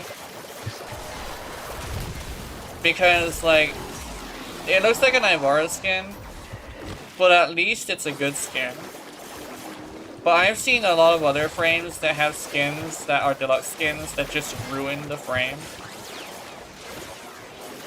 I think like Garuda is a good example of this. That one that looks like a skinny little bug looking woman is fucking hideous. It's like, it's supposed to be, oh, this is like a different take on the character. It looks like a fucking ghoul. And I'm like, I don't think Garuda should be looking like a ghoul. I don't know, that's just like, this is my take.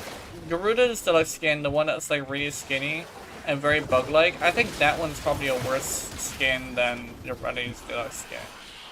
Because it's just hideous. At least with Yoreli, it at least looks good, you know? It's mid, it's not bad, it's not Yoredi. Yeah, it's not a bad skin, but it's just not Yoredi. It's a betrayal of the... It's a betrayal of the point of the character, like the actual like point of why the character exists. But at least it's a good looking skin, you know? With the Garuda one, that shit is just hideous. I think it's hideous because I guess like she's a hideous style of character. And they just want to do a different take on it, but I don't think that matches for Garuda. Garuda's skin is just fucking ew. Like, I'm not gonna lie about that. It's just very grotesque.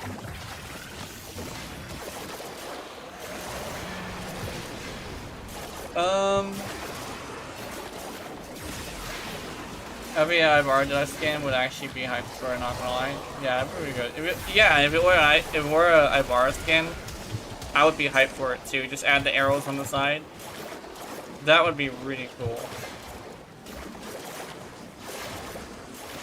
But I guess like the whole point of it is that's a skin that was made by Hunhao.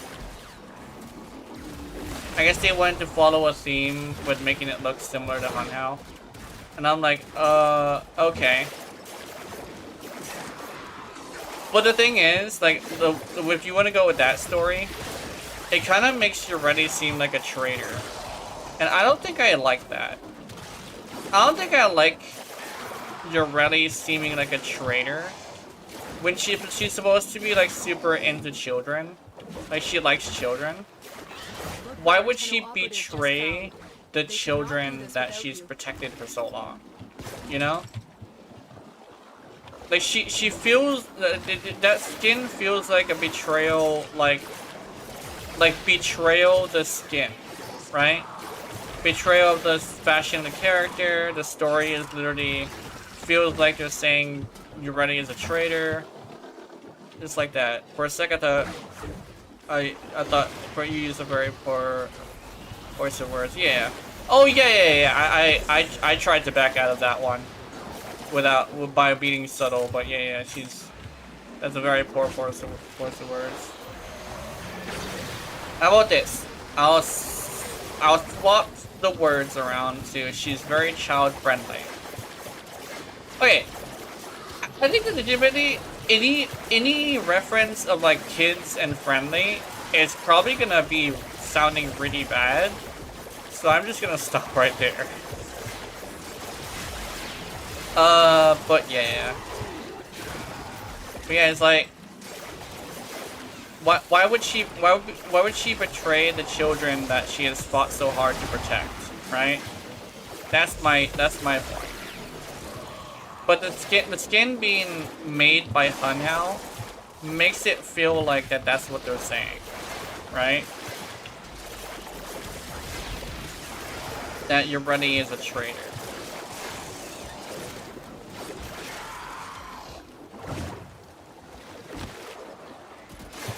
Hunhao is a good guy though. Okay, Hunhao is a good Hunhao is a good guy in the eyes of he's a good guy who is on the wrong side, if that makes any sense. He just wants his family to be together, right? But if you look at like what he does to do that, he has actually caused a bunch of issues. I think what it is in the very beginning, he was the bad guy, but he redeemed himself by helping us with the new war, right? He's just a guy who's in a very bad situation, if that makes any sense. So he's a sympathetic villain. He just wants his family to be together, you know? Especially since he was straight up betrayed by the sentients in general. So he kind of sort of has that. Oh, you ready? Isn't your Minecraft YouTuber, so it's fine. Oh yeah. I almost was a Minecraft YouTuber. I know there's somebody who joined during the Minecraft days and hasn't like turned back since, which I'm really glad that I managed to get somebody from another game and carry them, not carry them, but like bring them to other stuff. But how this wise old grandpa? Yeah. He just wants his family to be together, and that's his whole thing. His family is just very important to him. And it would make sense that if that's the case, why he would try so hard to help the stalker. Why am I not? Oh yeah. So I wasn't pushing the button all the way down. I was trying to turn into operator. Yeah, it makes sense why he would help the stalker, because stalker had a family. It's just that it was only consistent of one person. And Hunhao was like, dude, go to the people who know how to help, you know? So Hunhao has gotten his redemption arc. In fact, I kind of sort of agree with his view on like, do what is necessary to get your family to like survive, you know? And he actually is a pretty good character now. It's the reason why we know where he is, but we don't try to attack him, because he's just a dude doing his thing, you know? Life support levels. Extraction is your best Which option. actually, like, yeah, he's actually pretty much a very good guy. Oh yeah, we were supposed to go do the Archon right now. I forgot about that. But yeah, the more successful we will be. Hunhao is probably one of the like few characters Tenno, that got a extraction is ready. redemption arc, and I actually just agree he's pretty good. Because he was betrayed by the sentients of all people. Which is supposed to be his kingdom. You know? But it's been so long, I guess they forgot who he was. But thinking of you ready as cosplayer, what should we go crazy on skins, allowing for collabs a bit not as well liked by meta players, but a missed opportunity, by the way. Meta players are ass, yeah. Okay. Who's ready to fight an Archon? Let's see what Archon it is. It is... Oh, interception and rescue. Yes! Easy. Easy, easy, easy. Okay, let's see.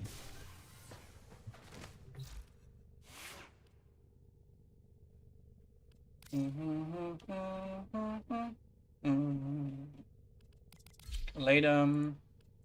I want to try something. Let's go with crit. Let's go with this Urele. This one right here. That way I don't like overdo the crit. And then let's go over here and do this. Overwhelming attrition. Let's go with incarnate efficiency. Yeah, should be free. We're gonna do it with speed running. Yeah. Let's see if we can get Ketterkit in here. I forget. Are you? Oh no, you're not up. You're not on right now.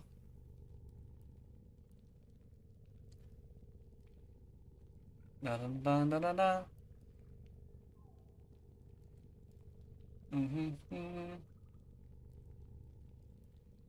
Okay. I probably stated the thing. If you want to join me in an Archon hunt today to get the Archon done and dealt with, message my in-game name, which is in the title, and I will be able to get you in here. Let's see. Crit chance will be crit chance 170 before status. Oh nice, hold on me. There we go. Invite. Tenant Planks. Yeah, Tenant Planks is real good. Tenant Planks is actually real good.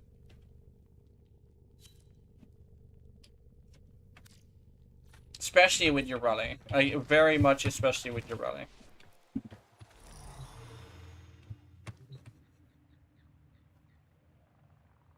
Okay. Oh, I see. What's this? By the way, you're ready, mating pressed. Yeah. Wait, about ballistic bullseye. Ballistic bullseye. Let me see. Let me see. Let's see.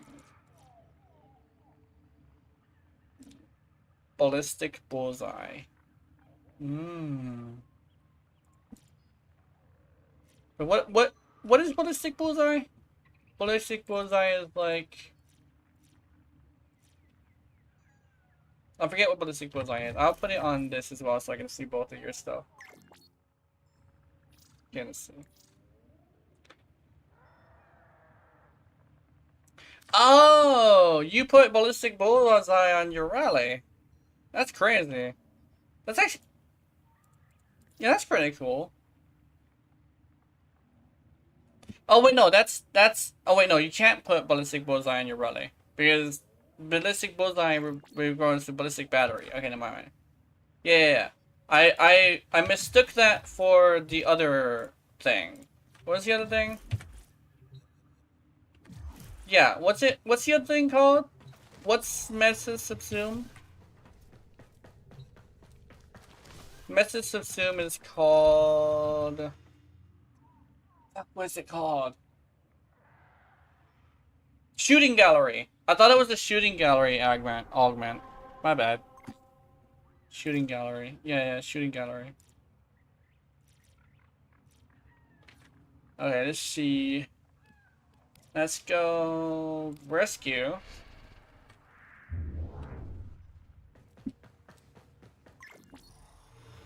That's muzzle flash. Muzzle flash. I actually heard that Shooting Gallery is a CC ability that also works as a enhancer to power, because it also gives you ranged damage, if I remember correctly. In fact, somebody actually once told me that it would probably be a good idea to put ballistic battery. Not ballistic battery. Shooting Gallery on your rally. I actually considered it for a little bit. I might try Shooting Gallery on your rally someday. It's been conditioned by Pazul personally. Do what you can. Bring them home safe. And the blind worm deemed the scream of the Kondrak to be madness, for she could not see how far and free it soared. The Kondrak. Oh, a Kondrak is a bird. I keep forgetting. Kondrak is a bird. I like how they use in-game names for things in order to like do their poetry and stuff. Their sayings. That's really good world building. It's like you're not just gonna use rat, you're gonna use You are running out of time. what's that called? You're gonna use what's it called? It's called a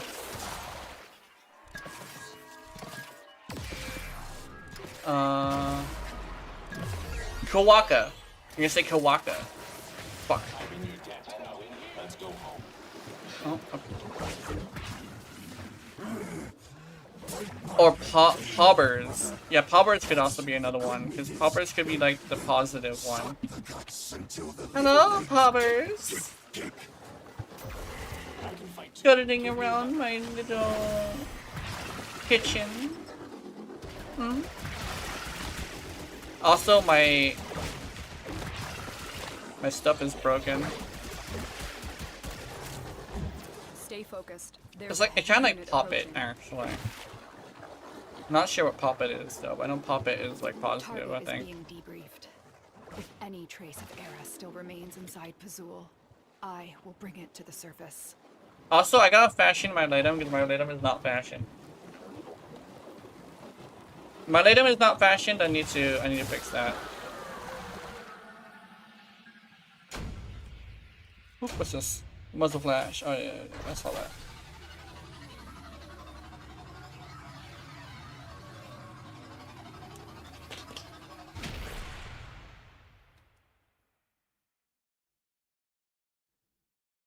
Rubber my lick of my suck of my cock. Stick it up down your throat. I didn't play Ancient Angels, probably forgot how to speedrun, yeah. Once more, Ballistic Bullseye is better on solo than in squad. Tragic, yeah, pretty much. But I'm pretty sure it transfers to other stuff as well. Ow, I scratched myself. I think I actually pierced my skin. I think I did it too hard or something.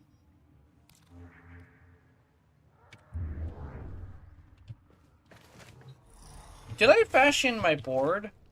Did I wait? Did I not fully fashion? I did not fully fashion my Urali. She was so like, oh yeah, fashion.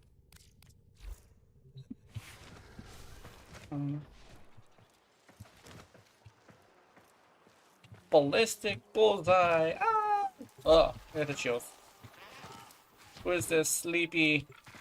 Hello, sleeper killer gamer. Oh no!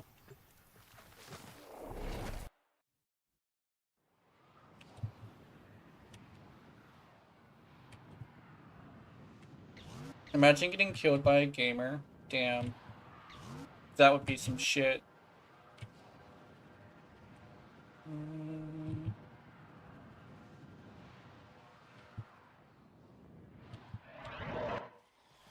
This facility is a communications crossroad for Narmer. Listen in. I want to know what he's telling his Where we flock. go? Oh, this way. Do you remember I was so lost. that first day? How our father lifted you screaming from the battlefield. How we sang.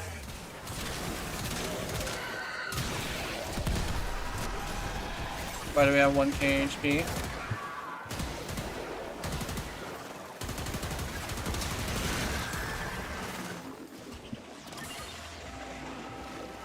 I don't know.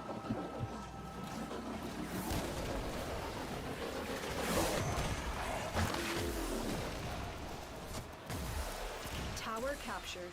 Beginning stream decode now.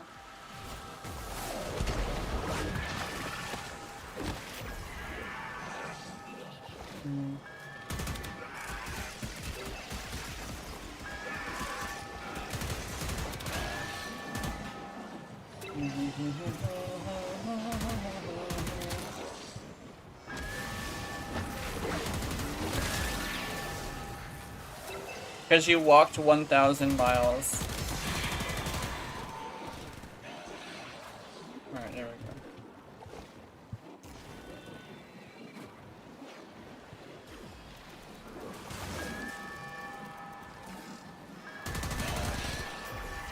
are dominating. Keep it up.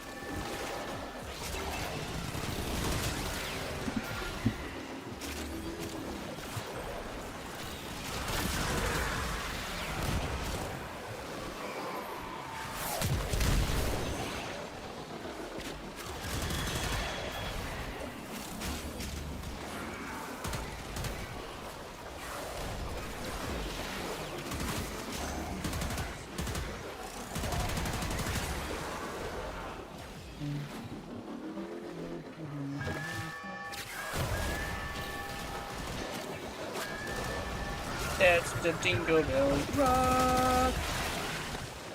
I don't know why, but I've been thinking about a lot of Christmas songs. I think the music of Christmas is very like catchy. They marketed the shit out of Christmas back in the day. Now Christmas is not as important. I think it's mostly because of like this disposable income thing. Like very few people have like enough disposable income to spend that much on people. Especially, which is unfortunate because like, I guess like it kind of ruins the whole point of like holidays, kinda. Cause holidays are like marketing things nowadays, but like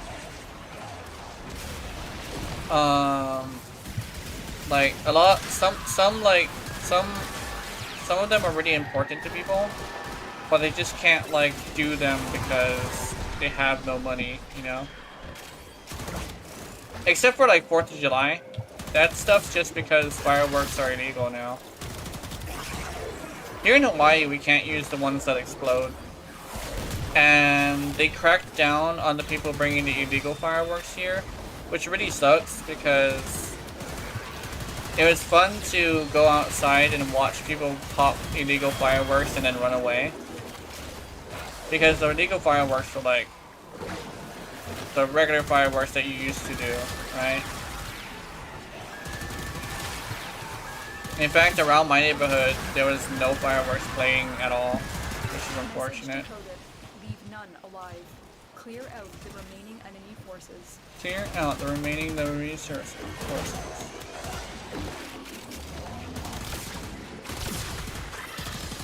Hit.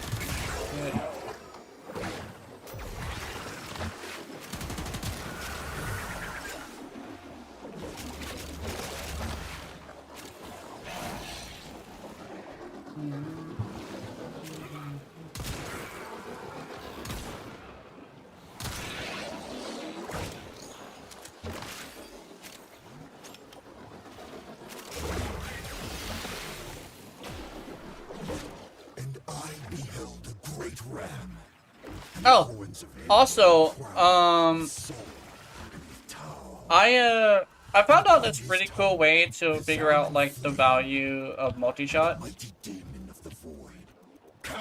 So what you want to do is you want to go to either a Dungeon and Dragons bot on Discord, or the website. I think it's called Roll20. I think it might be called Roll20.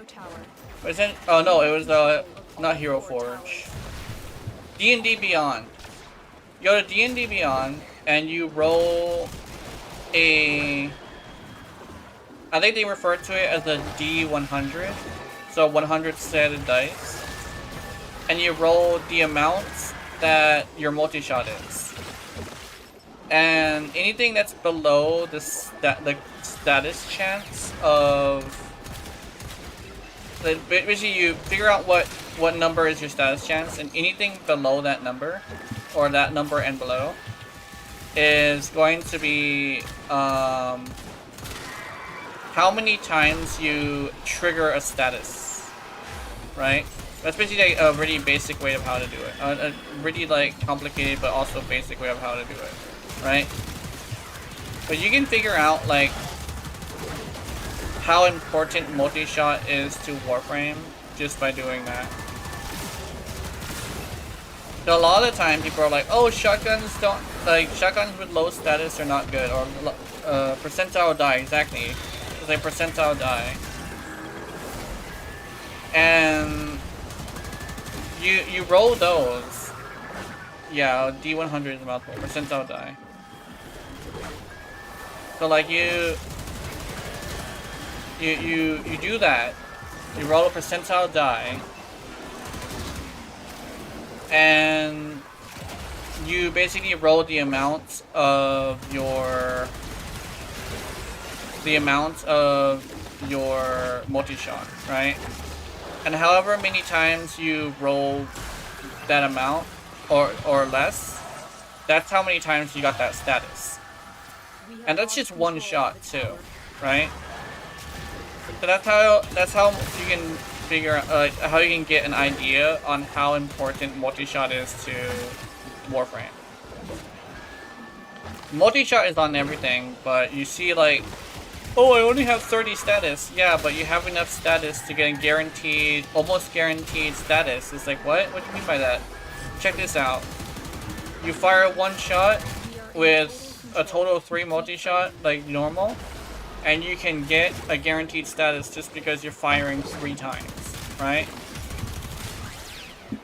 Ooh, how does that work? I actually had to explain this to somebody. I forget who it was, but I just explained it in a very interesting way.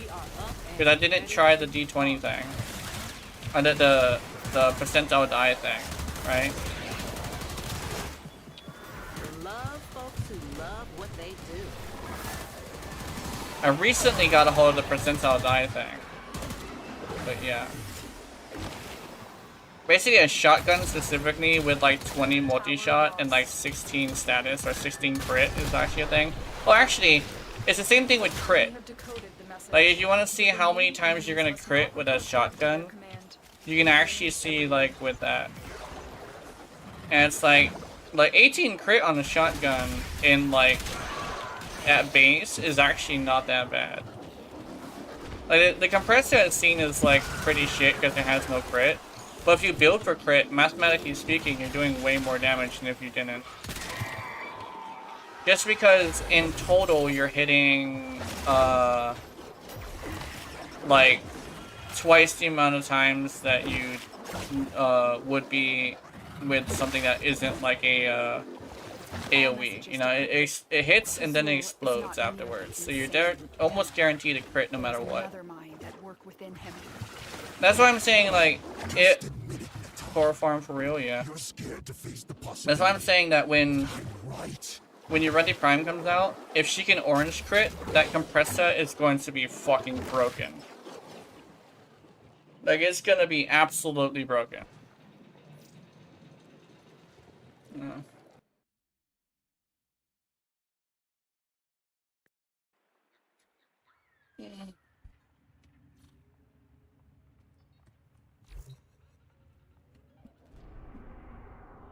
Because especially if it's gonna have like a ×2 multiplier, that would make it so good.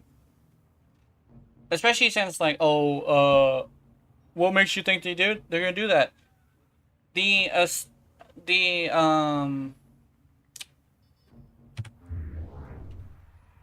Acarius, there we go, I was gonna go check what it was called. The Acarius Prime is a crit weapon, or a hybrid weapon technically, when the regular Acarius is a status weapon. That's why I'm excited for it. I have high expectations because I've seen high amounts of performance from everything else. And Sevagoth looks fucking great. Not too much gold, which is like the biggest complaint I've had with Wisp and stuff. So I'm hoping that your Ruddy just has the perfect amount of gold. And a dress, because you know how people were complaining about not having a dress. If she has a dress, that would be perfect. She needs... I guess like she doesn't need a dress. No, you know what? Yeah, she needs a dress. She needs a dress. In order, especially if it's going to be her prime. It's supposed to be an upgrade to what makes her her, you know?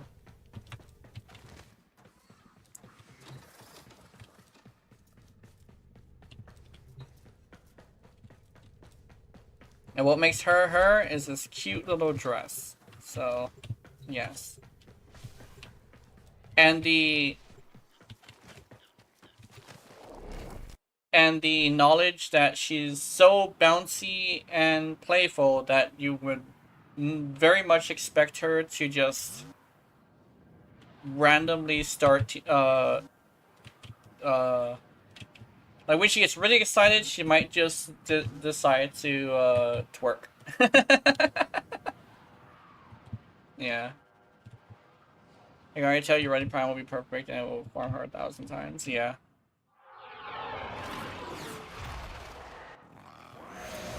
Oops, my bad. Yearns for the new creation that Pazul has promised him.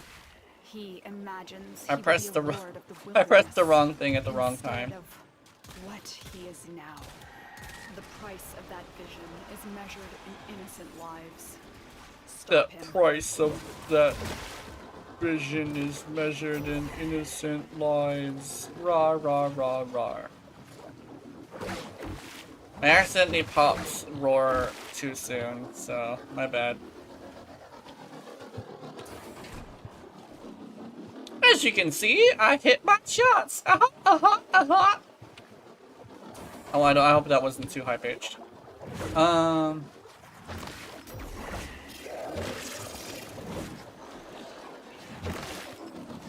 have an idea.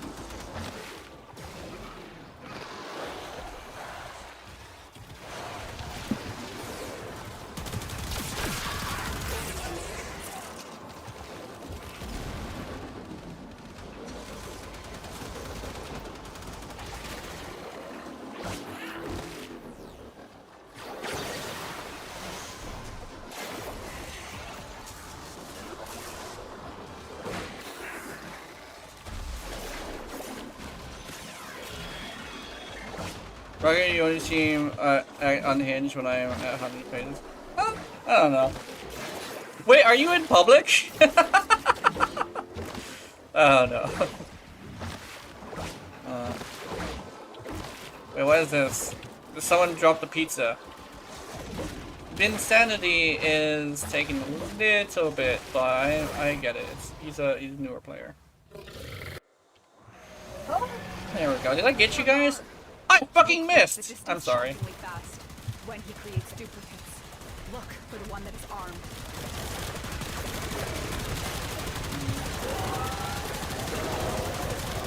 Bitch!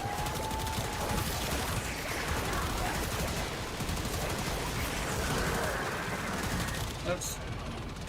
Where is he? There we go.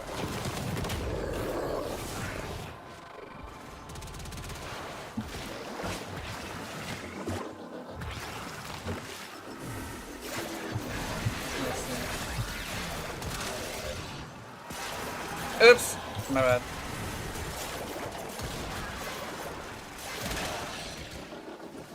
Legitimately, it's just that I'm just having fun. Where's the fucking?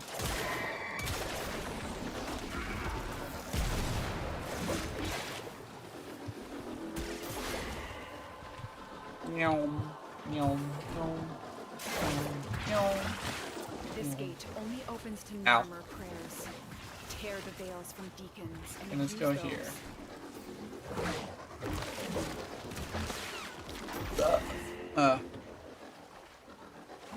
That hurt.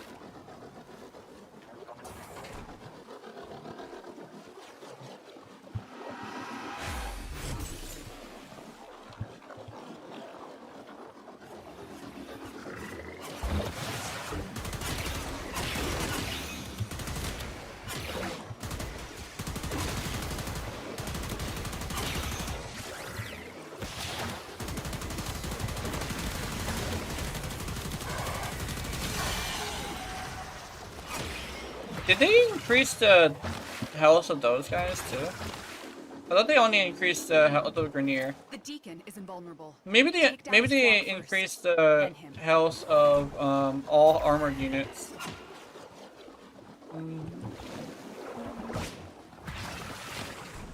I went the wrong way because I saw someone's names over there.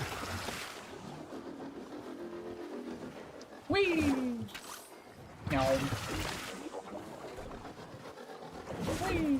This way. Oh, I went the wrong way. No. Put it inside. And this time I'm gonna see if I can hit you guys with my roar.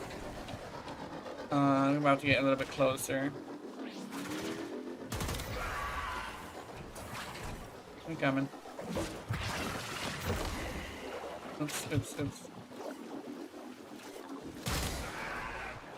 Whoa!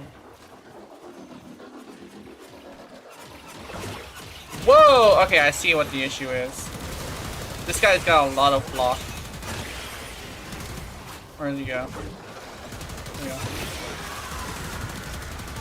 This guy has a lot of dudes with him. Oh my god.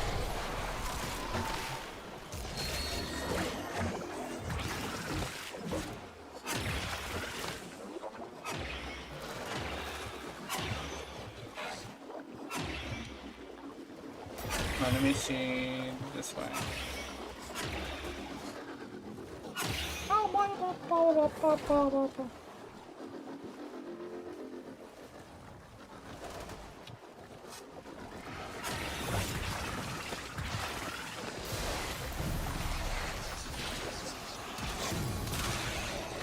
On Tau, the wolf roamed without prey.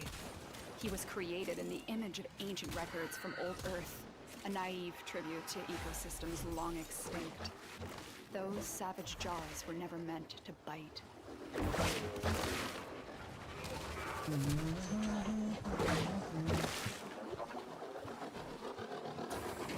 It's invisible.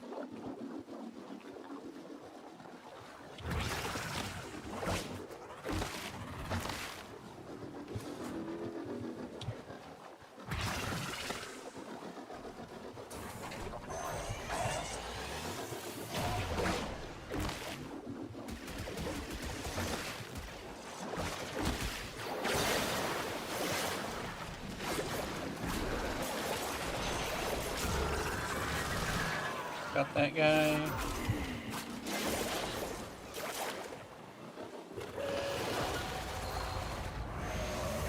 Yeah, I got. Oh, I didn't get anybody. Damn.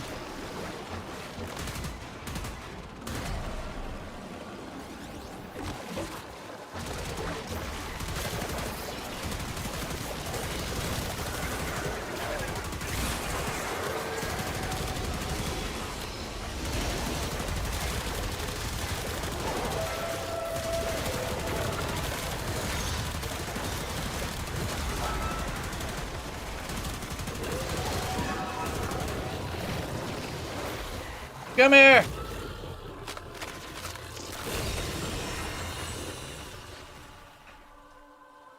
Amar thought himself a hunter. Now, he is a mere trophy. Good job. The hunter is now a trophy. Yay!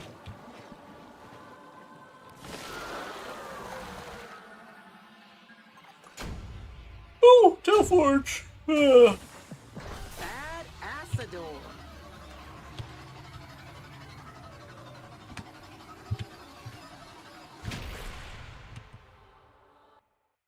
Ciao! Ciao.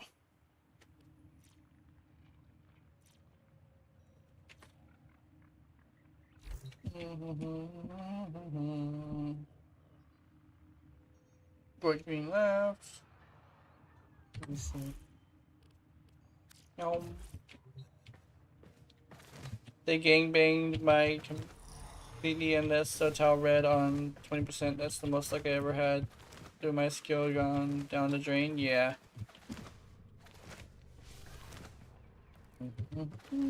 Oops.